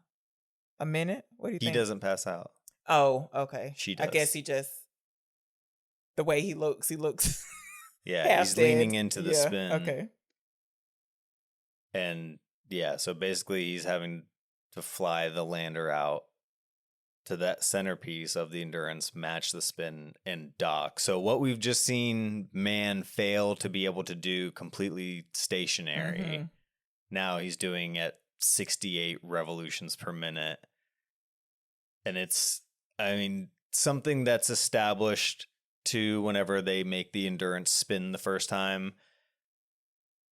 The exterior shots of the Endurance spinning and the spinning light source as it's going around, like when it's relative to the sun, and then once they go through the wormhole and they're getting the light sources relative to the black hole, and it gets modified by that.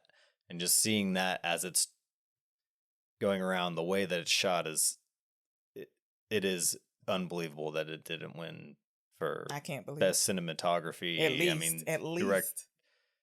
Didn't even get nominated for director, picture, or anything. And I mean, not even an original screenplay. I feel like it's so Imitation inventive. Game, I believe. Yeah. Like, what? And we saw that, like, it's a fine movie, but it wasn't, to me, it wasn't on this level. I don't know. I was shocked, I tell you. Yeah.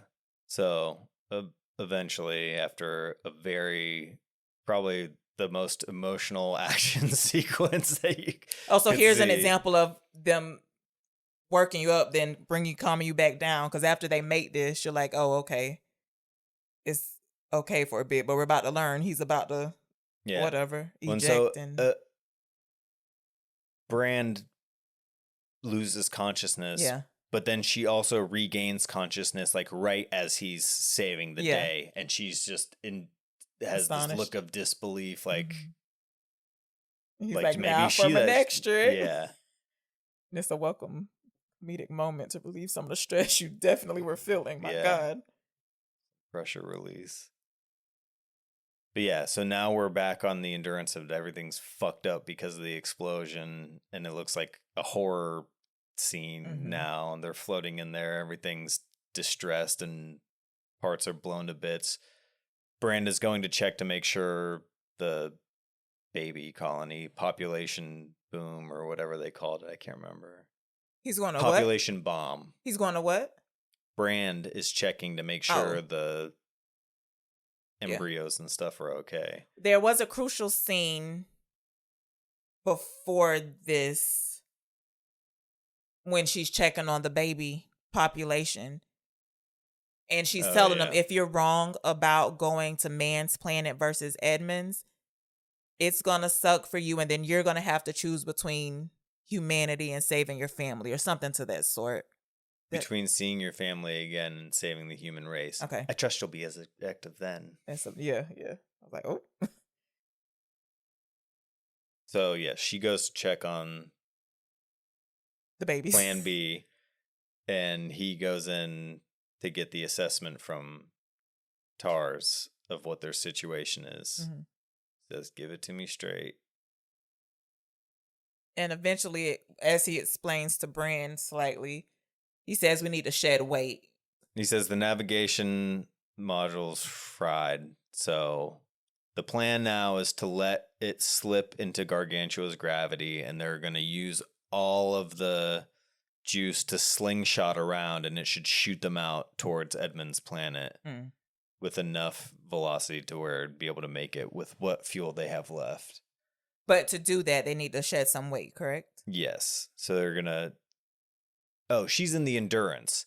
He's in the Ranger. TARS is in the Lander. Okay. So yeah, she said something about we shouldn't make him do this, or you shouldn't ask him to do this, and he repeats a line somebody else says earlier in the movie. He was like, we don't have to ask him anything, or just implying that he's a robot, like you tell them. He's a robot. I don't have to ask him to do anything. Yeah. Cooper, you asshole. It was the plan all along, Dr. Brand. Which she has no idea that Romilly and Cooper had this interaction earlier where they discussed doing that, which is true. Yeah, so he hasn't lied about anything yet. Yeah. So they say goodbye to the one robot, right? And he goes...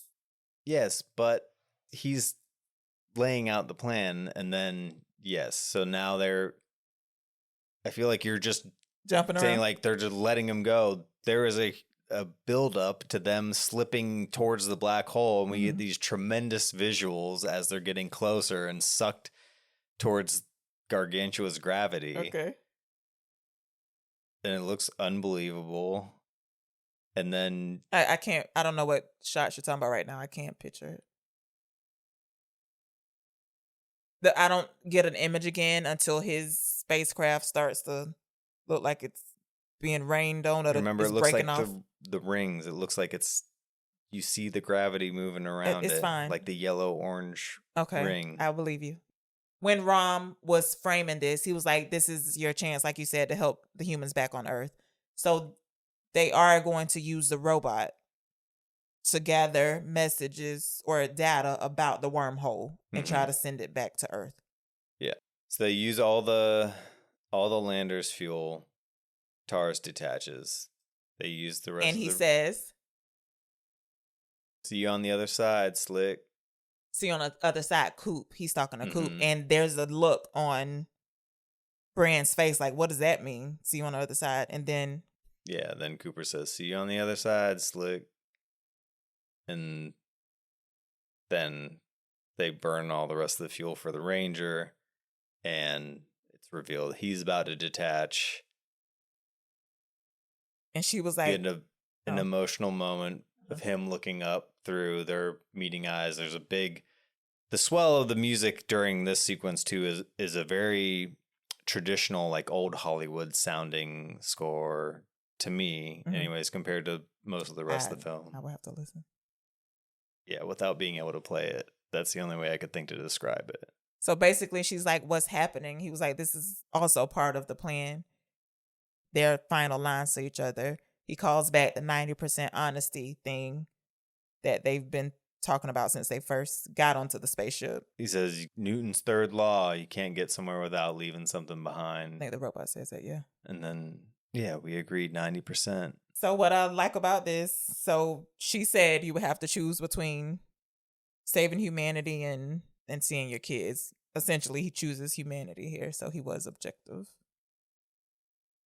He didn't really have a choice anymore. Well, I mean, please, he could have jetted her ass into the air and got slungshot to the to the other planet. He had a choice, but you know what I mean. Yeah. This was clearly the right choice if it had to be done. So this is the cuts that I really liked. So as he's descending going into the black hole, I don't know actually what's happening. It kind of looks like his spaceship is getting hot. It kind of looks like the metal of it is being ripped off, but it's sort of glowing orange, if I'm not mistaken. Like they put it with the fires in the cornfield, and it's just a nice compliment to each other. As he's going down, he's still talking, trying to record his observations. He says he's losing control of the sticks. He's made some other observations. Crossing the event horizon. Yeah. In case anybody ever gets this, they'll know. He has to eject eventually. Yeah, now we're hearing another voice prompting him. Eject. Yeah. Eject. Lucky for that. Eject. And he does. Is he going fast? It's going fast at first. Yeah, we don't know what's like going he's on. Sliding into. It looks at first when he crosses through into the black hole, he's going through looks like dust waves, and you can't really tell what's going on.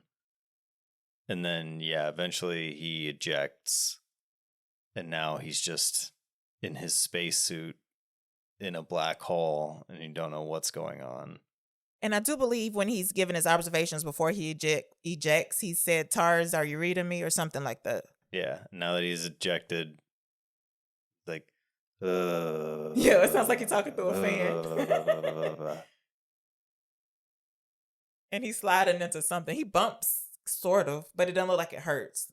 Yeah, like then we start seeing, we don't know what it looked. Yeah, then it appears that he's falling into something. We don't know what.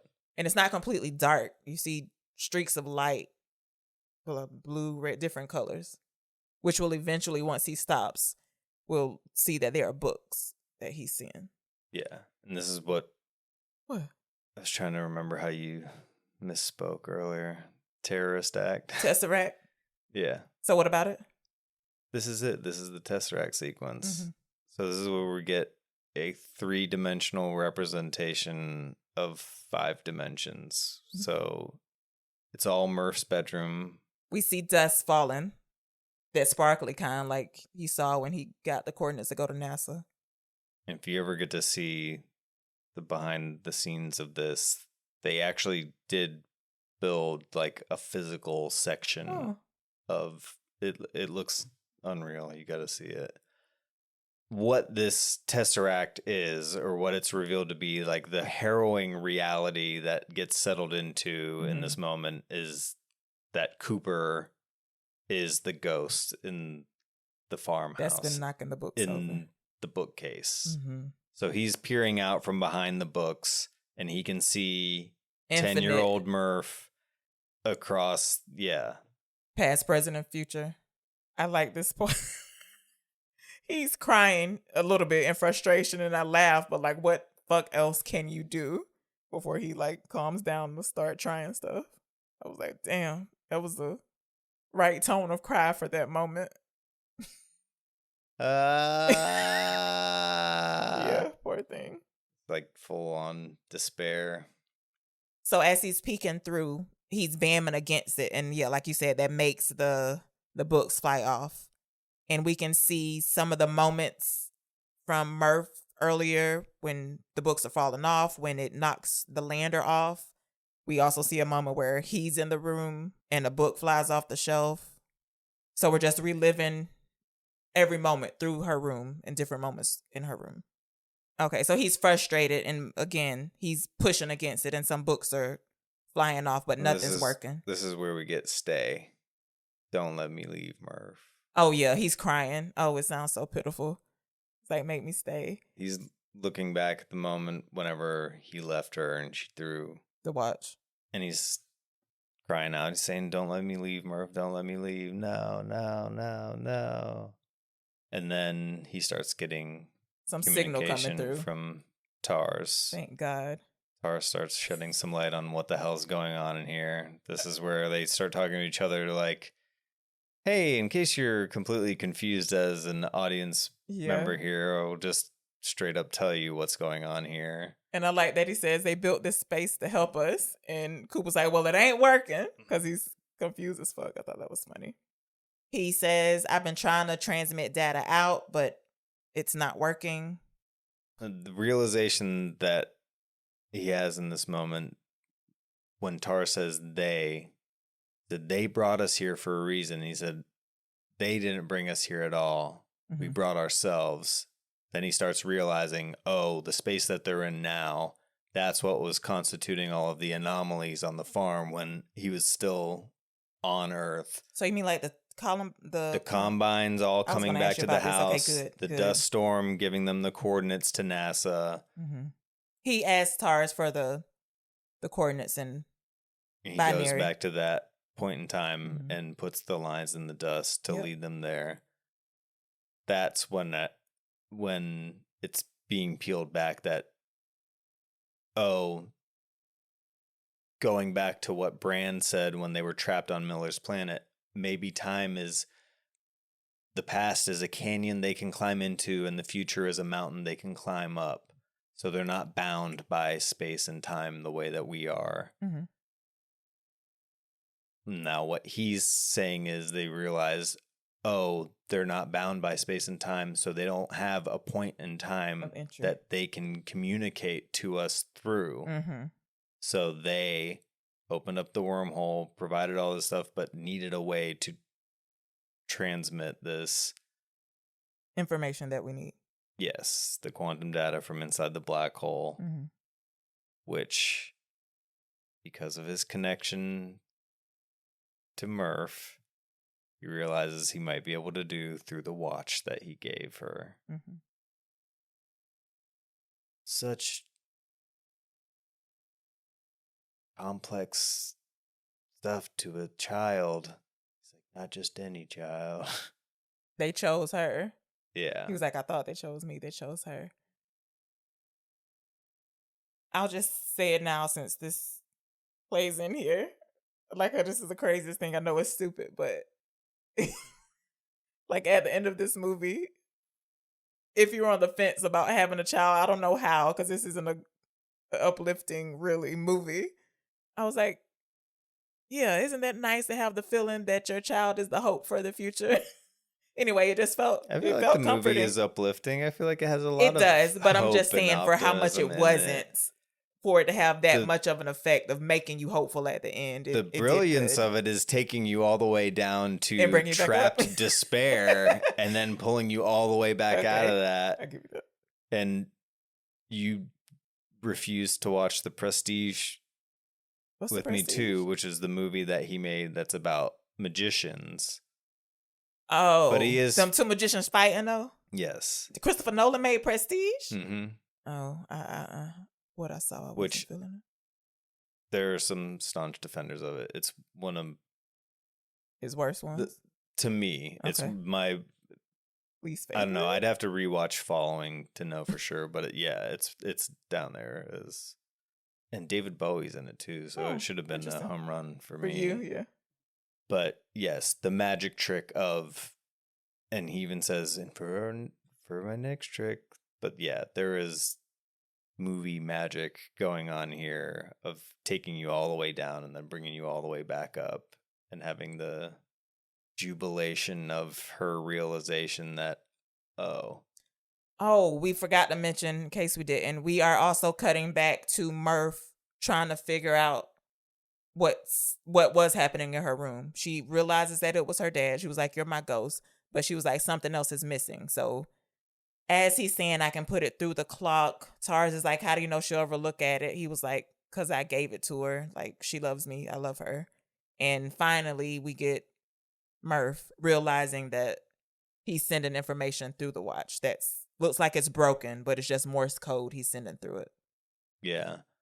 And a lot of people that decided to be trivial and take what'd they issue say? with this were like, oh, please, come on, love. It's like, the fuck are you? Well, they laid it out for Have you. you ever seen a fucking movie before? Yeah. And plus, Amelia's like, maybe love can transcend time and space. They set you up for it.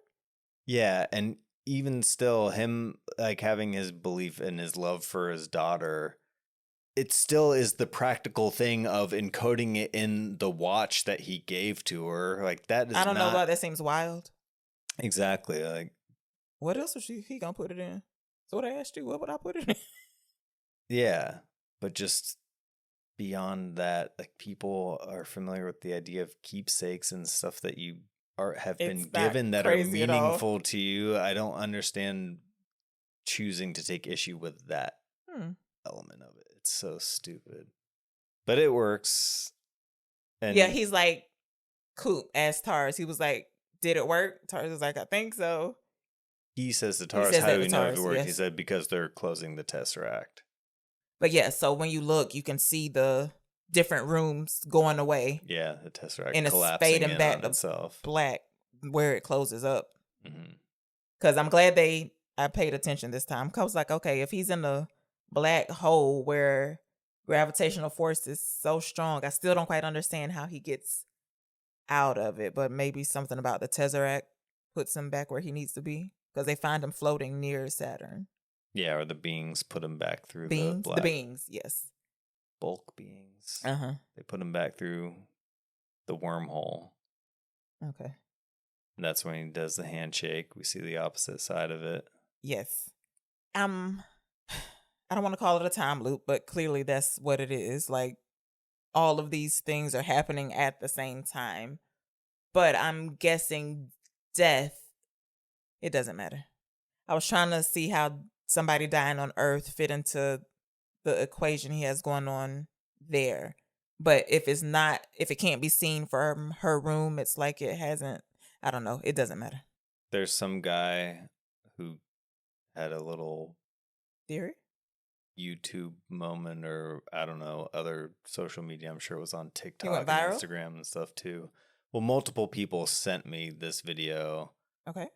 Some guy and his theory about, oh, that Cooper died in the crash that's shown at the beginning, and that everything is just him being dead already and this playing out. I'm like, Surely of the all, end. fuck that guy. Fuck that video. Anybody Jesus. who watched it and thought it was good is a fucking idiot. Okay, and they Brendan. shouldn't be allowed to watch the movie. We're It's editing this out. No, leave it in. You're so leave it in. angry. Whatever. That guy is social media famous or whatever. Okay. That is the stupidest fucking video. It devalues anything. Why would you even bother watching? If you thought that that's what the movie was about, or thought that that was some tremendous insight, you can make that argument for virtually any movie at any time. When somebody gets hit in the head or wakes up in the hospital, it's the Jacob's Ladder argument of like, or crazy the whole time argument. Okay. Anyways, that just deserves to be said now. Okay, all right. Woo. So, Murph realizes it's the watch. She runs downstairs as Tom is coming back. And she was like, it's him. Dad is going to save us. And she hugs him, and his face is like, what, bitch? Like, she's not Yes. explaining at all. Because in his mind, this is everything that's happened Yeah. in life. He punched a stranger in the face, got into a bitter argument with his sister, who said, "Are you going to wait for your next kid to die?" He said, "Go out and go away, leave and don't come back."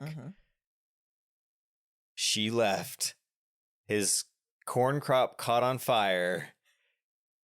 He left his farm, put out the fire, and came back to find the same man that he just punched and his sister that he told to leave and never come back, running out of the house with a watch saying, well, he's standing by the car with a crowbar, saying, "Dad's gonna save us. Dad's saving us." So then she's holding the watch and writing everything down. Yeah, how long do you think this took? Like all this quantum data, how long do you think this took? Are we talking years here? Who knows?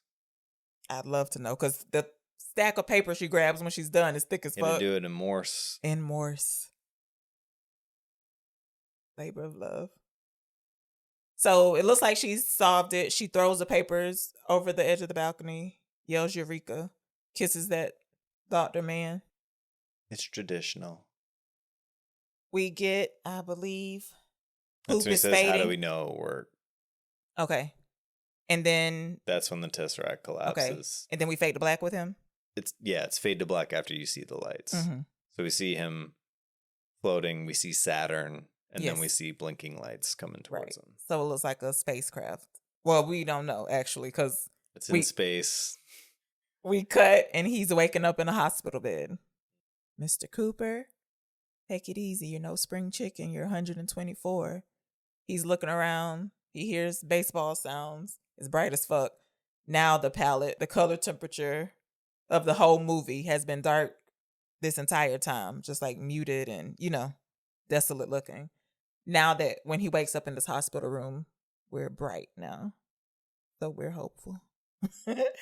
He walks to the window. He sees some kids playing baseball. And when the boy hits it, the camera, you can call it a pan up. I don't know what happened. But we follow the ball and it sort of makes a curve and it hits a house that's like above their heads.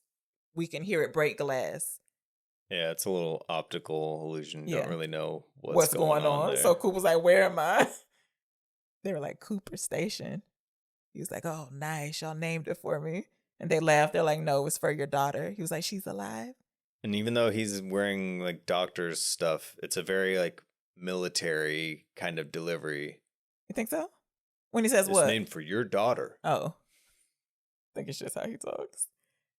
So yeah, when she heard he was alive, she's coming over from a different space station. So those big ass things. Like she's still alive? Yeah. That they've built. She's on a different one. So she was in cryo. Did you think she did that to wait because she still believed that he really was coming back? Like, why do you go to cryo? Because when her family comes, she was like, "You shouldn't have to see your child die." I think it's because they were going to the wormhole to go through to that galaxy. Oh. So why she just can't go back to sleep instead of dying? That's what I mean. I feel like she was already sickly and she just wanted to preserve herself as long as she could till he came back. Who knows? I have to read the script. Maybe something in there. But maybe she was just trying to make it to the new planet. Or that. Okay. Which again, why can't she go back to cryo after she done seen her daddy? So he's walking. He said she's about 2 weeks out, the doctor does. So some man who works at the station, he was like, "We have a really good setup for you. Your daughter," or Dr. Cooper was delighted with my idea. So as we're walking, we see those talking heads that we saw at the beginning of the movie. And Ellen Burstyn is on there still. I think, does she say the same line? Oh, my dad was a farmer. Yeah. He walks in the house. It's a perfect recreation of the house he left. He drags his fingers along the table and he rubs them together like there's nothing on my fingers. He spots a tarp and the guide he's with says that it's TARS and he's not functional. Can we help you get him online? He's very eager to have TARS back. Yes. He's happy about it. Uh-huh. Like that's his buddy now. They're partners. Please, they've been through a life-changing scenario. But yeah, so then he's working on TARS, restoring them, turning them back on, changing the humor setting. Down to 60, 50? What's he change it to? 60. Honesty at 90. Mm-hmm. Or he does honesty at 95. Mm. And then, yeah, they're out on the porch. He's drinking maybe a real beer this time. Who knows? Oh, when the guy makes a joke not a joke. He doesn't know he's making a joke. When he first shows Coop into the house, he was like, your daughter said how much you loved farming. And there was a scene earlier in the movie where he says he loves farming. And the kids call him out. They were like, no, you don't. Grandpa says you hate it. Baseball game. Mm-hmm. Grandpa said. So now I believe we go to the scene where he's going to meet. He says, Murph. in between, he says, I'm tired of this pretending we're where we Started. were. Mm-hmm. I want to know where we are, where we're going. And then, yes, he gets to the hospital. We see... The doctor's like, they're all here. And he's like, she was like, yeah, her family. Did you recognize her? We already been through this. Yes. Time. Who is she? From Grey's Anatomy. I've seen her on other things, but yes, I know she is. But that is why I know her face the most. The lotion in the basket girl from Silence of the Lambs. Mm-hmm. Yep. That's not a senator. Not a senator's daughter. Mayor's daughter. Somebody in a high position's daughter. So yeah, he walks in and all her family is gathered around. Can you imagine what a mindfuck it would be to see your child like 90-something years old? You're 124, but look, late 40s. Can't imagine. We get this really warm scene between him and Murph. Told him I like farming. We get Ellen Burstyn doing great work here in a 1 minute scene. 2 minute scene. Maybe. Yeah.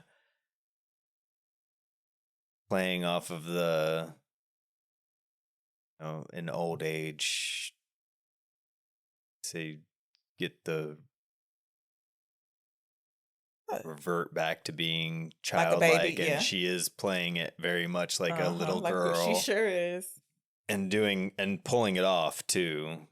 I mean, I don't bat an eye at it. It's perfectly executed. Get the... How'd you know I was coming back? My dad told me so. And she's like, nobody should have to see their child die. You need to go. He says, where? Bran. He's out there somewhere. The light of our new sun. Yeah, and while she's saying this, they're intercutting with pictures of Bran on the planet. We see Case, whoever she's with, digging. Case. Yeah. And she's looking. Making like a memorial to Edmonds. Yeah. And as this is happening, I miss this how many times have I seen this? 3? First 3 times that when he gets let into the area where this is 4 for you. Where the Rangers are or whatever he's about to fly, Tars is the one who lets him in. I missed that till today. The guy walking around with a clipboard like he's taking inventory or something. After he walks past, you see Tars like sit up into the frame. Okay. And then he moves over to the door and opens it up. That's neat. Yeah, and so we get Coop and Tars stealing a Ranger basically and hopping in for... Is Coop in a astronaut uniform? Mm-hmm. Okay. Yeah. Some newer, different looking one, so you can tell this is... the future. Yeah. Past the future. And I still feel like Murph is talking. Yes, that carries through. Yeah. She's still talking as it's showing Cooper like backpedaling out of the room and doing this whole hijacking the Ranger and leaving. And then eventually we get back to Brand and it pans, I believe, and we can see that base camp has been set up and everything. So just to be clear, Edmonds did make some progress and then died. Like she didn't do that all by herself. You think her and Case did it all by themselves? Yeah, no. I think the idea is that there was some sort of incident or event, but he was able to set stuff up before it happened, right? Yeah. Okay. But I think they also had stuff on the Endurance still that they... Oh, she's on the Endurance. Yeah. But this is what I'm asking you. Did she do that by herself with Case, or do you think Edmonds made some progress? I think it's both. Both. Okay. And you can see the flag that he planted looks tattered. I don't know what happened there. but we get the sense that this place is going to be okay. Well, it would have been by the time she got there. So even if it didn't happen when the signal stopped transmitting, because they said by the time they got there that it had stopped transmitting 3 years ago, but it was thumbs up all the way till then. Yeah. We lose 20 odd years on Miller's planet. Oh, when we're assuming that the other planets are on like Earth time? So he's also been there 23 years? Well, because that one was further away. Also, when they get into Gargantua's orbit, there's more time slippage. Oh my God. He says, what's this little maneuver going to cost us? 51 years? And they say he's 124 years old when he gets back. So if we're assuming 35 his to age? 40 of what he's supposed to be in the movie. 40. Early 40. Okay. Well, that was what his real age is, but we're trying to figure out, like... It doesn't matter. It's been a long time, and you're just telling me that Edmonds had plenty of time to set up? Is that what you're saying? But also would have had plenty of time to die. Yes. If he had set up, and it would have been... If they lost another 51 years after already losing another 20, so this is now 70 years or more later... He's dead no matter what. Whether something happened or not, he would have been dead. Okay, what do you do if you're Amelia when you get there after you bury Edmonds? Are you going to start with the babies and doing it yourself? Are you going for a long nap? I just don't know what I would do. And what's the last shot? What do we end on? Her on the planet? Mm-hmm. So... I don't mean this truly because I feel like it would have ruined the magic and spectacularness of this, but I would not have been upset with a sequel. I want to see him again go through a grand adventure, although it would be like, this is too much. But you know what I mean? Like, yeah. And I have the sense to follow him. I want to see what happens. And it's such a rarity for a movie to play out and to take you through so much to where by the time it gets to the end, you are invigorated and feel like you're ready. We can't keep going if you want. It to. It feels like it's just starting up, and you've been through so much, and you feel like you've aged 100 years, and it's only been less than 3 hours. I don't even know what the idea would be for a sequel. Like, what would have to be the drama? People they've made up put stuff out ideas of I haven't read any of the sequel ideas because I wouldn't be interested in any of them, but people have proffered doing a Lazarus series as like the 12 different planets or whatever. That'll be good. Okay. And I guess they wouldn't have to do Mann's, but I like that actually. I wouldn't hate it. 20 years we'll have it. So good. Okay, and then we stayed to watch the credits. And I said, I feel like when we stay to watch the credits, we're like telling all the people who worked on the movie thank you, even though they'll never see us. Like, I was like, they deserve to have their name seen. It was such a movie. Yeah, and you get more of the music and just sitting with it. And I know the first go-rounds of dragging every different person possible to different viewings of it, being able to sit there for a while talking about it or getting their feedback and thoughts is cool over the credits. Time for the Brittany scale. So the Brittany scale is a rating system, for fun rating system that we use to rate the movies that we've watched. They are based on the common words that Brendan noticed I say frequently when I'm asked to describe how I feel about things, whether it's food or an experience or just how my day is going, anything. So from worst to best, the scale is bad, okay, regular, decent, and good. You first, although it's abundantly clear. Yeah. Doesn't even need to be. It doesn't me either. It's good all the fucking way. Like, do we need to move the scale to great for this? Like, I know I keep saying it in the dumb way. I keep wanting to say this is a movie. Like you just get a cinematic and a moving experience. Like it feels like a great film. I don't know how else to say it. Yeah, there isn't much in the way of what this movie has to offer. What do you mean? What? As far as anything else that I could liken it to, like there's no other immediate thing that comes to mind. Mm-hmm. And I mean, other people would probably take the torch and run with Avatar or something, but it's just not even close. There's something. Those are a spectacle and they're a feast for the eyes, but there's something impersonal about how devised it is. Like there's nothing. And it has nothing to do with them being blue people? No, it just has everything to do with none of it seeming tactile or real. Okay. I don't know. There's nothing I could liken it to. And like he won for Oppenheimer and I'm happy for him. I thought it was a great movie too. And I stopped caring after the bombs got situated. I don't care nothing about those trials. Yeah. And that movie I think has more cracks in it as far as like some chintzy dialogue. And I mean, it has plenty of great stuff, but again, that's just comparing Nolan to himself anyways. Any closing thoughts? We don't have to wait till the 20th anniversary to see it again in the theater. I already know the answer to this, but I'm going to ask anyway. Out of all the films we've done this month, you get stranded on an island. You can only take one and watch it for the rest of your life. What film is it going to be?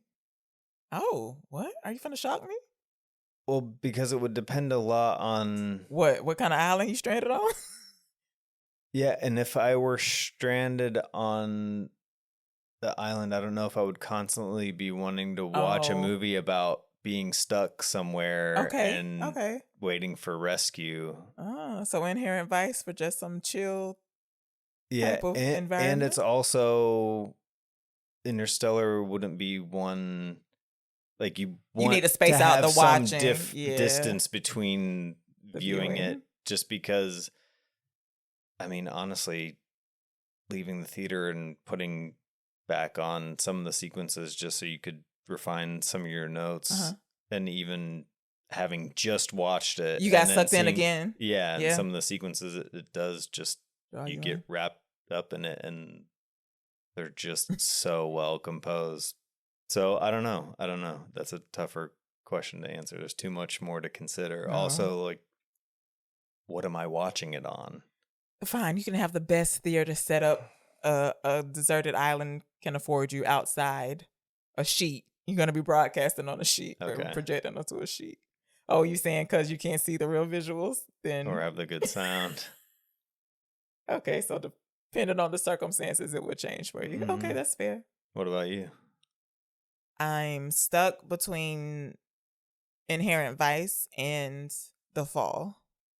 This one, like you said, you want space, but more so for me, even though you get hopeful at the end, you spend too much time being worried, even though I guess it'll diminish the more you watch it, but still.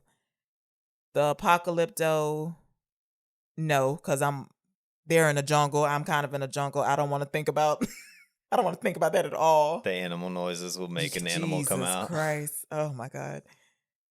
So probably The Fall, because she's so adorable. I'll probably stick with The Fall. And it has like that storybook quality. Mm-hmm. That's something, the bookshelf opening for Interstellar 2 is almost kind of like the story of Interstellar. Okay. Join us next week where we'll be watching Who's Afraid of Virginia Woolf from 1966, starring Elizabeth Taylor and Richard Burton. This has been Black and White Movie Night. I'm Black. I'm white. You're wrong. And I'm right. Black and white.